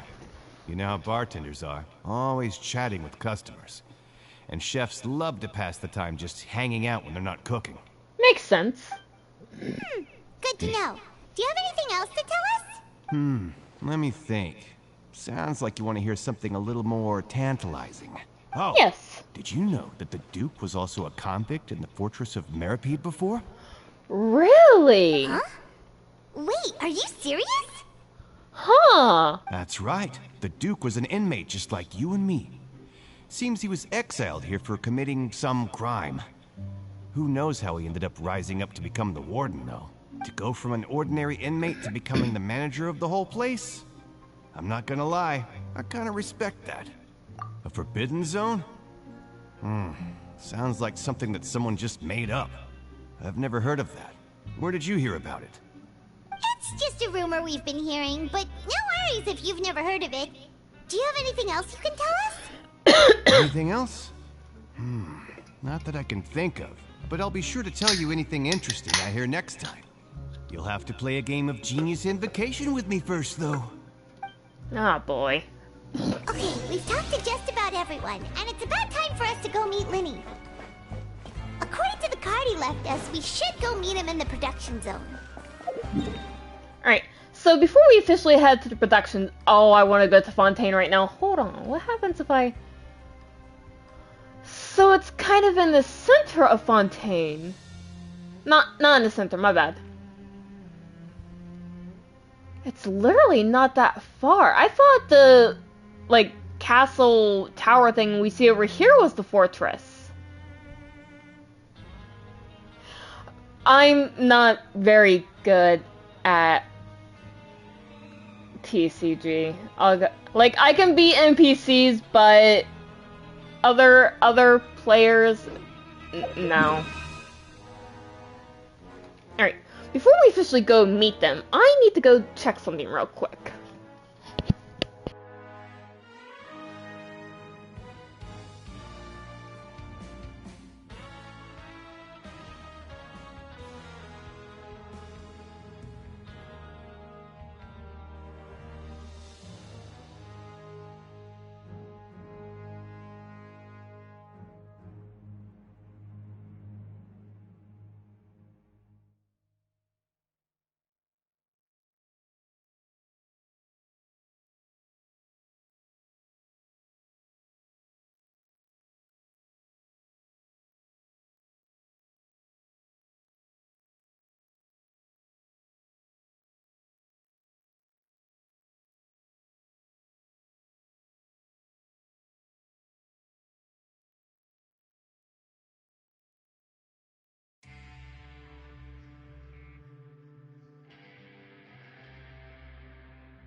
There we go.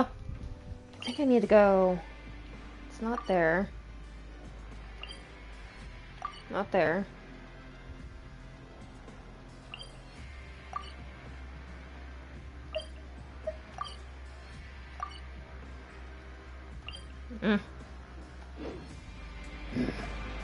Oh, I'm already here.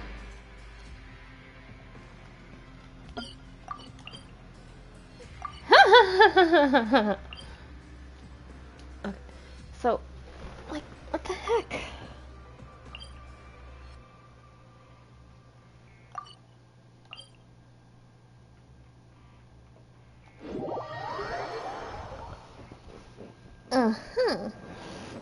So those will take me up.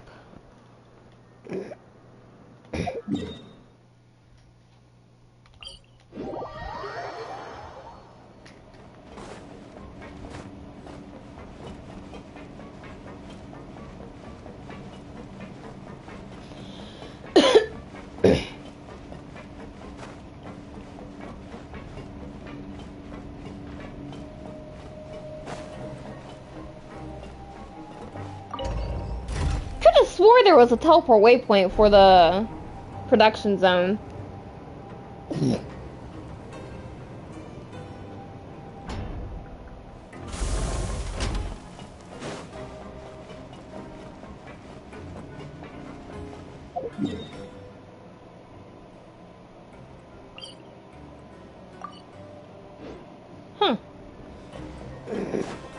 I guess there isn't.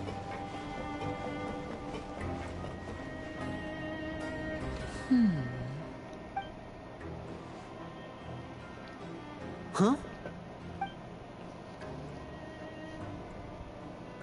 That look in your eyes.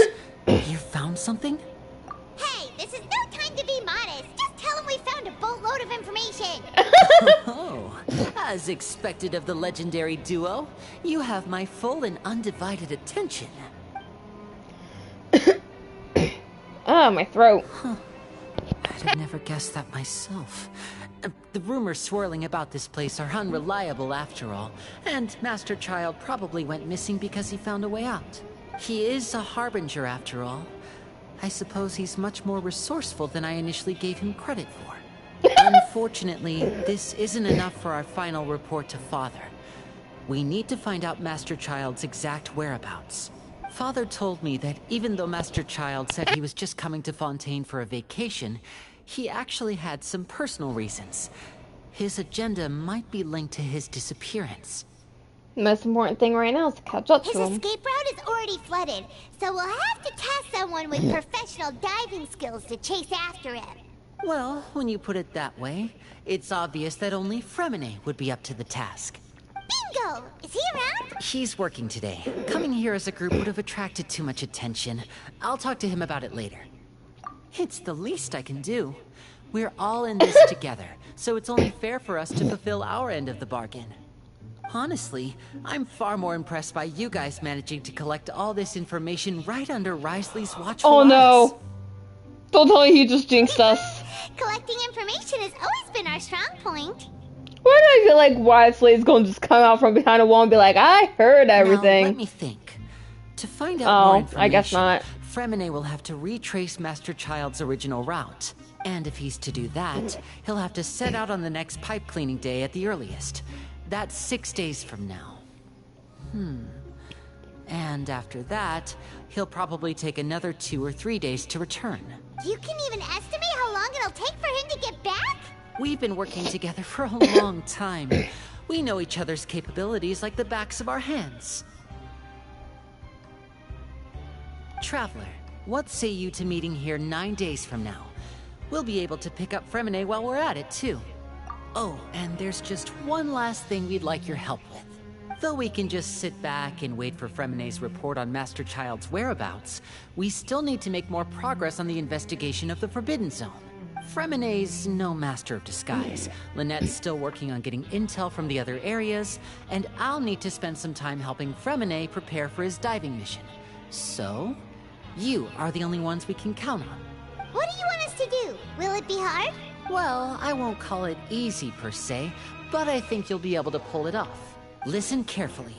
You'll need to find an excuse to get into the infirmary and investigate the room and environs.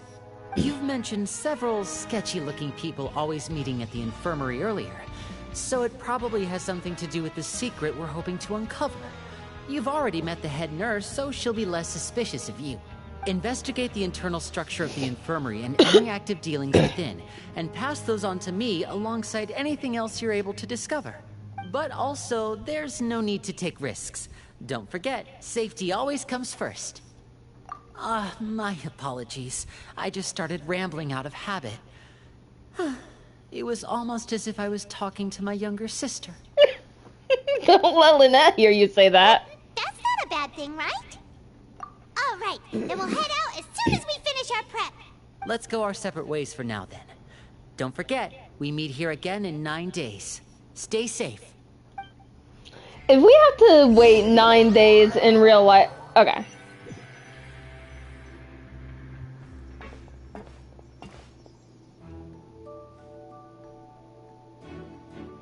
Hey, stay here for now. Paimon will take a peek. There seem to be several people in town. Yeah, she's over, like, 6,000 years old. Apparently, she's older than Zhongli.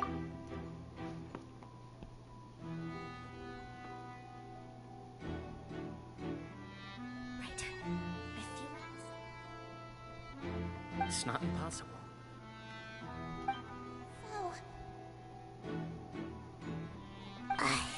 It's a bit hard to understand them from here.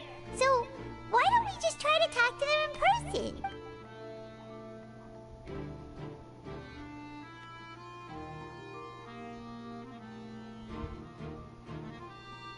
Oh...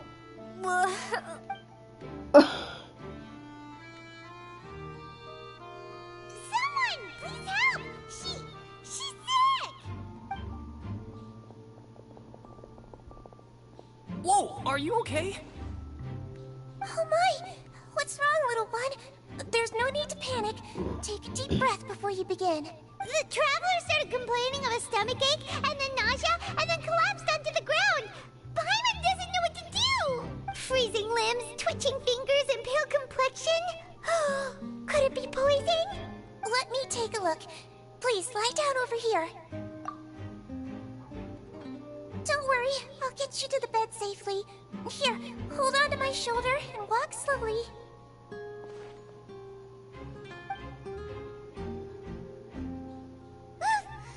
You can do it, Traveler! Don't apologize. You're sick after all. Now, please relax. I'm just going to do a preliminary checkup on you.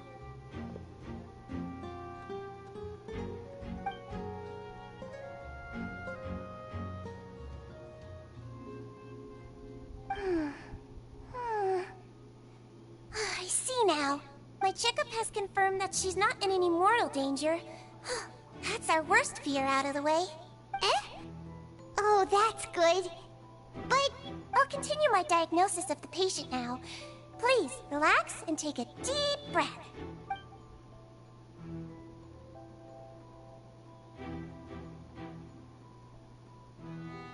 The traveler looks so terrified. Don't sense serious damage to your organs either. Does it hurt when I press here? And here? Huh? But based on my initial checkup, there shouldn't be a problem here. How strange.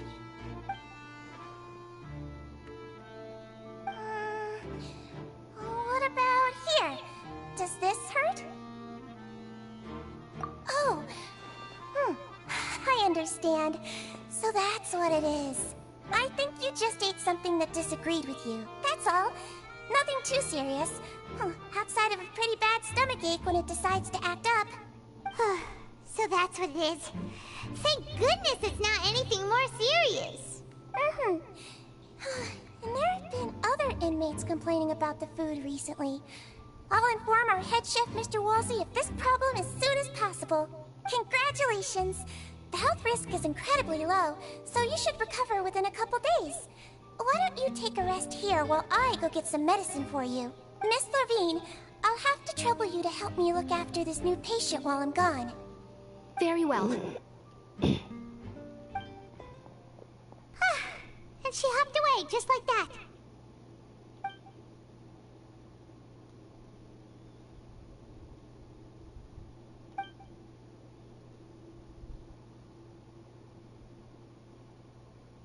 Hello. So how are you feeling now?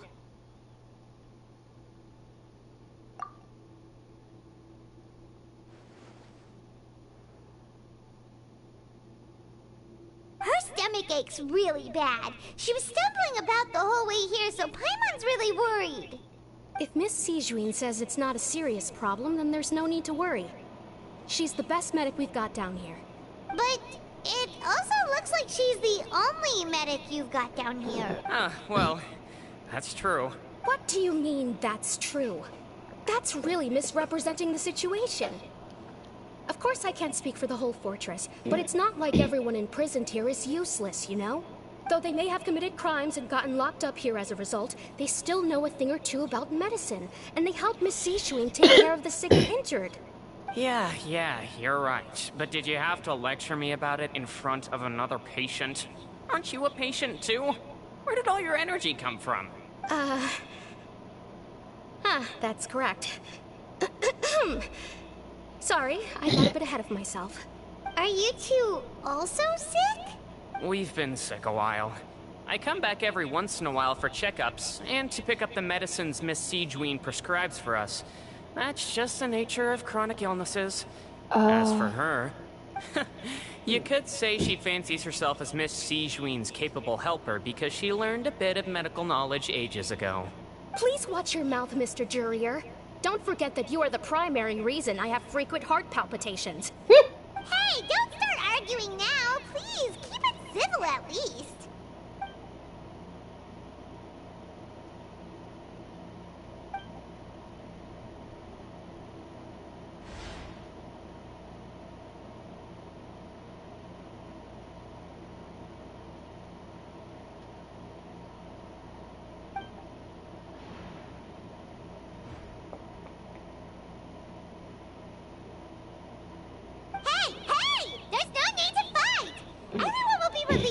So there's no need to argue over silly things like this. But... Release. It's way too early for us to even think about that. And who the heck knows if we'd even be able to continue our previous lives?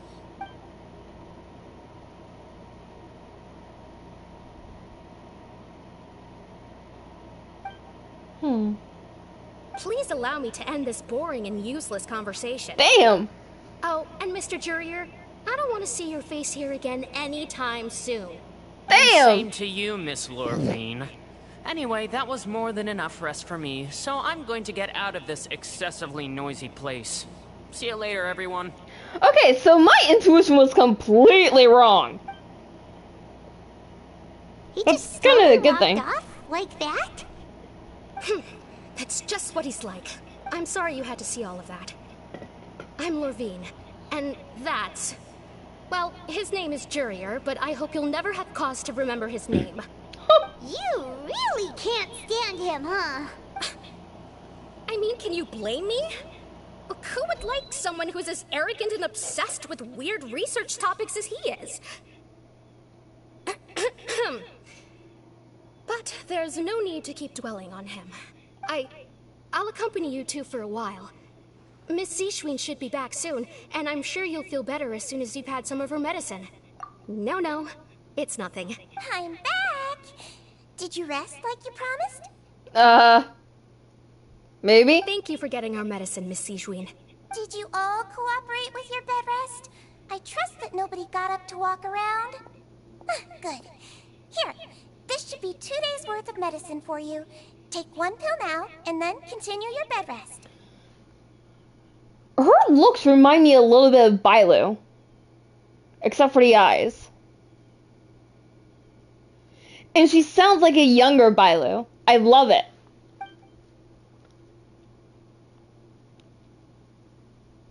Miss Lorvine, I left in a bit of a hurry just now. Do you still remember if we discussed the color of the pill that you should be taking today? I remember. You said it should be yellow.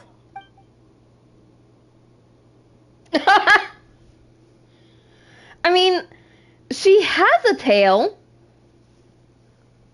I mean, she has ears where horns would be. Yellow, huh? I understand. These are yours. Please, make sure to go to bed early after taking them tonight. You'll benefit from a good night's sleep. All right, then I'll also be on my way now. I hope you feel better soon, too. See ya!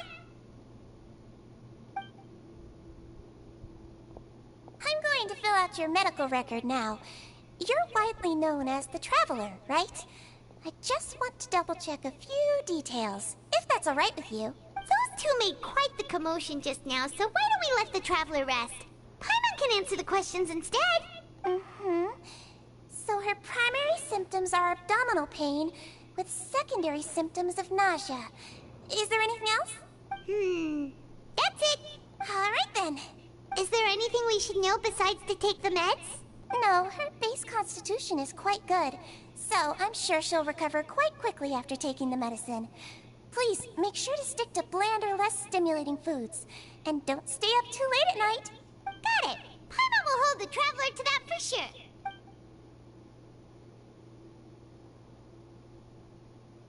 Oh, you're going to take a nap already? Okay then, you get some rest.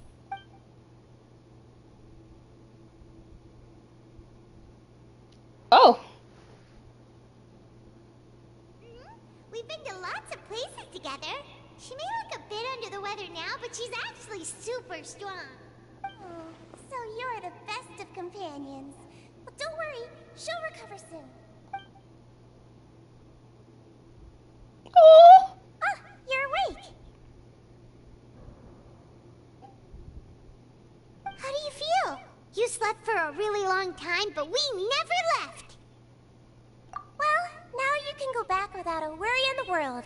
Remember to take your meds regularly, and remember bland foods. Thank you, Miss Sijuin. Oh, Paimon's word of companion just brings me so much comfort, and I find it adorable in the fact that the game actually mentions it. Ah! I'm sorry, I just find that downright adorable.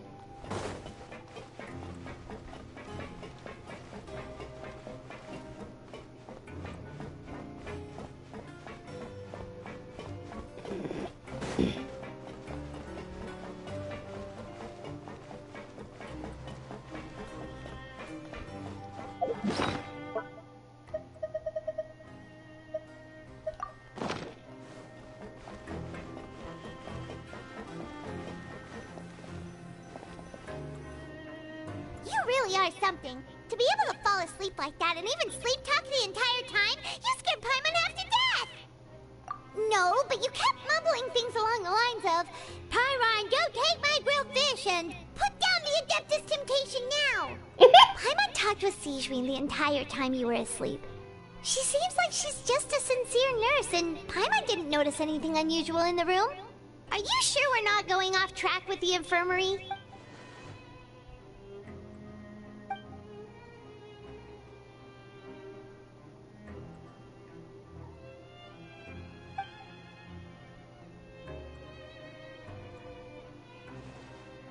Whoa, you really are super thorough. All those tiny little suspicious things that Paimon didn't even pick up on. We've got to get the info to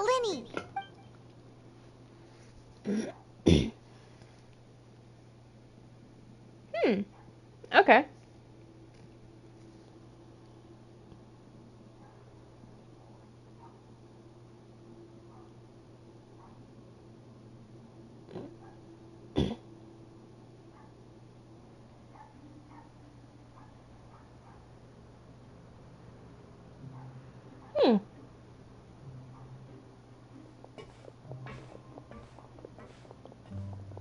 Damn, that exchange was smooth.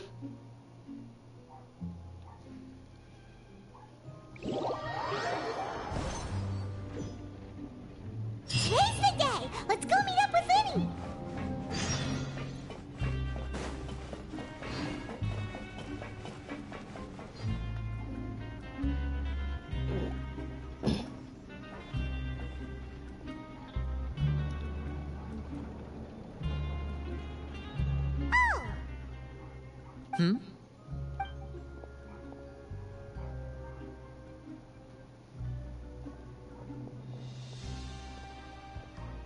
Did you two run into any trouble over the past few days? No, we just worked our shifts according to the schedule. Nothing weird happened. That's good. That means you didn't raise any suspicions when you infiltrated the infirmary. We've taken a look at the slip you sent. Fremine successfully left the grounds via the pipes 2 days ago, and as of last night, Lynette has also infiltrated the infirmary after faking an illness. Wait, why is she getting involved as well? You already went above and beyond when you scoped out the infirmary. To put it more bluntly, even if we were to view that as something you did in exchange for Fremine's help, you've already done more than enough. Infiltrating a guarded stronghold is a different kind of job from a one-off investigation. We want to avoid using the same faces over and over and reduce the amount of suspicion that will fall on any given person. Lynette also felt like you have already taken the first step for us, so she should be the one to finish the job. So that's what Lynette thinks. Oh, Paimon hopes everything's going well for her. Perhaps that's true. You are both very good people, and we've come to appreciate that more than anyone else. Unfortunately, there's still one thing that could get between us, lest you've forgotten. The matter of our respective loyalties.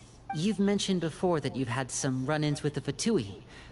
I can understand that feeling, so I assume you're just helping us out of the kindness of your hearts?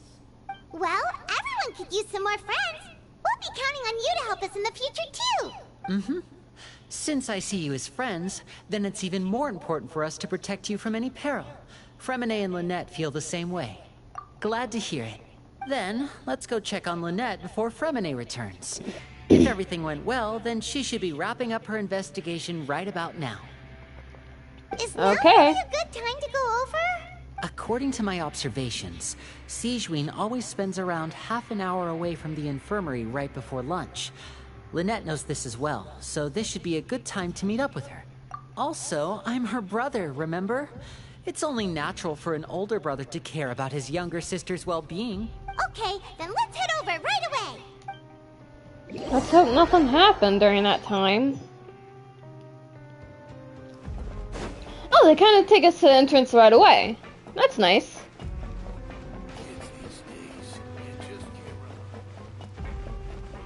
Okay, buddy. Lynette should be here right now. Huh. Strange. Lynette? As expected, Sigewinne isn't here, but why isn't Lynette here? No, Lynette rarely deviates from the plan. We agreed that if she were to make changes on the fly, she'd find a way to let me know. Unless... Let's see if there are any clues around here. We can look while we wait for her. Okay.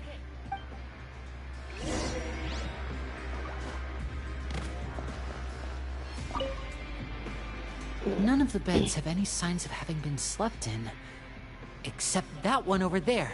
That's the one Lynette must have used, right? You said she was pretending to be sick. Mm-hmm. She would have said her migraine was having a particularly bad flare-up. Generally speaking, the head nurse would then ask her to lie down and rest, while she left to retrieve the medication.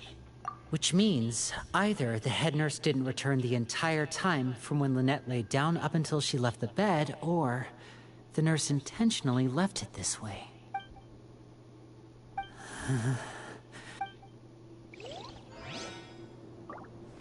Oh boy.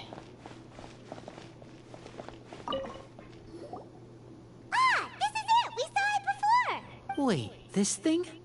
It doesn't look like it's been disguised that well. The space behind it is empty. From its size, I don't think it's an entrance that is meant to be taken apart. There's probably a mechanism around here somewhere. Could Lynette have tried to get inside? But if that's the case, she would have contacted me for sure. Unless Let's look she's around here taken for some in. more clues. Don't panic, just take another look.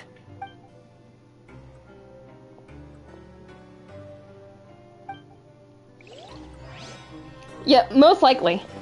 I mean, that is his sister after all. His twin sister, by the way.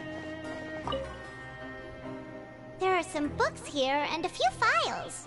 They all look like medical records. Advanced nursing, how to raise the spirit of your patients, a quick guide to the psychology of emotions, and the meaning of laughter. These sure are some interesting books.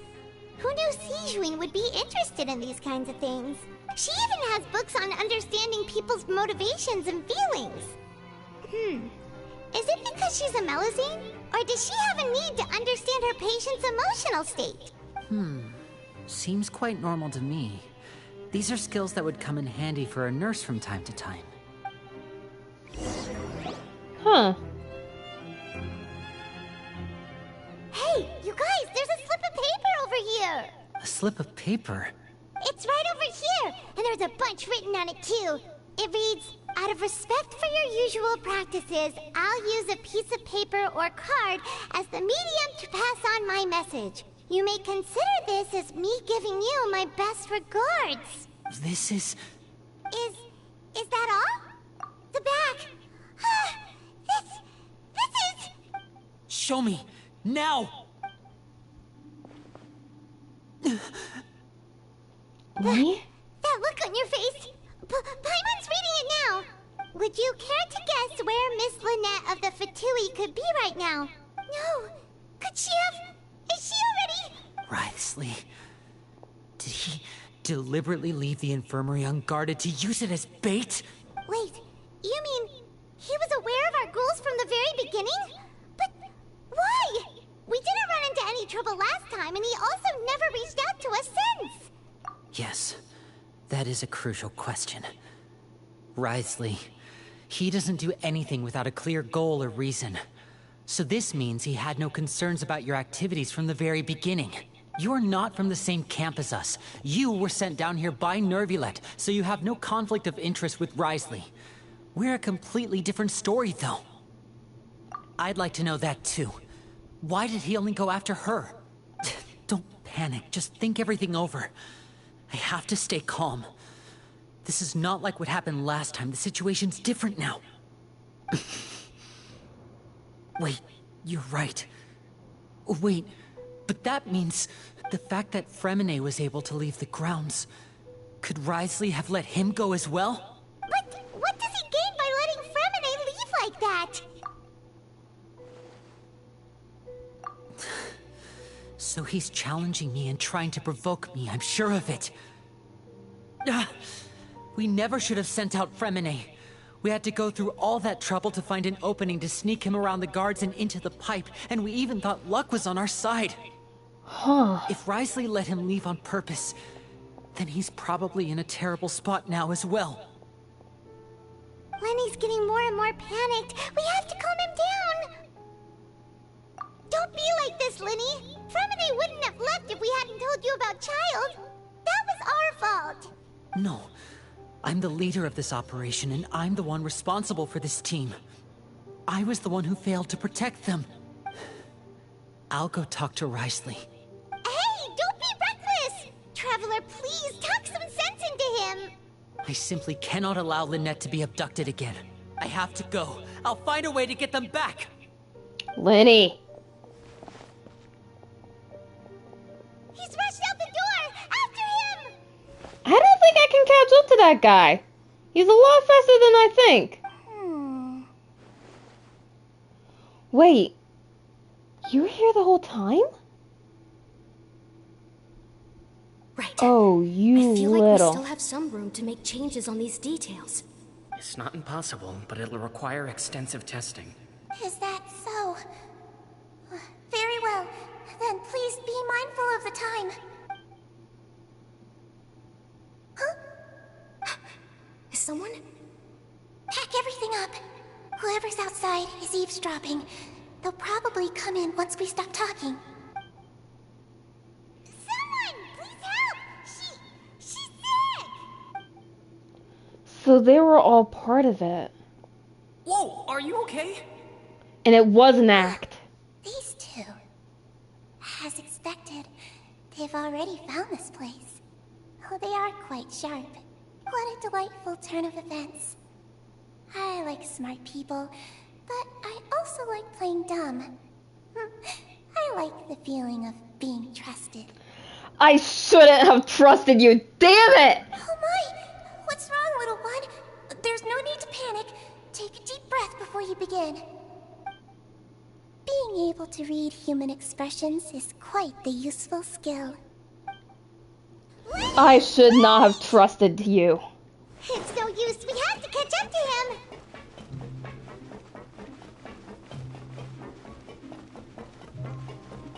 He's already out of sight. How is he so fast? Let's go head him off at Wriothesley's office.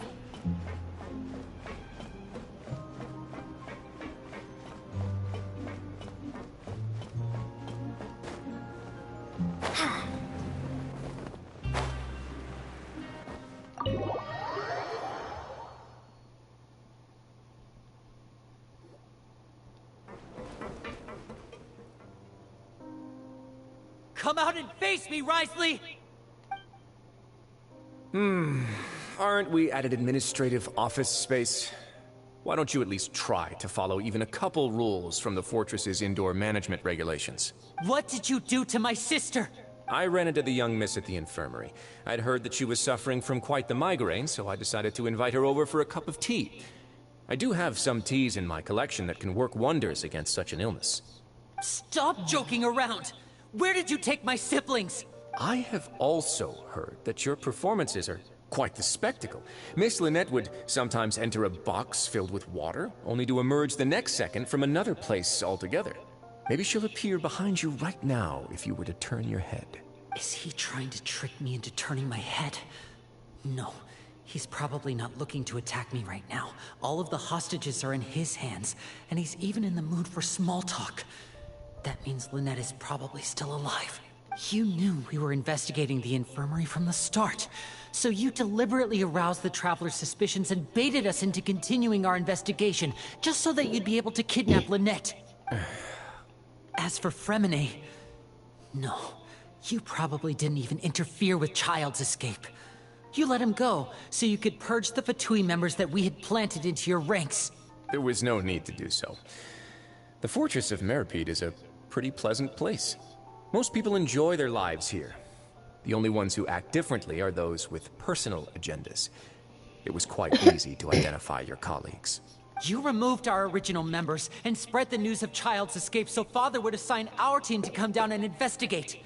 Fremine has also fallen into your hands, right? If you're oh so omnipotent and so in control, why would you need hostages? One correction. Lynette is in my hands right now, but Fremine is not. He's not? What do you really want? Lenny! Oh, wonderful. Everyone is here, so I'll only need to say this once. Thank you so much for cooperating with me. Cooperating with you? Eager and to the point, I see. Alas, only Miss Lynette is currently having a cup of the fortress's finest tea. Although, as per your original plan, Mr. Fremine should also have returned to the fortress by now. But he has neither shown up within my gates, nor has he been taken into any kind of custody. So, where do you think he may be right now? Wait, you can't mean you locked him outside in the sea? I closed the fortress's gate to the outside world. That's all. Fremine's a star diver, so he should be fine, right? No, we're still here, so he definitely tried to find a way to come back for us. So we can't assume he might have made a break for the surface. But why would I do this, you may be asking? To have an audience with you, of course. My intel tells me that Mr. Linney is a great magician, so it's only natural for me to want to have some cards of my own when it comes to negotiating. Besides, I do recall you mentioning to Miss Lynette that you've always wanted to have a face-to-face meeting with the Lord of the Fortress of Meripede, regardless of whether it was in a personal or a professional capacity. Well, you got your wish. So, you've been keeping tabs on us before we even set foot in the fortress. Some of my folks just happened to hear a thing or two, that's all. In any case, I will be straight with you. I was willing to play dumb and turn a blind eye, so we had a pleasant few days playing games together here. But once you started focusing on the Forbidden Zone, all of that changed. Mr. Linney, the cards are stacked against you right now. Miss Lynette is in my hands, and Mr. Fremine is still slowly being pickled out there in the brine. You know just as well as I that he cannot last out there forever. You need do but one thing to guarantee their safety. I would like you to contact your superior, and ideally invite her over for a cup of tea with me. You want to see Father? But why should she bother giving you an audience? Because she wanted to come there originally. Well, if she cares for the well-being of her dearest children, she should have plenty of motivation to join me for a parents' evening. Wait, what? I've heard that the bonds between the members of the House of the Hearth are like the bonds of family. I don't see why she would refuse. Why did you think Father sent us to handle the Fortress of Meripede? This place is basically a no-man's land. It wouldn't be fitting for anyone as important as a harbinger like Father to come here in person. Oh, I see. So it's because she doesn't care for my place here. That's such a shame. After all, I've amassed quite the tea collection. I was looking forward to sharing it with her. Both Monsieur Nuevillette and Lady Farina have already received many samples as gifts. Was this the extent of your master plan to get to Father? No matter how much pressure you may put on me, I won't allow you to use us to blackmail her. You people really are difficult to get along with. All I'm asking for is a face-to-face conversation. Does she truly have no interest in the fortress's secret? Mr. Linney, you have one last chance to invite your father here. If you refuse... Lenny! Instead of asking why I'm doing this, why don't you try to see things from my perspective for a second? From the very beginning, the Fatui has been actively infiltrating my fortress. I gave you a warning by cutting off the first few operatives I found, but that only caused you to double down. Had you given up on the fortress then and there, I'd have no reason to want to talk. Mr. Fremenet left the fortress on his own, and Miss Lynette tried to pry out my secrets right in front of me. No matter how you look at it, the responsibility for this falls on you. I shouldn't ask Father to do anything because of us. 6, 5... Oh! 2, 1.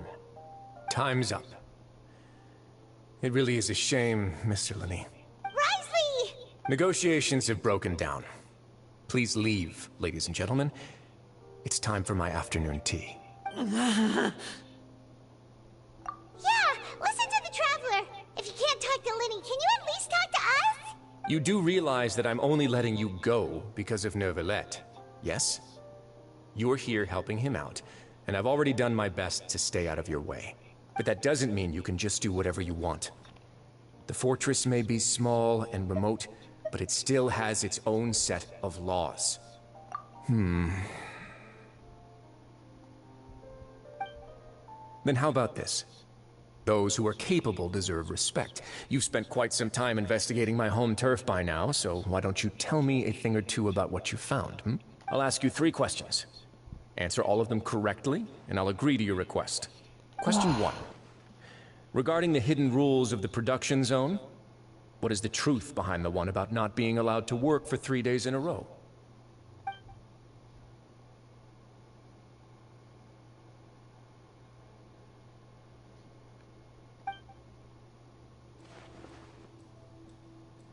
Oh, crap. Regarding the hidden rule of the production zone, what is the truth behind the one about not being allowed to work for 3 days in a row? What happens if you violate the production zone's hidden rule? If you break the hidden rule of the production zone, your welfare meal might contain some strange meat.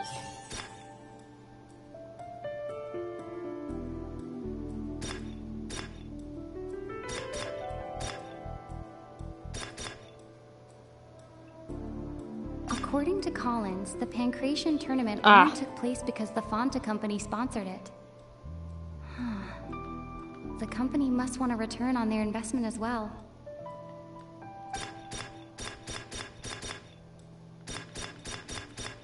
I've been told that the infirmary is always empty for the half hour just before lunch. But what could Sigewinne be doing during that time? The Fonta promoter has been struggling because he doesn't recognize the real value of coupons. Meanwhile, the Duke believes that only idiots who don't understand the value of coupons would spend them on Fonta. We often see Miss Sigewinne observing the prisoners at work near the production zone. It seems like she can perceive the general state of a person's health just by looking at them. Fonta's internal reports suggest that they're starting a new trial of an unnamed and unpackaged product. But the product has to undergo a trial because even Fonta's own employees have a lot of reservations about it. The research note said that the Melusine race perceives the world very differently from humans. Because of that, the Melusines have also developed a sense of aesthetics that appear rather strange and alien to humans.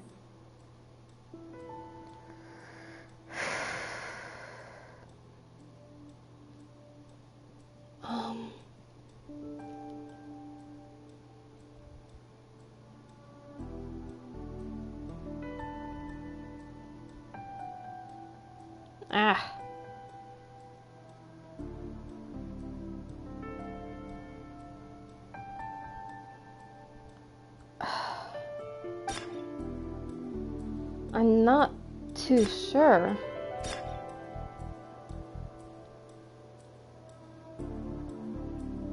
Wait, what was this again? Fonta's internal reports suggest that they're starting a new trial of an unnamed and unpackaged product. But The product has to undergo a trial because even Fonta's own employees have a lot of reservations about it. The Fonta promoter has been struggling because he doesn't recognize the real value of coupons. Meanwhile, the Duke believes that only idiots who don't understand the value of coupons would spend them on Fonta.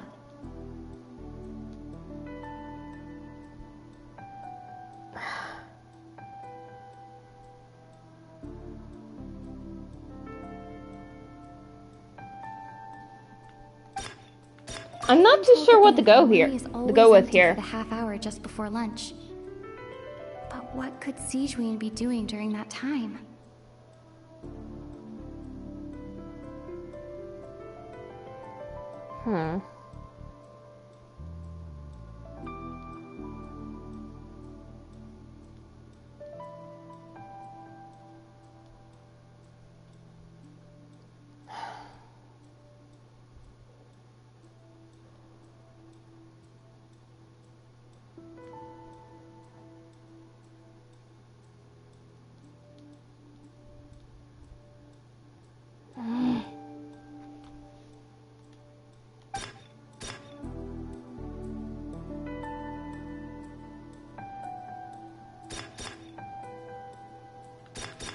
The Fonta promoter has been struggling because he doesn't recognize the real value of coupons. Meanwhile, the Duke believes that only idiots who don't understand the value of coupons would spend them on Fonta.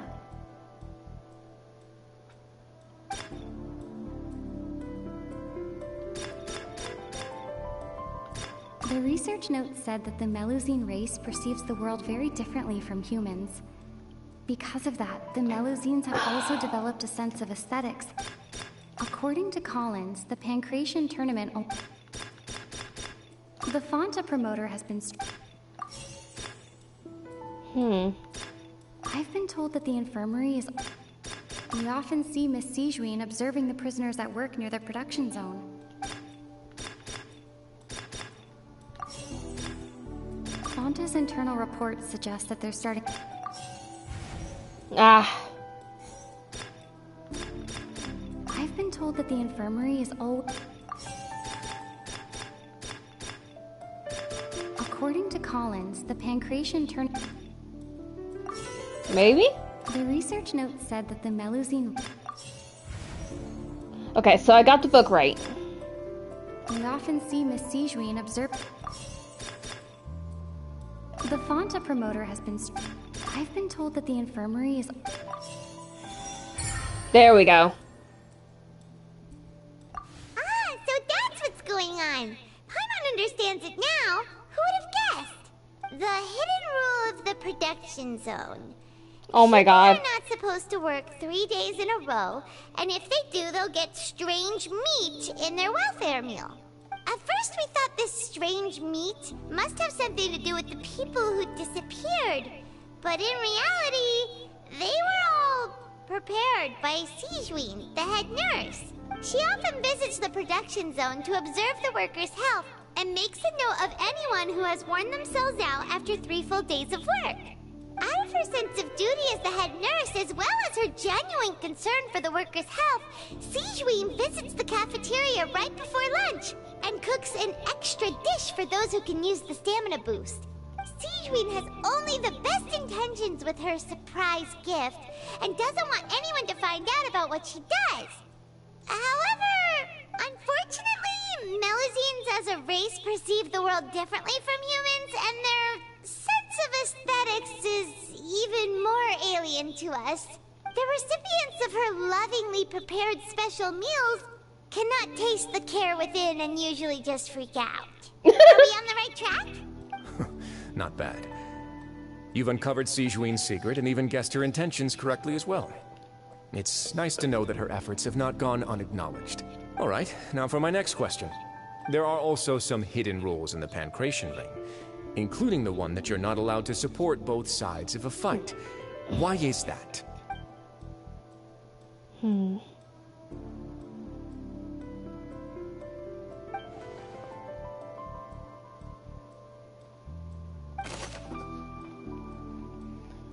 If you violate the hidden rules of the Pancration blood of the pancreation ring, you will receive a bag containing a strange blood-colored fluid.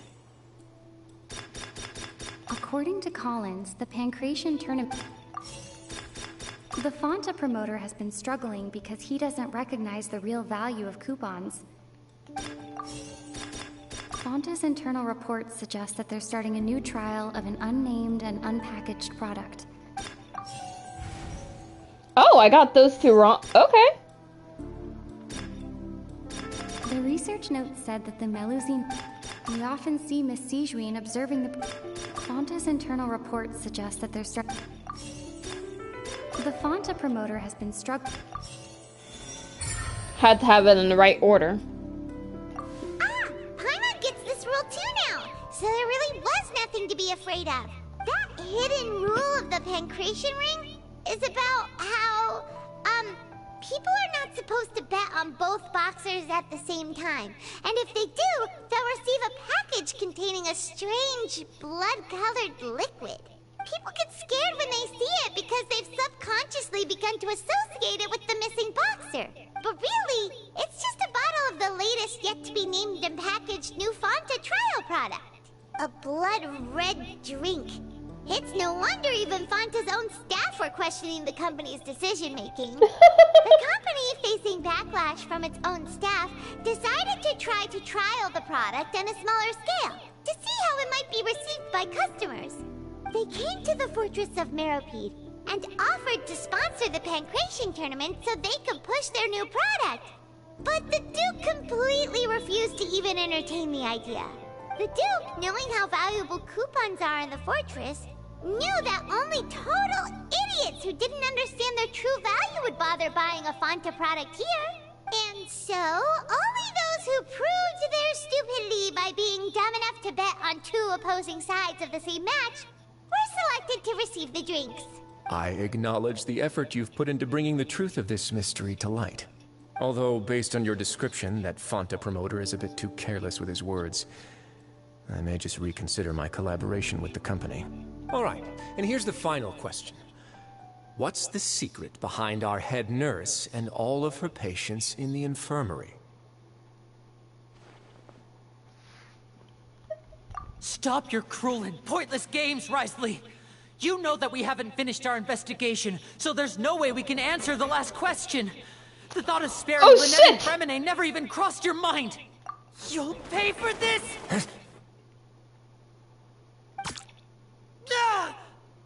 Oh! Lenny, are you alright? Oh, close one. I owe you, Sijuin. That was a fantastic shot. It was nothing, Your Grace. Sijuin? Though this gun may look like a toy, it's actually fully functional, as I just demonstrated. Sijuin... You... Not at all. I am merely a resident of the fortress, and thus protecting it is my duty. When Monsieur Nuevillette asked me to come here, he told me that my job would be to take care of the well-being of everyone here. I am merely discharging my duties. But if you mean what you just said, then isn't Linny someone you should be looking after as well? Isn't he a resident here just like the rest of us?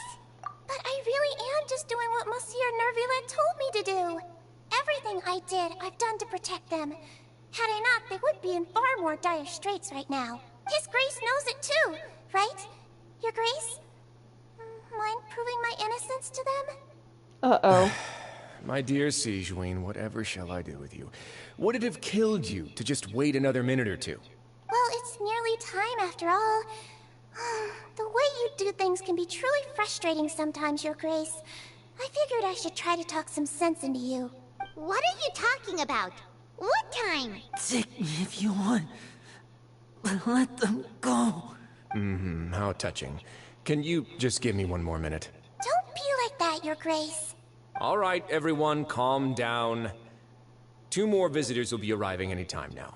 I'll go get a cup of tea. Miss Sijuin, I leave Miss Lynette in your care. You... What are you doing?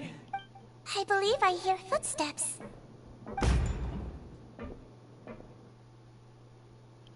Uh-oh. Some space, please. Ah, Miss Clarande. My door. Freminet! Freminet. Freminet! What's going on? What is Clorinde doing here? Work. Work, sure. I'm sorry about shooting you, Mr. Linney.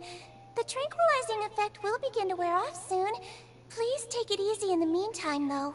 What happened to Freminet? Wasn't he diving just outside of the fortress? Why is he looking like this?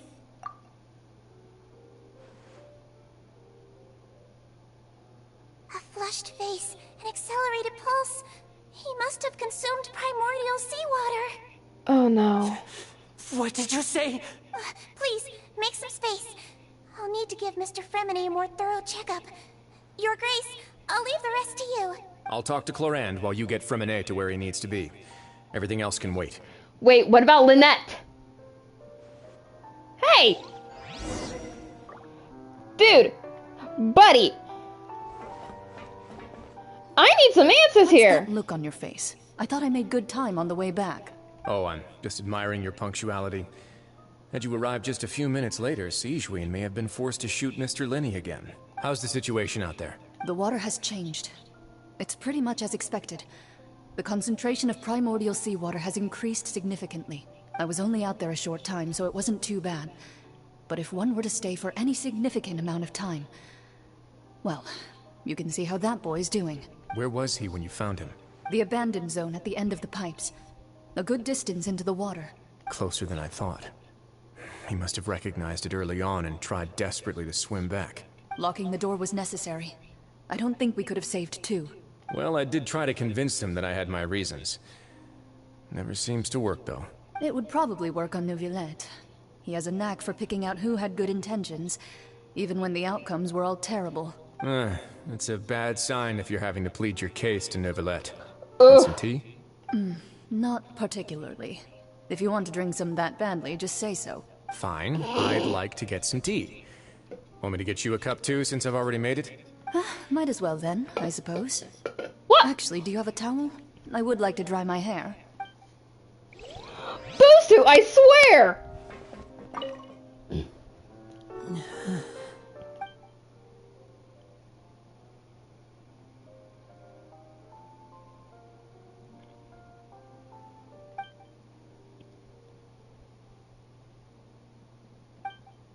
How is he?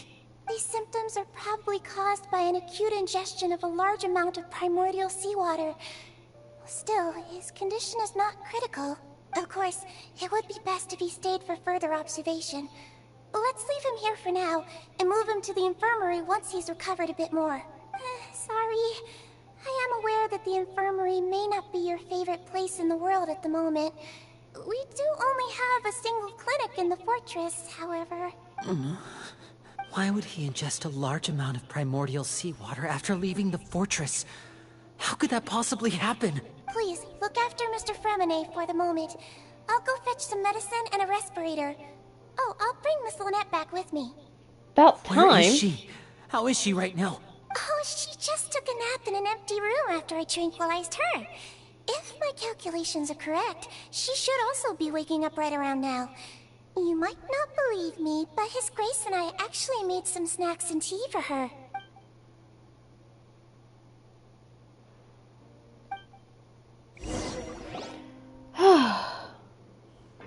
Linny, are you okay? I'll be fine. They're all here now. Don't worry about me. Alright, before we continue on with this conversation, give me just a second. I gotta check something.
Oh goodness, it's dark outside.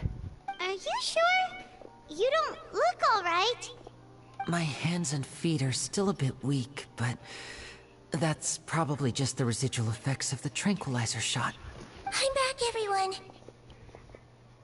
Lenny! Oh, Traveler, Paimon, you're here too. Freminet? Is he... He'll be fine. But for now, please help me lift him up.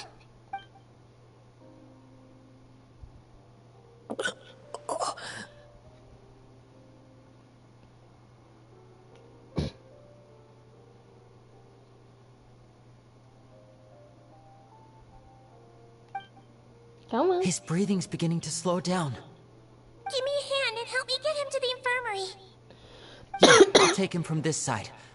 Lynette, together? On it. Traveler, you seem pretty worried about him. Want to come with us? Of course. The Duke and Clarande are gone. They probably went to get some tea. The Duke will explain the truth in just a bit. Miss Clarande will need a break, since she only just returned from rescuing Freminet out of the sea. That's what I want to know.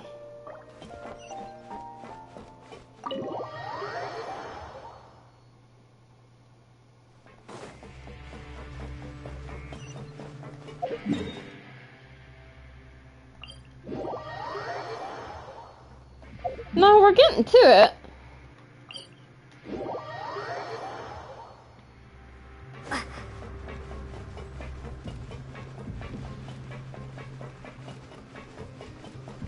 They better not leave us on a cliffhanger, actually.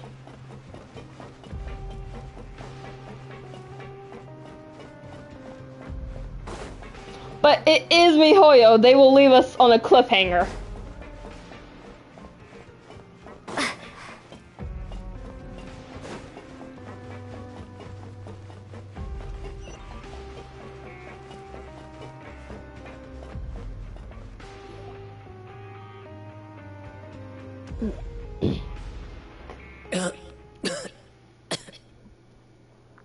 He's awake. Freminet, how do you feel? Lenny... Lynette... We're all here.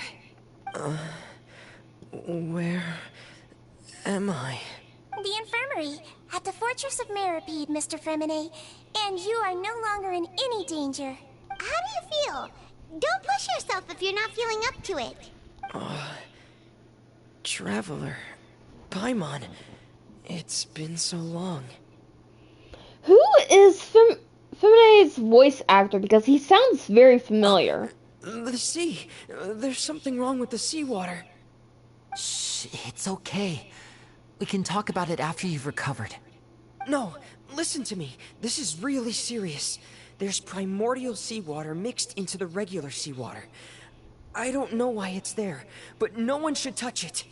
Pipes. Right, the pipes. It's all coming back to me now.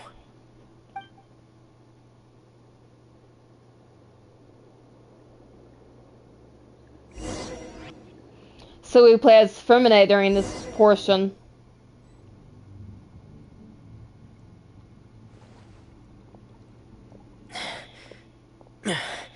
I'm in. Seems like this pipe hasn't been used in a long time. It looks abandoned. At least I thought we would. Where could Master Child be?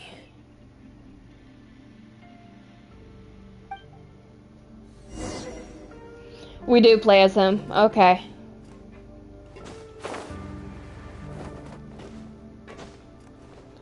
Thank you for hopping in.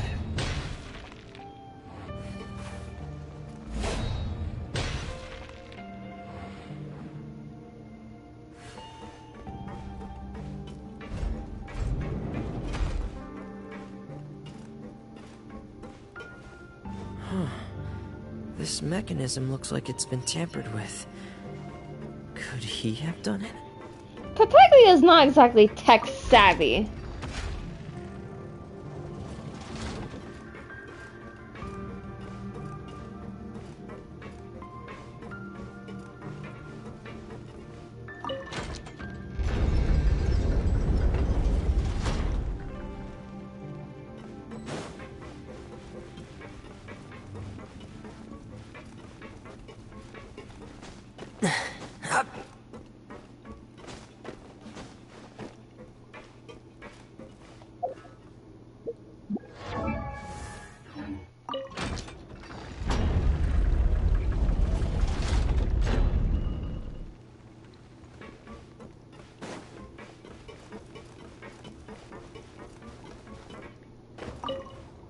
It's getting stuck on something. Seems like I'll have to avoid those obstacles while I turn it. Ah.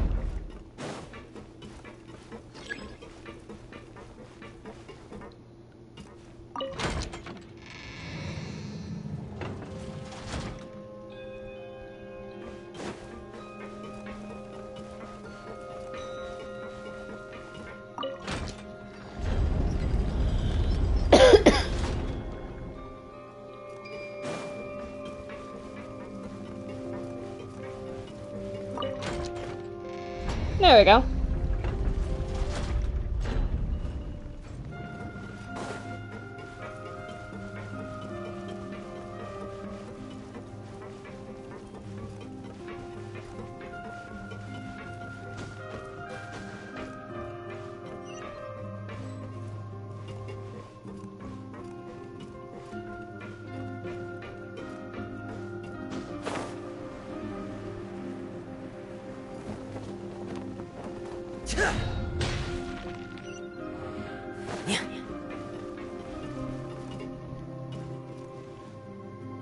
This is where the water starts. Okay. Master Child probably dived into the water. I'll go take a look as well. Oh boy.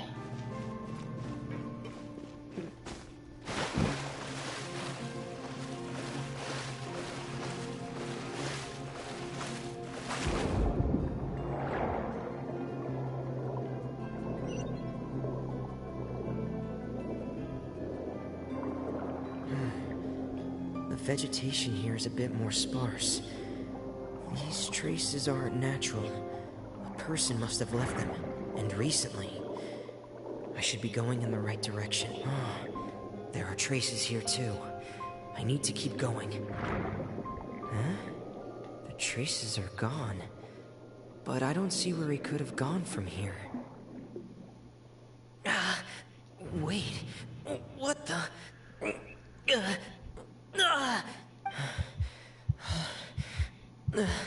My heart is racing, and it's getting harder and harder to breathe. What's going on? No good. I have to get back. They still don't know anything about what's going on.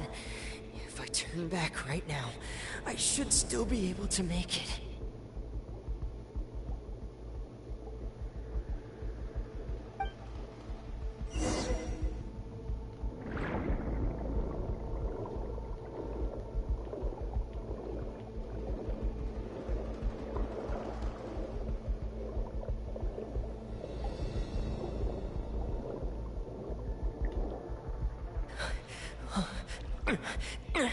I can't die here.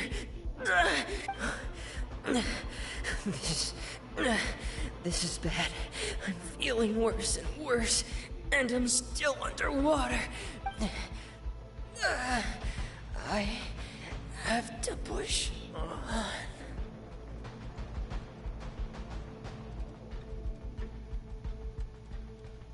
She went in to save him.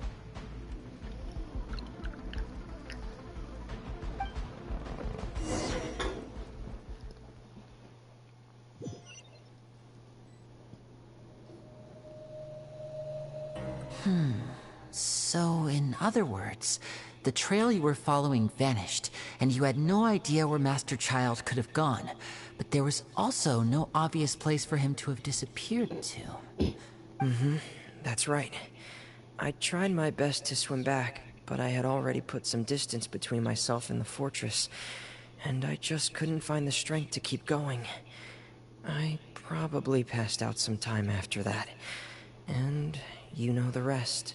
Miss Clarande brought you back, but we also don't know why she just suddenly appeared at the fortress, or why she went out to save you. Miss Clarande, you say? I must go thank her in person. You're still too weak You're for a minute. gonna rest. You can go after you've had some more rest. Miss Lynette is right. I believe Miss Clarande will stay here as a guest for another few days, so there's no need to hurry. A guest? Then I can assume Wriothesley was the one who invited her to come down here? You should ask ask His Grace about that. He'll be able to explain better than me. Yeah, it's about time he actually told us what's going on. Wanna come with us, Lenny? No, please go on without me. I don't want to leave just yet. Lenny. The logical part of my brain is aware that we're safe right now, but I still can't bring myself to leave. Both of you are just in danger. Understood. Then let's just sit together for a while. In that case, I'll leave the infirmary to you. The Traveler and I are going to head out for now. As long as you stay in here, I don't think you'll be disturbed. Thank you. Alright, you all rest. I am going to get answers. Am I able to? I'm not yet. Dang it.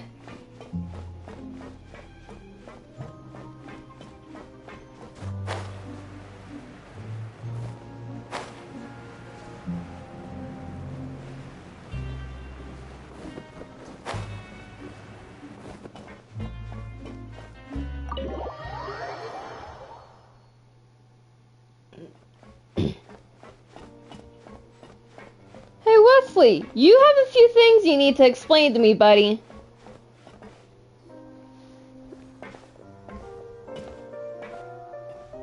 Excuse me? I take it Mr. Fremonet's condition has stabilized? Of course. I wouldn't have left the infirmary otherwise. I've been expecting those two, but might I inquire as to the purpose of your visit, Miss Sigewinne? I wanted to check up on Miss Cloran. How are you feeling? Mostly fine, I think. If you don't mind, I'd like to perform another quick physical exam. It'll just take a few minutes. All right. Thank you for looking out for me. I'll take my leave for now, then. Well, want to explain yourself, Wriothesley? Wriothesley. Of course, but I'm not partial to the word choice of explain. How about enlighten? Then please, enlighten me. Where should I begin? How about you start by asking me any questions you have? You can start with whichever one you'd like to get answered the most. All of them! And Paimon will begin. Did you know about Lenny's goals from the very beginning? No. I just knew they were Fatui operatives sent to the fortress by the Knave. As for their specific goals, I only figured those out as you made progress on your investigation. You managed to monitor and stay ahead of them even though you didn't know what they were trying to do? They came here with ulterior motives. I'm quite adept at discerning what that kind of behavior signals. Initially, I thought their goal was just to investigate Child's disappearance. Linny suggested that I had deliberately let him escape, but in truth, I didn't really do anything special to help or hinder him while he was here. Everything he did, from finding helpers to leaving this place, he did on his own. Of course, it's inevitable that the Knave would make a big deal out of her fellow Harbinger's unexplained disappearance. I'm also quite curious about where that Harbinger went. So I figured I might as well let the Fatui do their own investigative work. All I care about is the answer. So you were hoping Lenny's group would just do your work for you! You make it sound like that's a bad thing. Unfortunately, things didn't go as planned. I assume that Fremonet has told you already, the ratio of primordial seawater around the fortress of Meripede is on the rise. The Forbidden Zone has always been Lenny's target, and you got roped into that investigation after running into him. I began to intervene out of concern for your safety, and also to prevent the fortress from becoming entangled in more irksome matters. Are the rumors true? That you're also a former criminal? Now, why would you put it like that? Isn't staying here all day and serving as the manager of the fortress a kind of sentence unto itself? Another form of prison? I just happen to have some support from the rest of the inmates. That's all. Oh, right. Paimon wanted to ask, who invited Cloran down here? Me, of course. I paid her good mora to come down to the fortress for some field work. As a champion duelist, Miss Cloran could be considered to be an independent party. I needed to find an exceptionally capable person to help me get through the impending crisis. And saving Fremonet was part of that crisis? You can think of it like that, yes. Credit where credit is due, that boy is quite adept at diving. Had conditions not been as hostile as they were, he probably would have found the missing Harbinger already. That's not something you should be asking after. Nuevillette only asked you to investigate Child's whereabouts. Yeah, well, I'm curious. All I need to prove to you is that the Forbidden Zone had nothing to do with the Harbinger's disappearance. That should be clear now that you've spoken to Fremine. But we've already uncovered that there's something wrong with the infirmary, and we've answered a bunch of questions that you threw at us. Isn't it about time that you answer our last question in return? You make a compelling case. Do you really want to know the answer that badly? Yes. Yeah, Paimon really wants to know. Even if the truth may not be pleasant? Yes. Follow me. Oh, buddy. All I seem to do is follow your tail. He looks like a human from a Cerberus, which is why I say that.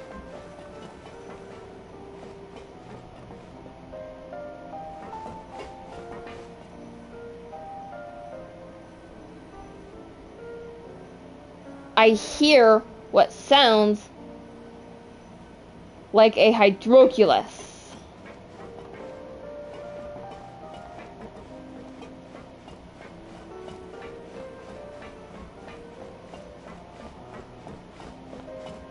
Oh, it's just this.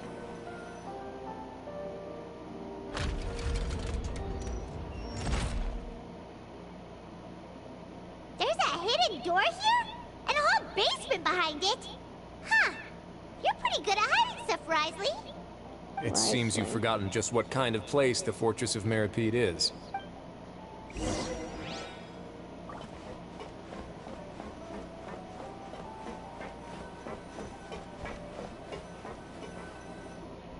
Stand on the central plate.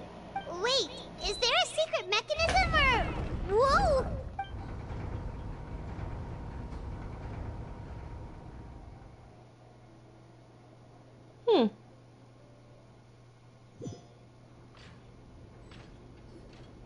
So, this is the Forbidden Zone? Honestly, for a place so well hidden, Paimon sure doesn't see anything special. What a huge door! There are 3 such isolation gates in total. Generally speaking, I'm the only one who's allowed to go inside. Hence the name Forbidden Zone. Am I correct to assume you're going to run on back and tell your little Fatui friends everything? Well, Paimon wasn't thinking of keeping anything from them. Well, I'd advise you wait until you've seen the whole truth of this place for yourself before deciding whether or not to tell them. Huh.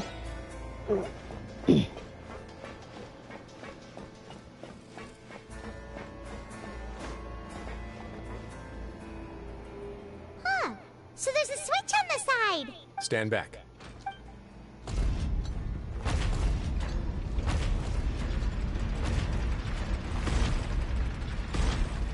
Whoa. They all just went up one by one. Go on, have a look.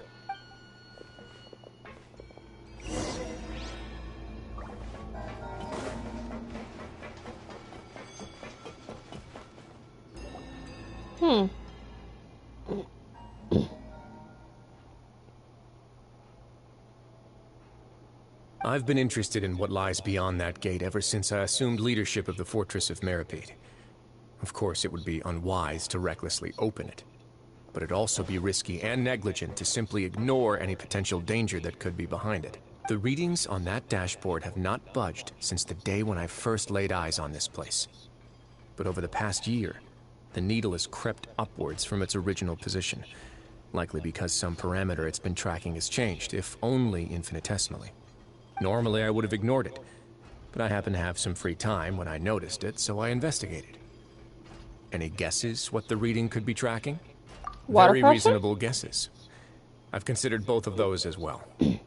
Unfortunately, our dashboard is tracking something less ordinary. The temperature should vary with weather and climate changes, so for something that rarely shifts, the water pressure is more likely. We ran a few tests to increase the pressure from the outside, but the readings didn't change at all.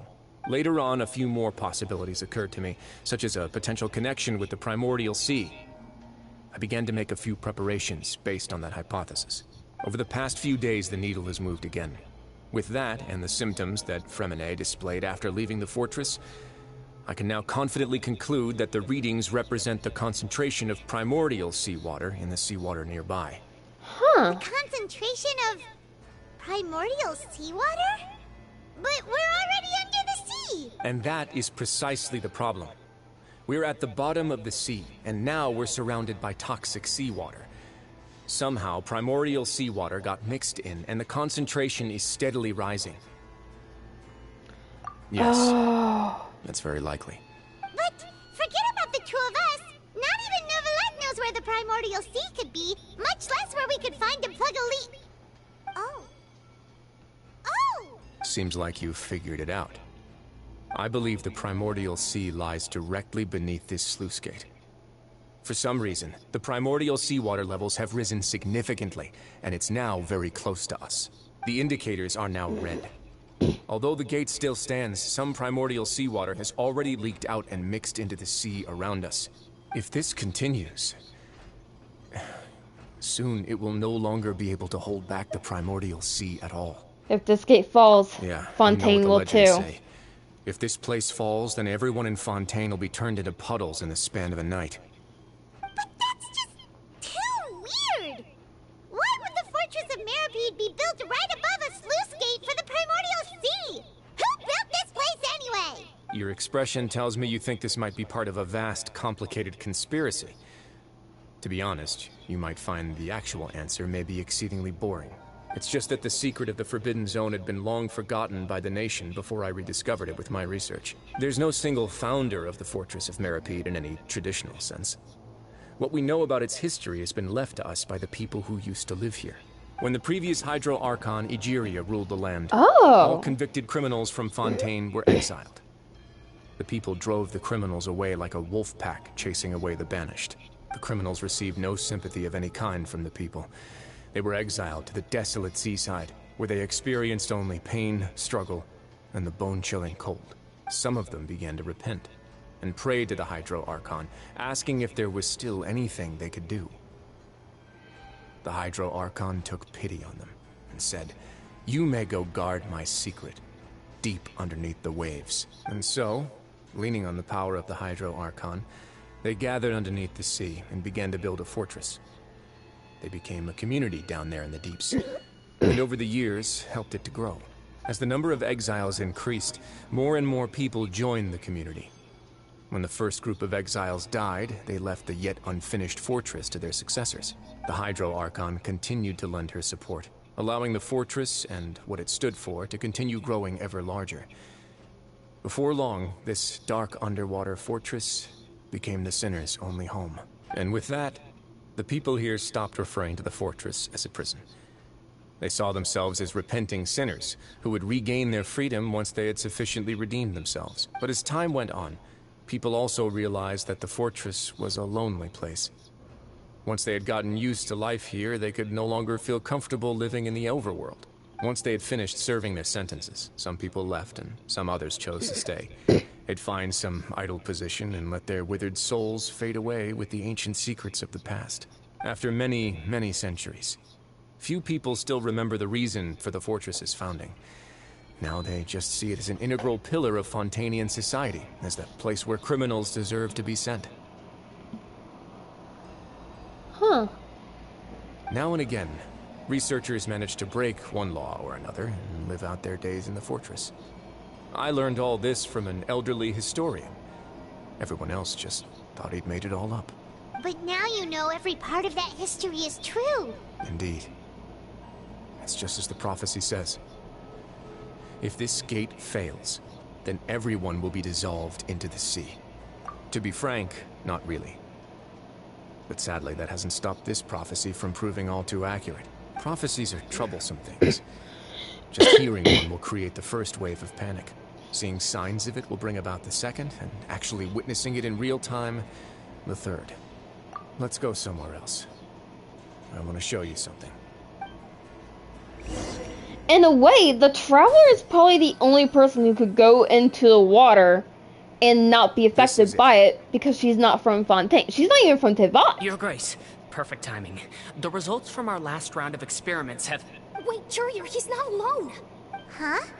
Lorvine and Jurier? No need to panic, you two. I've already told them about our plan. What?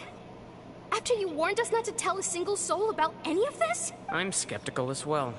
Are you sure they are trustworthy? The results speak for themselves, don't they? These two may already know more than you could ever imagine. All right then, if your grace insists. They seem harmless enough, so I'll trust them for now. Well, how about some reintroductions? This is Jurier, one of the highest-ranked researchers from the Fontaine Research Institute. He used to work under Edwin. I trust that you've heard of Edwin? Oh, good. Saves me a bit of time explaining. Edwin's main areas of research were archeum and gravimeters. As his assistant, Jurier is quite familiar with them as well. I hired him to be my technical consultant. You want to blow up the fortress of Meripede? Ah, what a lovely idea. I'm already imagining it in my head. Huh? Gotta admit, I'm tempted as well. Guys, focus! Focus! That taskmaster over there is Miss Lorvine, and is also one of my technical consultants. While Jurier used to be Edwin's assistant, she used to be Jurier's assistant. Ooh, are they together? Was that really necessary? See, everyone keeps asking this question. Are you too sure you're not a couple and just using your work as a convenient cover? He's with me on this! Your Grace, I am not in a relationship with this man. If I dated her, I'd officially be madder than Edwin. Jeez, forget I said anything then. Me and Wesley agree on this. See, everyone asks this question. Whoa, there's another door that goes right up. Your constant amazement makes it seem like the fortress can do anything. But Paimon really thinks everything's super cool.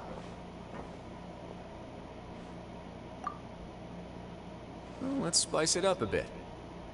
And here you go. Whoa! What a huge ship! This is also a production zone that Paimon's never seen before. What's going on? How much do you know about Fontainian history? Not much at all. Well, then maybe you haven't heard the story of ancient Lemuria. To give you a quick rundown, Fontaine used to be ruled by the Lemurian dynasty. According to legend, the Lemurian king Remus came to this land after being inspired by divine revelation and found the seer Sibila, who had taken on the form of a golden bee.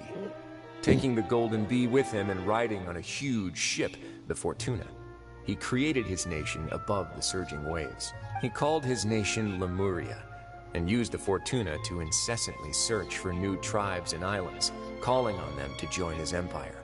There's a ship in this story too? Where there's water, there'll be ships. People believe that hope can always be found at the end of a voyage. Do you believe that too? To a point, I think.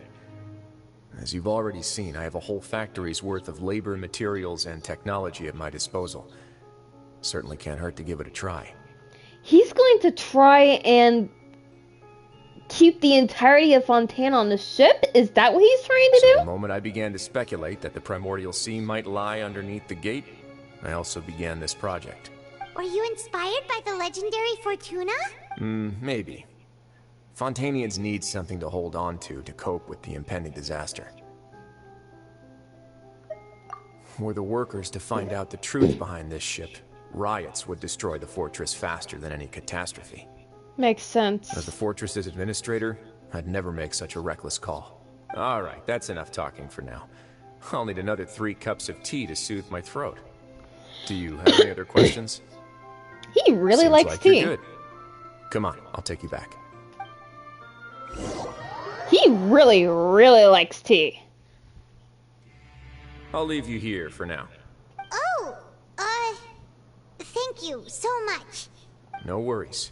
But don't forget, it's up to you whether or not you want to share what you just saw. What you do from here on out will likely affect those 3 as well.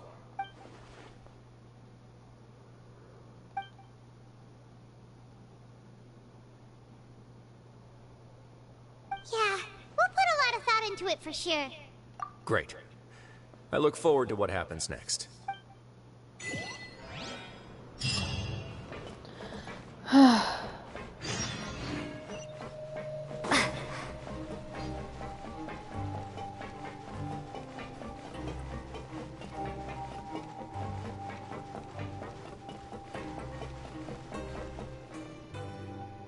We're back! Welcome back. Do you want a cup of tea? How can you be so much like Wriothesley, always drinking tea? Huh. Actually, now that you mention it, I just remembered something now. While I was sedated, I could still barely hear two people talking next to me. They were discussing everything, from the leaves, to the water, and even the teacups themselves. Must have been Wriothesley and Sijuin. Yeah, I heard one male voice and one female, so it should have been the two of them. They really were just talking about brewing tea. I really can't make sense of this place. So, Traveler, Paimon, were you able to learn anything from Wriothesley? Yeah, he explained everything. Very well. Then, would you mind checking your answers against my speculations? Yeah, I took the time to rest, so I'm feeling a lot more relaxed now. Nobody else is around, and Miss Sijuin is also busy with something or other. So let's just talk here. All right, then I'll posit my theories. I asked myself 3 questions. Firstly, why was Fremine affected by the primordial seawater? It was because he dove into the sea.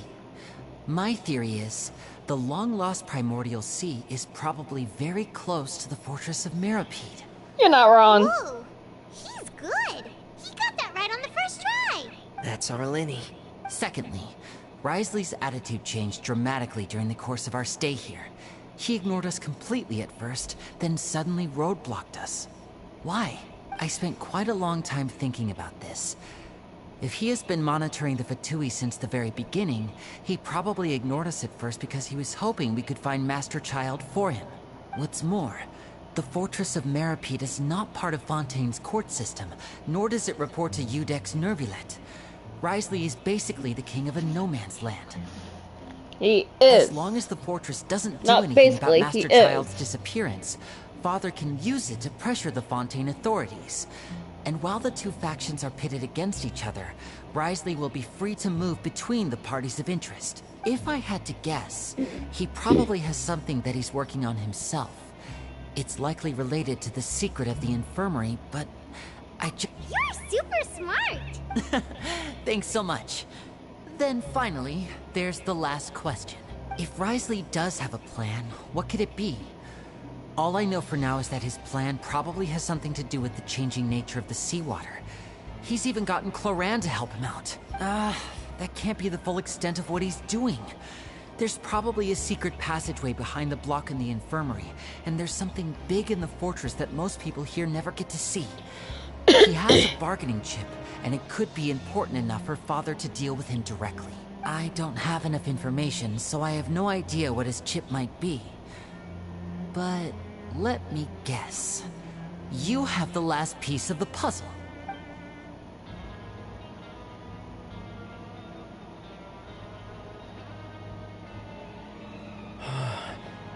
I can't believe it. The sea will engulf everyone. Just like the prophecy said. Could Wriothesley have wanted to meet Father to figure out a way to deal with this crisis?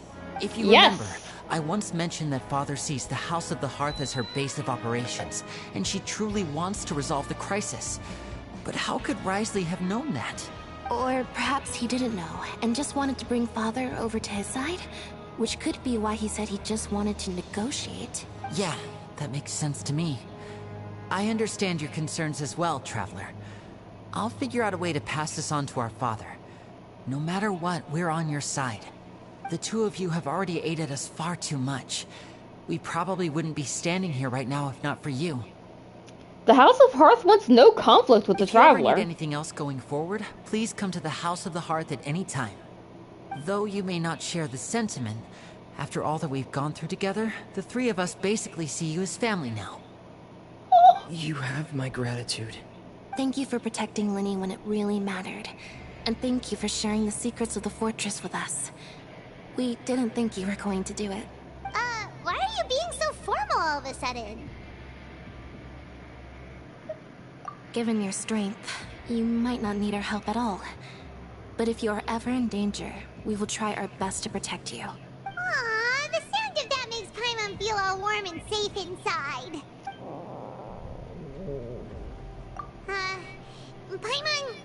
Paimon's hungry.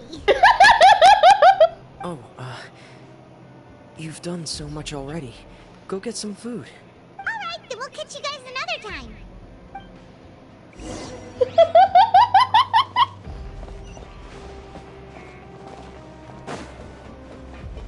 Just Paimon's stomach growls really loudly and Lumi looks at her in concern. Paimon's embarrassment was absolutely adorable and Lumi was just, she is so done.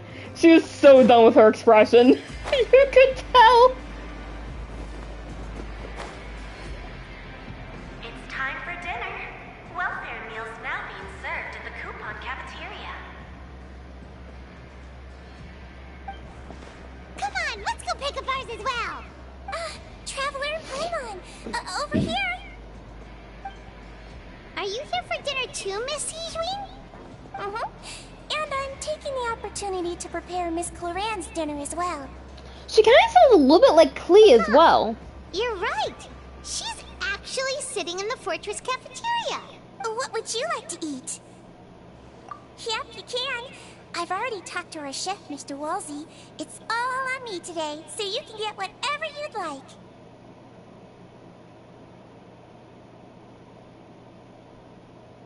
Me too! Don't forget Paimon! No problem.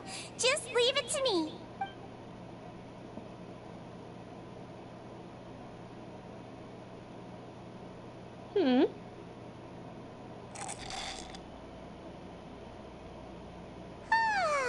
So delicious.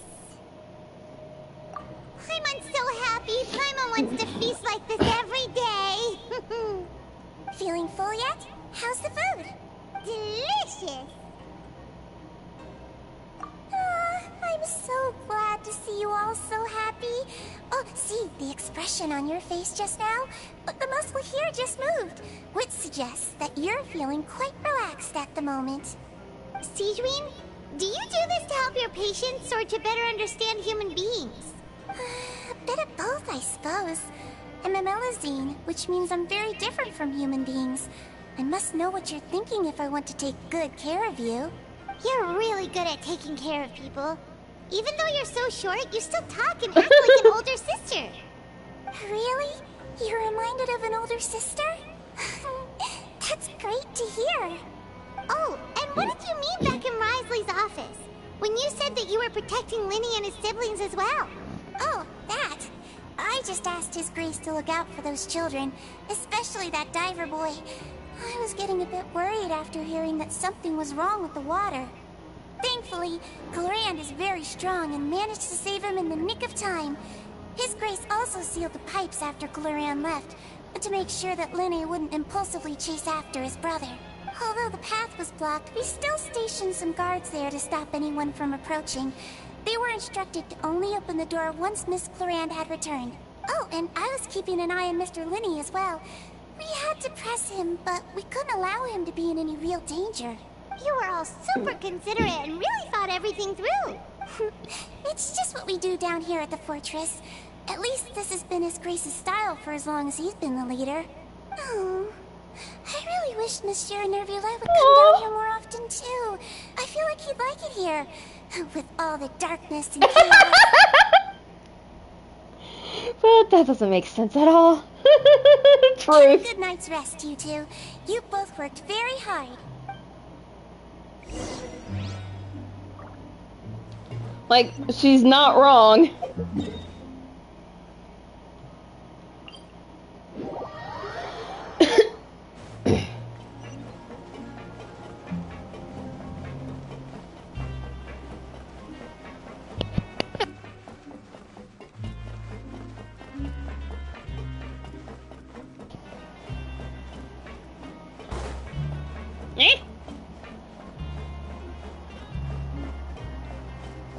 How long have I been streaming?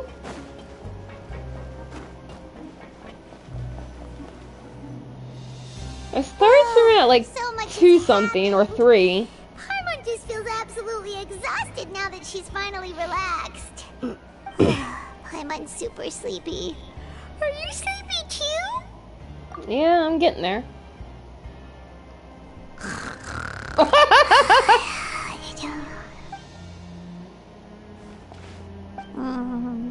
Delicious.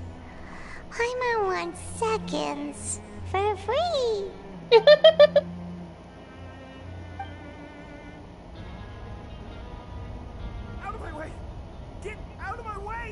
What happened?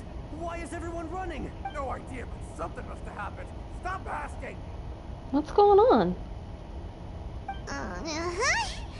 Who's yelling?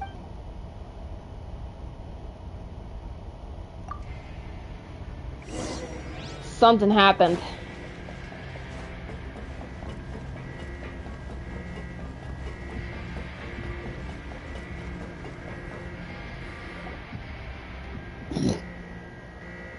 What happened? Why is everyone running around? Hey, what are you doing? No time to explain, mate. Goodbye. Hey, wait! What's wrong with these people? They won't even talk to us. They're here! Yeah, there you are! Oh, thank goodness! Quisto and Laveroon, do you know what happened here? We came here especially to inform you. Something seems to have gone terribly wrong just now. His Grace is telling everyone to evacuate and get out of here. Laveroon was saying you two are new here and you don't have many friends, so you might slip through the cracks. Haven't you heard all the stories like that? An evacuation is successfully completed, yet you only find out once you do a head count that 1 or 2 people are missing. Wait, weren't you the one who brought that up? Why is it suddenly my idea? Hey, shut up! Come on, we gotta go. The point is, you should come with us. Yeah, he said to get as far away as possible, upwards and outwards. Oh no, it can't be that thing! Whoa, wait, what? What? Hey, where are you going? We have to go find the Duke! You two just go and get out! Go on without us! Hey! Be careful! We'll be fine. I'm worried about you all. Please evacuate upwards and outwards, upwards and outwards. If you're already at the topmost layer, then try to move as far outwards as possible.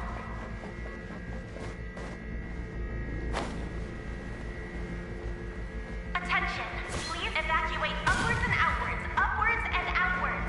If you're already at the topmost layer, then try to move as far outwards as possible.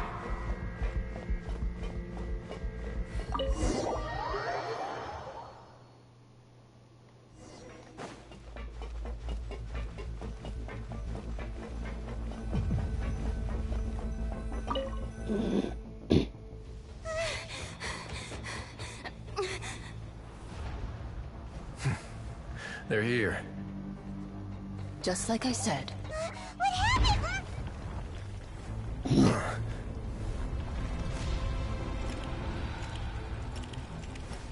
You're just in time. But be ready to run.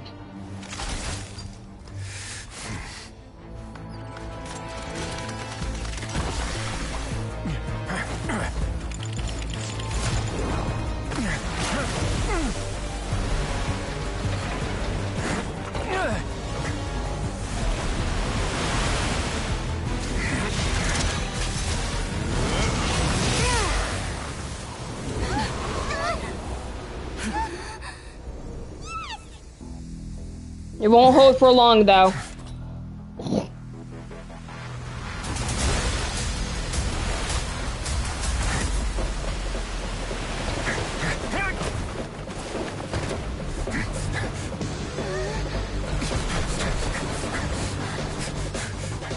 Three, two, one.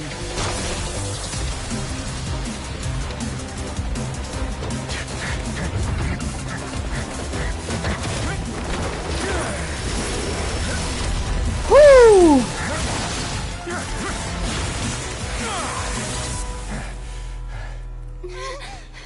This won't hold it for long. Find Nuevillette. Tell him the defenses are about to collapse. Then what will happen to you? Until he arrives, we're the last line of defense.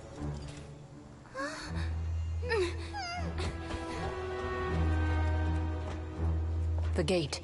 How long do you think it'll hold? That depends on us.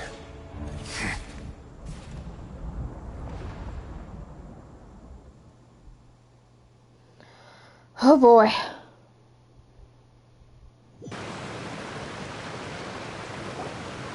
Nuevillette, why are you here? Traveler, I need you to head to the Opera House immediately. Farina will soon be meeting with the knave there.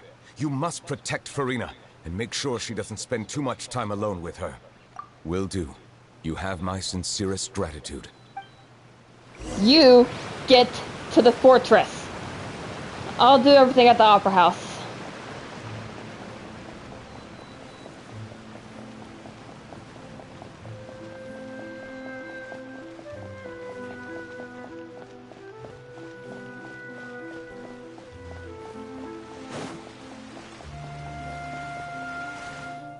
You two! Look! There are a ton of Fatui and Palais Mermonia people over there! The knave is probably here already. We need to hurry! Are you two the traveler in Paimon? Monsieur Nuevillette has left instructions. Please follow me. Though I'm sure he's already explained, this should be a mostly cordial conversation, unlikely to give rise to violence. But it would be most appreciated if you could protect Lady Farina to the best of your abilities. I'll do my best. I like how she just skips.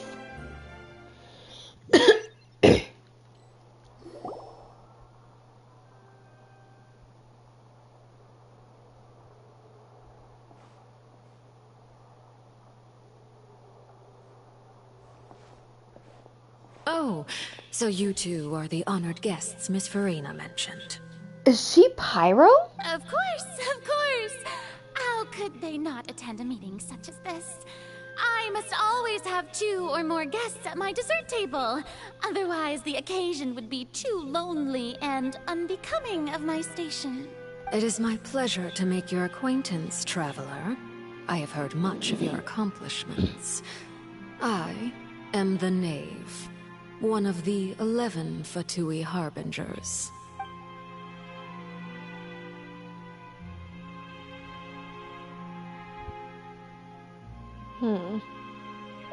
I've already prepared seats for you. Come, sit beside me. Perhaps you two are unaware of how Miss Farina and I do things. You see, we actually recently agreed to get together for tea when we had the time. See this? This is a limited type of confectionery that Miss Farina simply adores. There are only 16 slices sold every day. Here, why don't you and Paimon have a taste? Why do I have a feeling that we're eventually going to have both a Hydro Archon and a Fatui Harbinger fighting for our attention? Or fighting for our affection? I just have this feeling. I'm probably wrong, though. Traveler, what do you think of this cake? That's good to hear. So what Child said was on the mark after all. You do share a taste in desserts with Farina and I wonder how he's doing nowadays. You must have heard, right? He's suddenly gone missing. I'm really worried about his safety, you know. Here's to hoping that he's an excellent swimmer. Since we're talking about him, I feel like I should add something. His martial prowess really looked certainly pretty impressive, yeah. Oh, so you're also familiar with his aptitude for fighting, Miss Farina. Oh, right. I almost forgot. Child was subdued by Udex Nuevillette right in front of you. Against ordinary people, my colleague would never be on the back foot. But alas, he just never imagined he'd run into such a person. I must express my admiration for Monsieur Nuevillette. Coming from you, that's not surprising at all. But I thought you would be happier to hear the news. Of course, but it's still a bit of a shame. You see, I would have been far happier had I received this news somewhat earlier. As you well know, a long time has passed since Child disappeared. Well, in any case, there's no need to worry. We know for sure that Child is still alive. Oh, and just how do you know that? Because we found evidence that proved he left the Fortress of Meripede. And where did he go after leaving the fortress? That's where the tracks end. The Fortress of Meripede lies deep beneath the waves. Unless he pranced right out of the main gate, he must have had to swim for it. Do you have any proof that he surfaced safely? that is good news at least. His sister Tonya sent a letter to Fontaine not too long ago. Since he was unfortunately unavailable, I picked it up on his behalf. Do you have any idea how he usually writes back to his family? Dear Tonya, your letter made me feel like we were still enjoying our time in Snezhnaya together. I'm currently admiring the scenery on the streets in front of the opera house.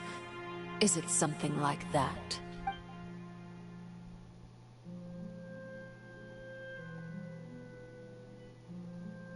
All letters tend to follow the same few formats anyway, right? As long as the contents are accurate, it doesn't matter so much how it's written or how it's worded. Actually, it does. Hold on. The water in the teacup is shaking. No. I suppose this is also a sign of things to come, Miss Farina. Huh? I don't quite understand what you're trying to say. Have we entered into the next stage of the prophecy?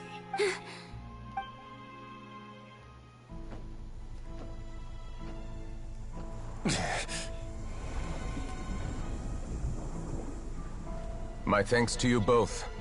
I will take it from here. Wait. Was my brother right? Sure you don't need a hand? Quite sure. Is Farina not the Hydro Archon? So, what's your secret, huh? Let me guess. Nah, who knows? Maybe it's just your sense of responsibility. No, he has the gnosis. Sounds about right.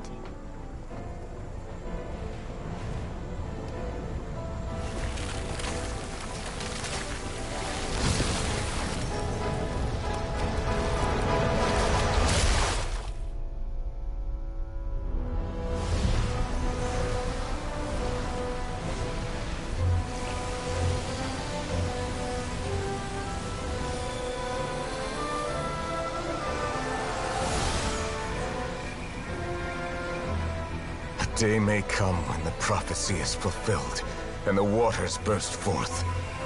But it is not this day! This ancient power could easily obliterate an entire race. A tsunami of fury would unleash endless catastrophe.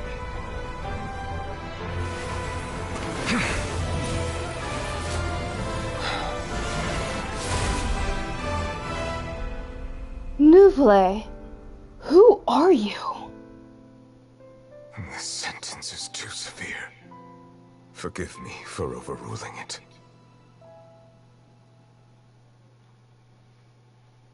What?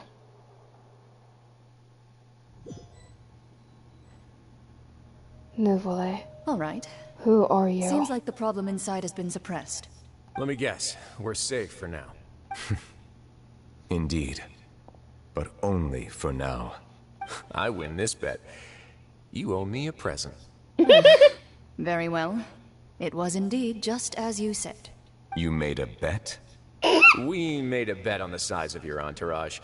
Cloran thought you wouldn't come down by yourself. I figured you would have at least brought a few people along for appearance's sake. It appears I underestimated just how confidential the mission was. Shouldn't you have gotten used to confidential missions by now? That's just how the courts operate. So what gift must the loser give? Tea? He already has tons of tea in his office. I'm thinking about a set of legal codices.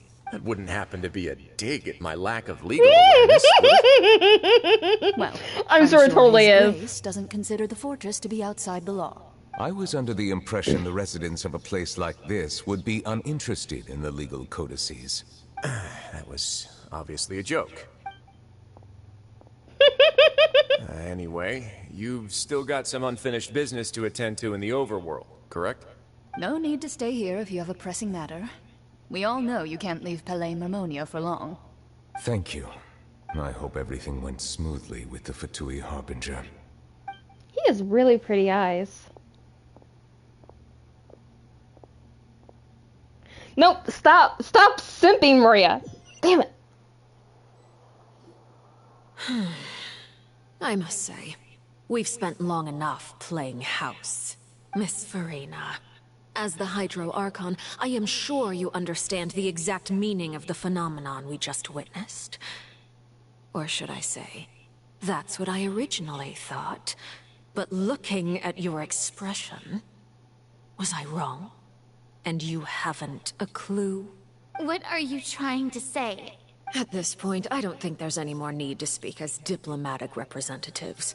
Allow me to speak to you now as just a Fontainian. You know the prophecy by heart, and also that every part of it is being proven true. Yet, here you are, relaxing, drinking tea, and eating desserts as if it's all nothing more than a few stray bugs in your garden. Do you really think that's acceptable? The prophecy's hanging above our necks like a guillotine. Every faction is looking for a way to either avert the disaster or save their own. Even the orphans of the House of the Hearth have devoted everything to saving their homeland. But you? It beggars belief just how nonchalant and carefree you have been. From the very beginning, you, the god Wriothesley, she's Pyro. You have utterly failed to take action. You're wrong. I've never ignored the prophecy, nor have I just been passing the time in self-indulgence. Retract your accusation and stop doubting the wisdom of the gods with such absurd conjectures. I am not alone in my doubts, you know. All the children of Fontaine may be harboring the exact same thoughts right now. Oh, great Hydro Archon. How are you going to save them? Save us? How are the people you've sworn to protect supposed to survive in a land that will soon disappear beneath the waves? I have my ways, and I've been working on them for all this time. Even if you look down upon me, you have no right to judge me. Fontaine will be saved. Even if I still cannot see the true future right now, as long as I continue on as I am, I will be able to hold my head up high. Whew. Then I ask you, Miss Farina, just what have you been working on? Where can we see it, and what is it doing to help?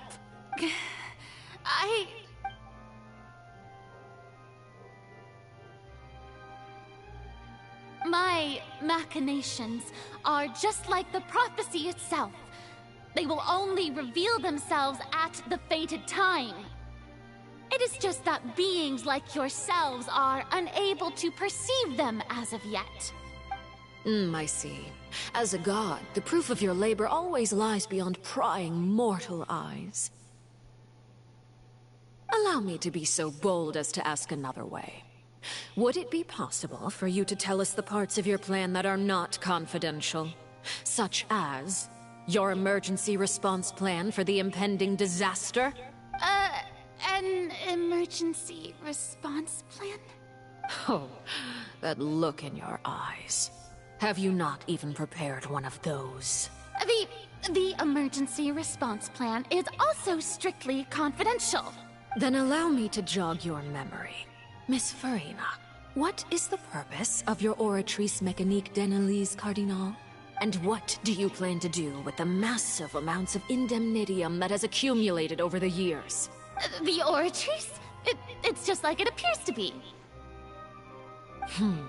So you also have no idea. If I'm not mistaken, someone's using it to prepare for something. But unfortunately, it would seem that someone is not you, Miss Farina. I first caught wind of this when Linny tried to investigate the Oratrice in the Opera House. You see, even just getting close to the core contaminated him with an extremely large amount of indemnitium.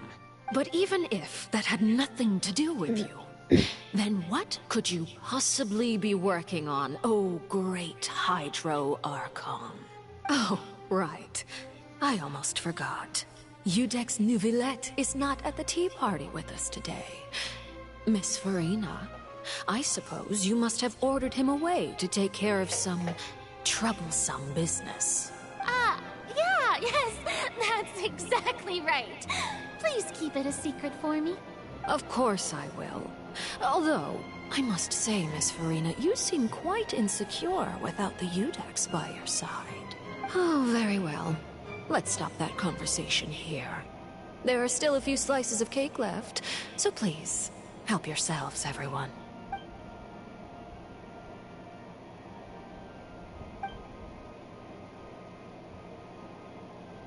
Yeah, he did.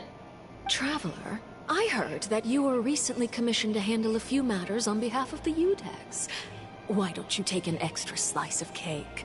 Those who work hard deserve gratitude and praise. You too, Paimon. Thank you. Paimon will take you up on that offer.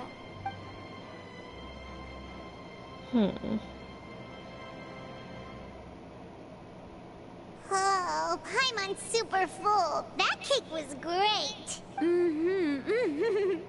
If it's on my tea table, it must be of the highest quality. Yes, and we must thank the knave for bringing these over as well. You're welcome. I'm sure the cake also felt greatly honored to be featured at Miss Farina's table. And I was merely catering to Miss Farina's tastes, seeking a chance to chat over tea. It is getting late. Why don't we call it a day? There are still a few matters that I need to take care of, so I must take my leave now. Very well. We'll end it here. Mind seeing me off, Traveler? We could use the opportunity to discuss Child before I must be on my way. Paimon's coming too! Paimon, I prefer you stay with Farina, because I'm pretty sure I might end up going into a fight. Maybe.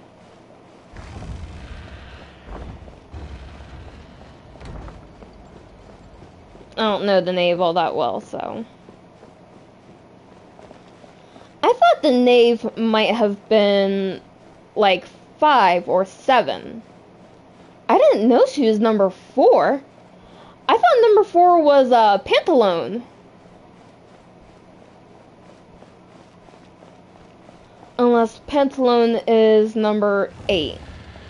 Or 7. No, I think not Tartaglia. Scar mentioned him being number 7?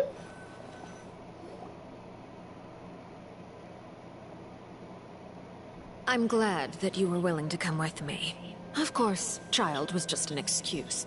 I have no interest in your dealings with him. That's what Paimon thought. You lent your aid to the children of the House of the Hearth. As their father, I would like to express my gratitude. That was all. Formal topics should be discussed in formal settings, and informal topics in informal settings. I know you just returned from the fortress of Meripede. Relax. I have no intention of trying to get anything out of you. Linny, Lynette, and Fremine are still there, and I trust their judgment and abilities. They've all been working very hard and have always done all they can to fight back against anyone who tried to stop them. Especially Linny. You mean Wriothesley. He's a tricky one to deal with. It's unfortunate that Linny's so eager to prove himself that he can't learn to rely on others, including me. Kind of force him to rely on me, too. By the way, and you can just consider this a bit of idle gossip, but what's your impression of Farina? Oh boy. You are outside of our disputes, and the freest person in all of Fontaine, able to move around most easily. Allow me to share my perspective with you. And that's everything that happened during the trial. Master Child was declared guilty and immediately transported to the fortress of Meripede. Didn't he say he was coming here on vacation? Does he not feel an ounce of shame for all the trouble he has caused? Forget it. He did give us an opportunity. I will be meeting someone shortly. Do you require help with any preparations? No need. I will take care of it myself. I need to meet with Farina, the Hydro Archon. She is at the heart of Fontaine. But what's fascinating about her is that she often seems more like a celebrity than a working Archon. Oh? Come over here, you little critter, you! You dare to run from me? Stop right this instant! My goal is just to discover the location of the Gnosis. but I didn't expect the chance to approach Farina to be handed to me on a silver platter. This is so easy, it's actually making me a bit suspicious. Farina doesn't have the Gnosis with her. Anything left unguarded is usually just bait. But no one will blame someone for taking the bait. After all, from the moment it was attached to the hook, the bait is meant to be sacrificed. It's just as I guessed in the second before I struck. The Hydronosis is not currently held by the Archon. In fact, this Archon doesn't seem like a god at all. And I sense that she's under some kind of curse. Oh! Who are you? And what are you trying to do? Please don't kill me. I'm begging you, please. The fear in her pupils is genuine, so perhaps she's not bait after all. Either way, targeting her has lost all meaning. I left the scene with ease. Nobody came looking for me, and nobody could serve as a witness to my near assassination of Focalor. I suspect even Farina dares not mention this incident to anyone. Not long after, my informants confirmed what I had guessed. After returning to her quarters, Farina quietly cried alone. She was so scared that she could not sleep that night, nor could she even bring herself to eat her cake. There's no doubt that there's something wrong with her. I began to entertain the possibility that she is not the true Hydro Archon. Perhaps Iudex Nuevillette is actually the genuine article. So my brother is right. Nuevillette could be the actual Hydro Archon, and Focalor is just the... like, she's the poster for the Hydro Archon, but Nuevillette is the genuine article. He's the actual Hydro Archon. So my brother may be right. I have to find the Gnosis. If the Nuevillette hypothesis is correct, he is probably in possession of it. Alternatively, it might have been hidden in a place that's hard for ordinary people to access. Yes, Father. My dear children, please speak. News from the fortress of Meripede. Master Child has gone missing. On top of that, the contacts and guards we bribed at the fortress have all gone quiet as well. Probably the handiwork of that Wriothesley. I'm afraid so. This is a good opportunity. The value of a Harbinger is much higher than most would imagine. We now have an excuse to exert diplomatic pressure on the Fontaine authorities. Set up a meeting for me. I would like to meet the Hydro Archon and Iudex Nuevillette. Oh, and I have an additional mission for you three. Yes, Father. Tartaglia's disappearance was not a part of my plan, but I can use it to make a breakthrough. With this as my excuse, I can ask for an official audience and continue my investigation of Farina and Iudex Nuevillette. The initiative belongs to the House of the Hearth. My wish to investigate the fortress of Meripede will be a front. Lenny and his group will be responsible for the actual intelligence gathering. So Lenny wasn't lying. None of them were. You should know the rest. Lenny's group is quite close to you, so they wouldn't have hidden anything from you. You attacked the Hydro Archon? It wouldn't mean anything, even if you shouted it from the rooftops. After all, even Farina herself is still pretending that nothing of that sort ever happened. Alright then. I've now had 2 chances to enjoy tea with Farina. I have to say, the leadership of Fontaine is even more inscrutable than I had imagined. I once surmised that Iudex Nuevillette must be the Hydro Archon, but now, that doesn't seem right to me either. I am a servant of Her Majesty the Tsaritsa. Over my years She of does not service, sound I've happy with learned that. how a real Archon conducts and carries themselves. Whether Iudex Nuevillette or Farina, neither fits the bill. It's hard to imagine either of them as the Archon. Well, thing is I can imagine Nuevillette as the Archon, considering what he just did at the fortress. Of course, that is all just how I feel. Gut feelings often do not require justification. It is, however, quite amusing to me that after all my years working in intelligence gathering, I've come to realize I am at a complete loss regarding the identity of the god of the land of my birth. Don't you think Fontaine is quite intriguing? A catastrophe looms, yet many secrets have yet to rise to the surface. It looks like Fontainians will have no choice but to save themselves. Ultimately, though, one must survive in order to do anything else. Should the need arise, I would be happy to cooperate with you. So she's not like the other Harbingers who are looking to kill us. She's like Tartaglia and just wants to help us. Okay, I can go behind that. You don't need to commit to anything right now, of course.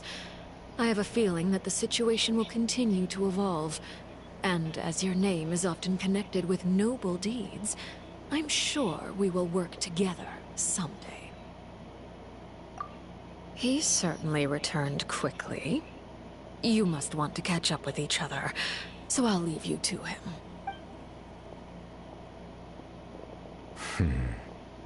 Nuevillette, is it over? For now, yes. But this issue will prove quite thorny in the long term. I'm concerned that sooner or later the prophesized events will occur. Thank you for protecting Farina.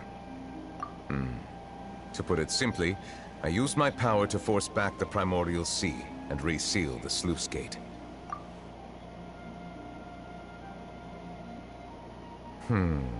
So as expected, the Knave has turned up the pressure on Farina. She's trying to feel her out, though I'm still unsure as to her motives. Permission granted. Whoa. It can't be that you're the real Hydro Archon, right? But that's just a speculation on our part, though. You can't tell us? Then that's okay. We can talk about something else. We won't try to force you. You guys in Fontaine are super strange. If by the phrase, you guys, you are referring to Farina and I, then although I'm not sure just what you are trying to imply, I must clarify that I do not share her positions on a multitude of topics. I believe so. The fortress has a long and complex history. It has seen much grief and suffering. And now, another catastrophe will soon be upon us. I mourn this turn of events. Huh? Why is it raining all of a sudden? Yay.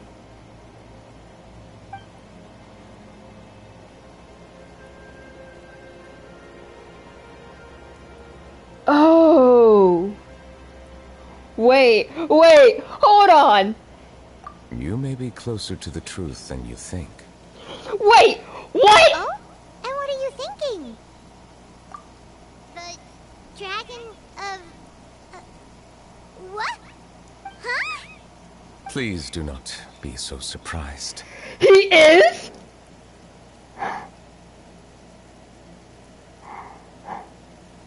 Oh my god.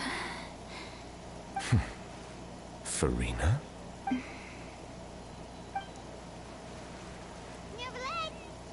Nuevillette, are you listening? My apologies. We were just guessing randomly. We didn't guess right, did we? You're not actually the dragon sovereign of water, right? Well, if you don't want to confirm or deny... You guessed correctly. I sincerely hope you'll be able to keep this a secret for me. Oh my god. Now I gotta have him, just because he's a dragon. Right, of course. We'll definitely help you keep it a secret. So that's why he had so much power. He's not the Hydro Archon, but he's the dragon of water. Holy shit! Something Paimon wants to ask you, though. Please, go ahead.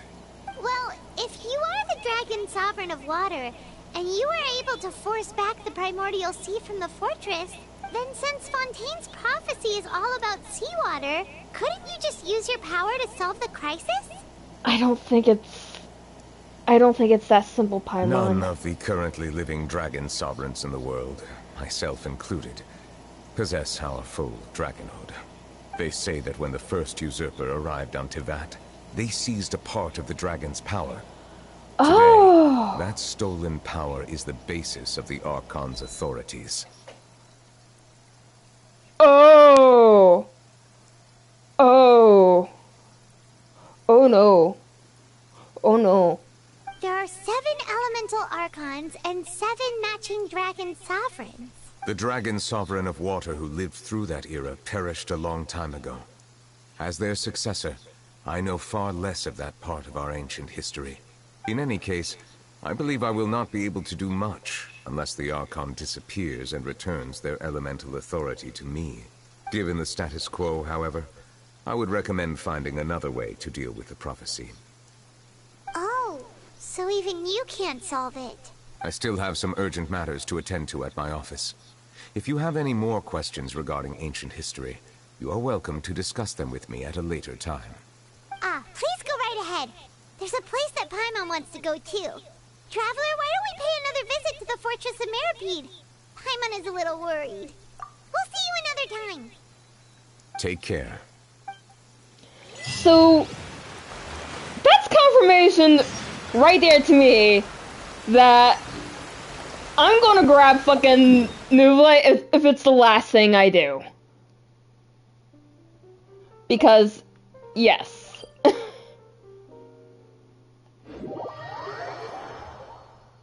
Oh, man. So he's the dragon sovereign of water. Which means that Dvalin is the dragon sovereign of wind. Now, Zhongli's real form is that of a dragon. But he also made Azdaza shortly after he had powers. So would that mean that Azdaza is the sovereign dragon of Earth? And if so, then who's the sovereign dragon of Thunder, if there is one? Or is it like Wei says in his YouTube videos, where all the hypostasis are the Elder Dragon sovereigns? But that wouldn't make sense for the Hydro.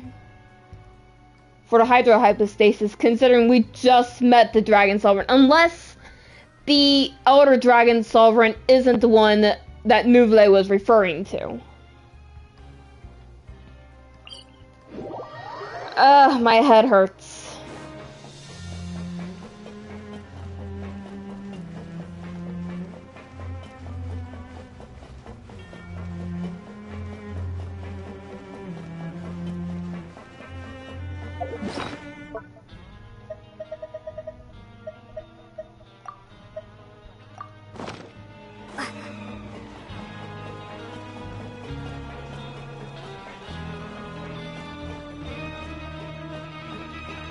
Goodness, a lot happened.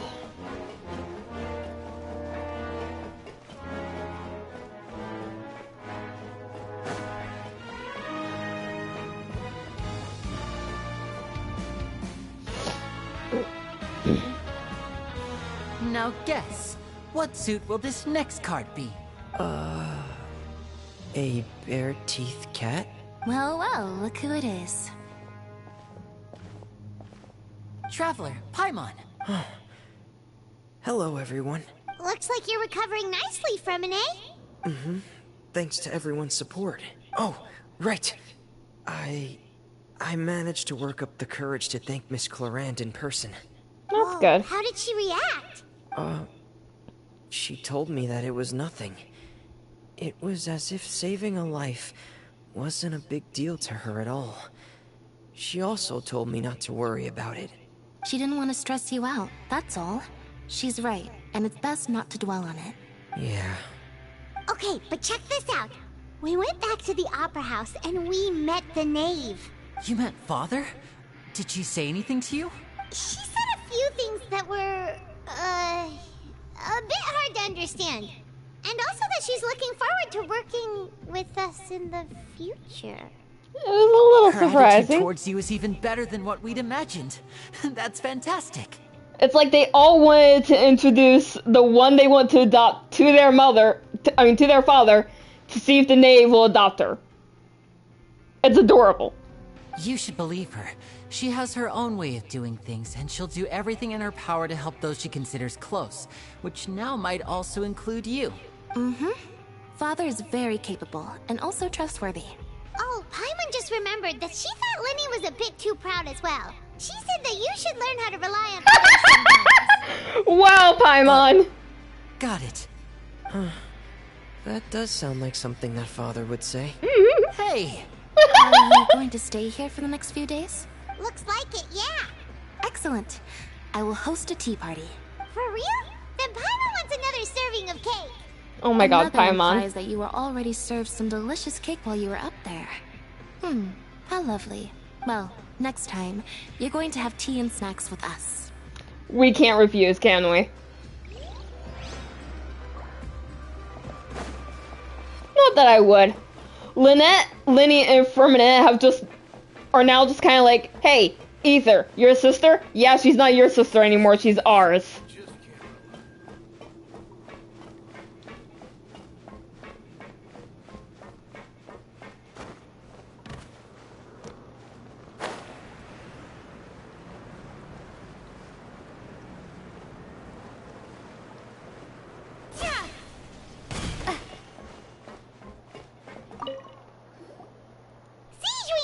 Traveler, Paimon, you're back!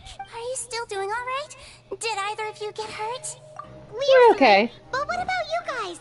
It was such a huge mess. How bad was it? A few people sustained superficial injuries, but that's about the extent of the damage. Monsieur Nuevillette paid us a visit. It was all thanks to him that we managed to suppress the crisis for the time being. Of course, we must also thank you for the help you provided. How did Nuevillette know that he was needed here? Well, Monsieur Nuevillette has strong resonance with the hydro element. When the water level rises, he can feel the waves produced. I ran into the bombshell bros while bandaging the injuries of the wounded. They were mumbling the whole time about how you just ran down without a word. I'm so relieved to see that you're both alright. If you're not too pressed for time, please stay with us a few more days. Just let me know if you get a craving for any particular dish, so I can have Mr. Walsey get your meals prepared. Oh, and please feel free to visit the infirmary for a break at any time. I'd like to take the opportunity to spend some more time observing your facial muscles as well. Your happy smiles are quite contagious, you know. They're so memorable, and I've missed them immensely while you were gone. But we weren't gone for very long. We were only gone for a day. Alright. The bombing bros do want to see us, so we'll see them first, and then we'll speak with, Wriothesley.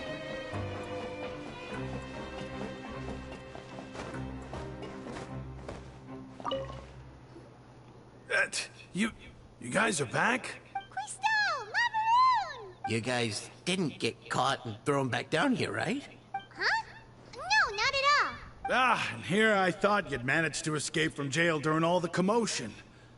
I'd held you up as legendary jailbreakers, but now you're telling me you just never left?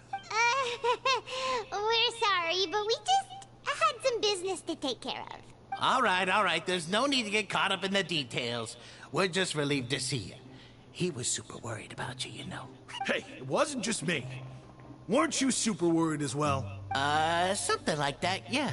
I was also transferred to work in the kitchen a few days ago. I can still hear Quisto mumbling to the carrots. Are those two all right? Do you think they made it out alive? Whenever he'd say that, I'd tell him I'm sure they're fine. Wherever they are, they're kicking back with drinks in hand, enjoying the lovely scenery. Hey, there's nothing wrong with worrying about your prison pals. Is there? I mean, considering how they always love listening to all my gossip. These two, they sure are a lot warmer and friendlier than when Paimon first met them. Oh, well, if you say so. I'll be watching you to make sure you finish every last bite. Of course. As weird as that is to say. That feels weird to say. Is that weird to say? I feel like that's weird to say. It's probably weird to say, yeah.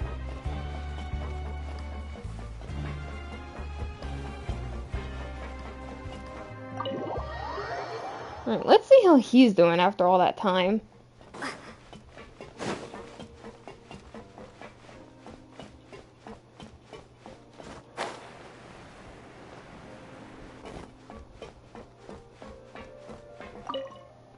Oh, you two are here. Chillier.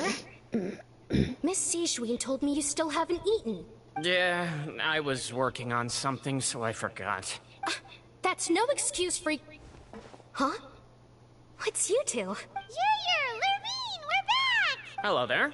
It's been quite the mess here recently. How have you been? And you?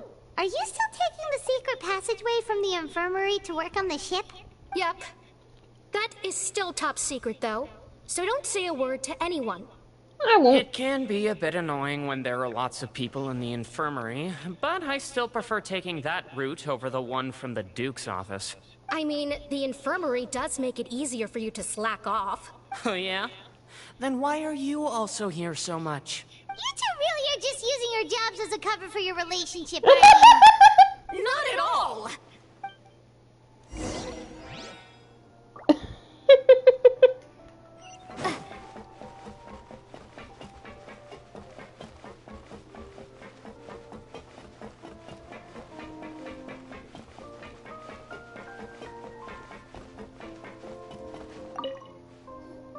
Do my eyes deceive me, or did I just see two inmates come back after making it to the surface?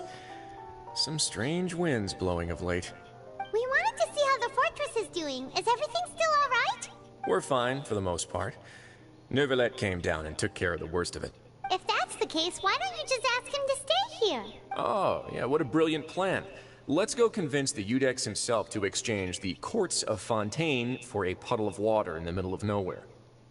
He came here in a hurry and left without even stopping for a cup of tea. He did remember to take Miss Seashween's gift with him, though. He sure sounds super busy. Miss Cloran has left as well. She also took her gift from Miss Seashween. Were the gifts milkshakes? Oh boy. Nuevillette got the milkshake. Cloran received lipstick instead. Oh. Those aren't even remotely alike. Well, it's Nuevillette's own fault for making Seashween worried about his health by working so much. But besides that, our head nurse is still pretty fond of picking out beauty products for the ladies. Oh, and I have some gifts here for you as well. Are these from Seashween too? Nope, they're from yours truly. Oh. You've already wrapped up your work at the fortress, so you can return to the surface at any time. You haven't yet served your full prison term, however, so you may continue to use your cell until your term is up. For real? Then we could stay here for a really long time? You may access the cafeteria for free. Hooray! Just remember to come complete your paperwork once it's time for your release.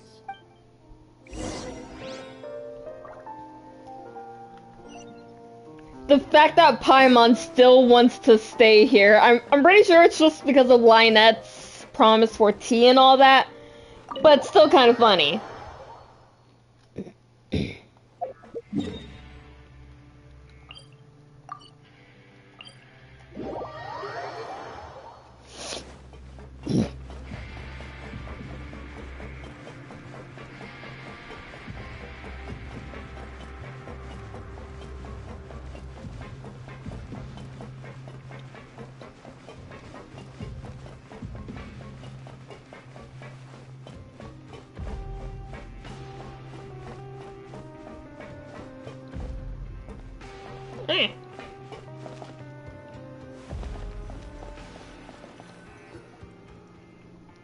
We're back in our cell again. We're no longer prisoners though, so it really doesn't feel the same. Feels like a huge weight is off our shoulders. Sure feels that way. But the truth is, we never did anything bad to begin with, so I'm not sure why we put so much pressure on ourselves. Huh? How did you know? Hey, that's not true! Alright. Okay, Paimon just wanted to say that we really are an amazing duo after all. Yes, we are. We've now gone to so many places together and become friends with so many people. We've never stopped traveling or stopped meeting new friends. There are so many bad things in the world, and we're just two people, but we've still been solving problems no matter where we go. Isn't that pretty cool? You're counting Paimon today? Aren't you the only adventurer here? Being a guy counts as well. To give Paimon an adventurer handbook as well. Paimon will also be an adventurer from today forward. Just our thoughts making Paimon giddy. Paimon's gonna crash, so you sleep soon too. The last time we fell asleep here, we woke up to a whole mess outside our cell. The primordial seawater nearly rose up. That was so scary. We should be safe now, right? We'll be fine. Alright then. Good night to you, Traveler. Good night, Paimon.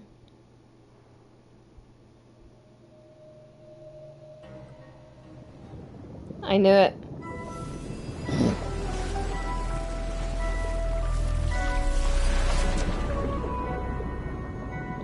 Tartaglia?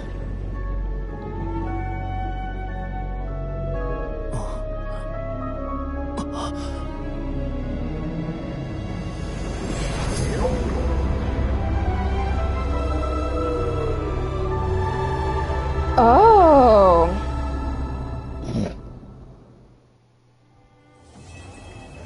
What the hell?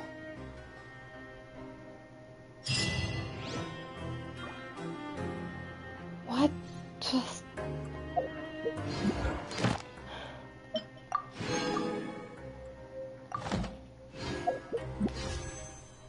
Holy shit.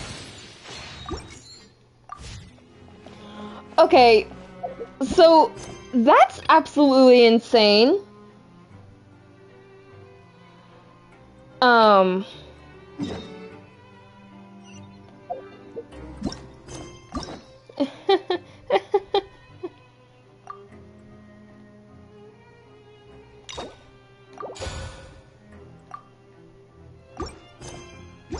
been a while since we last saw Nuevillette. Paimon wonders what he's been up to.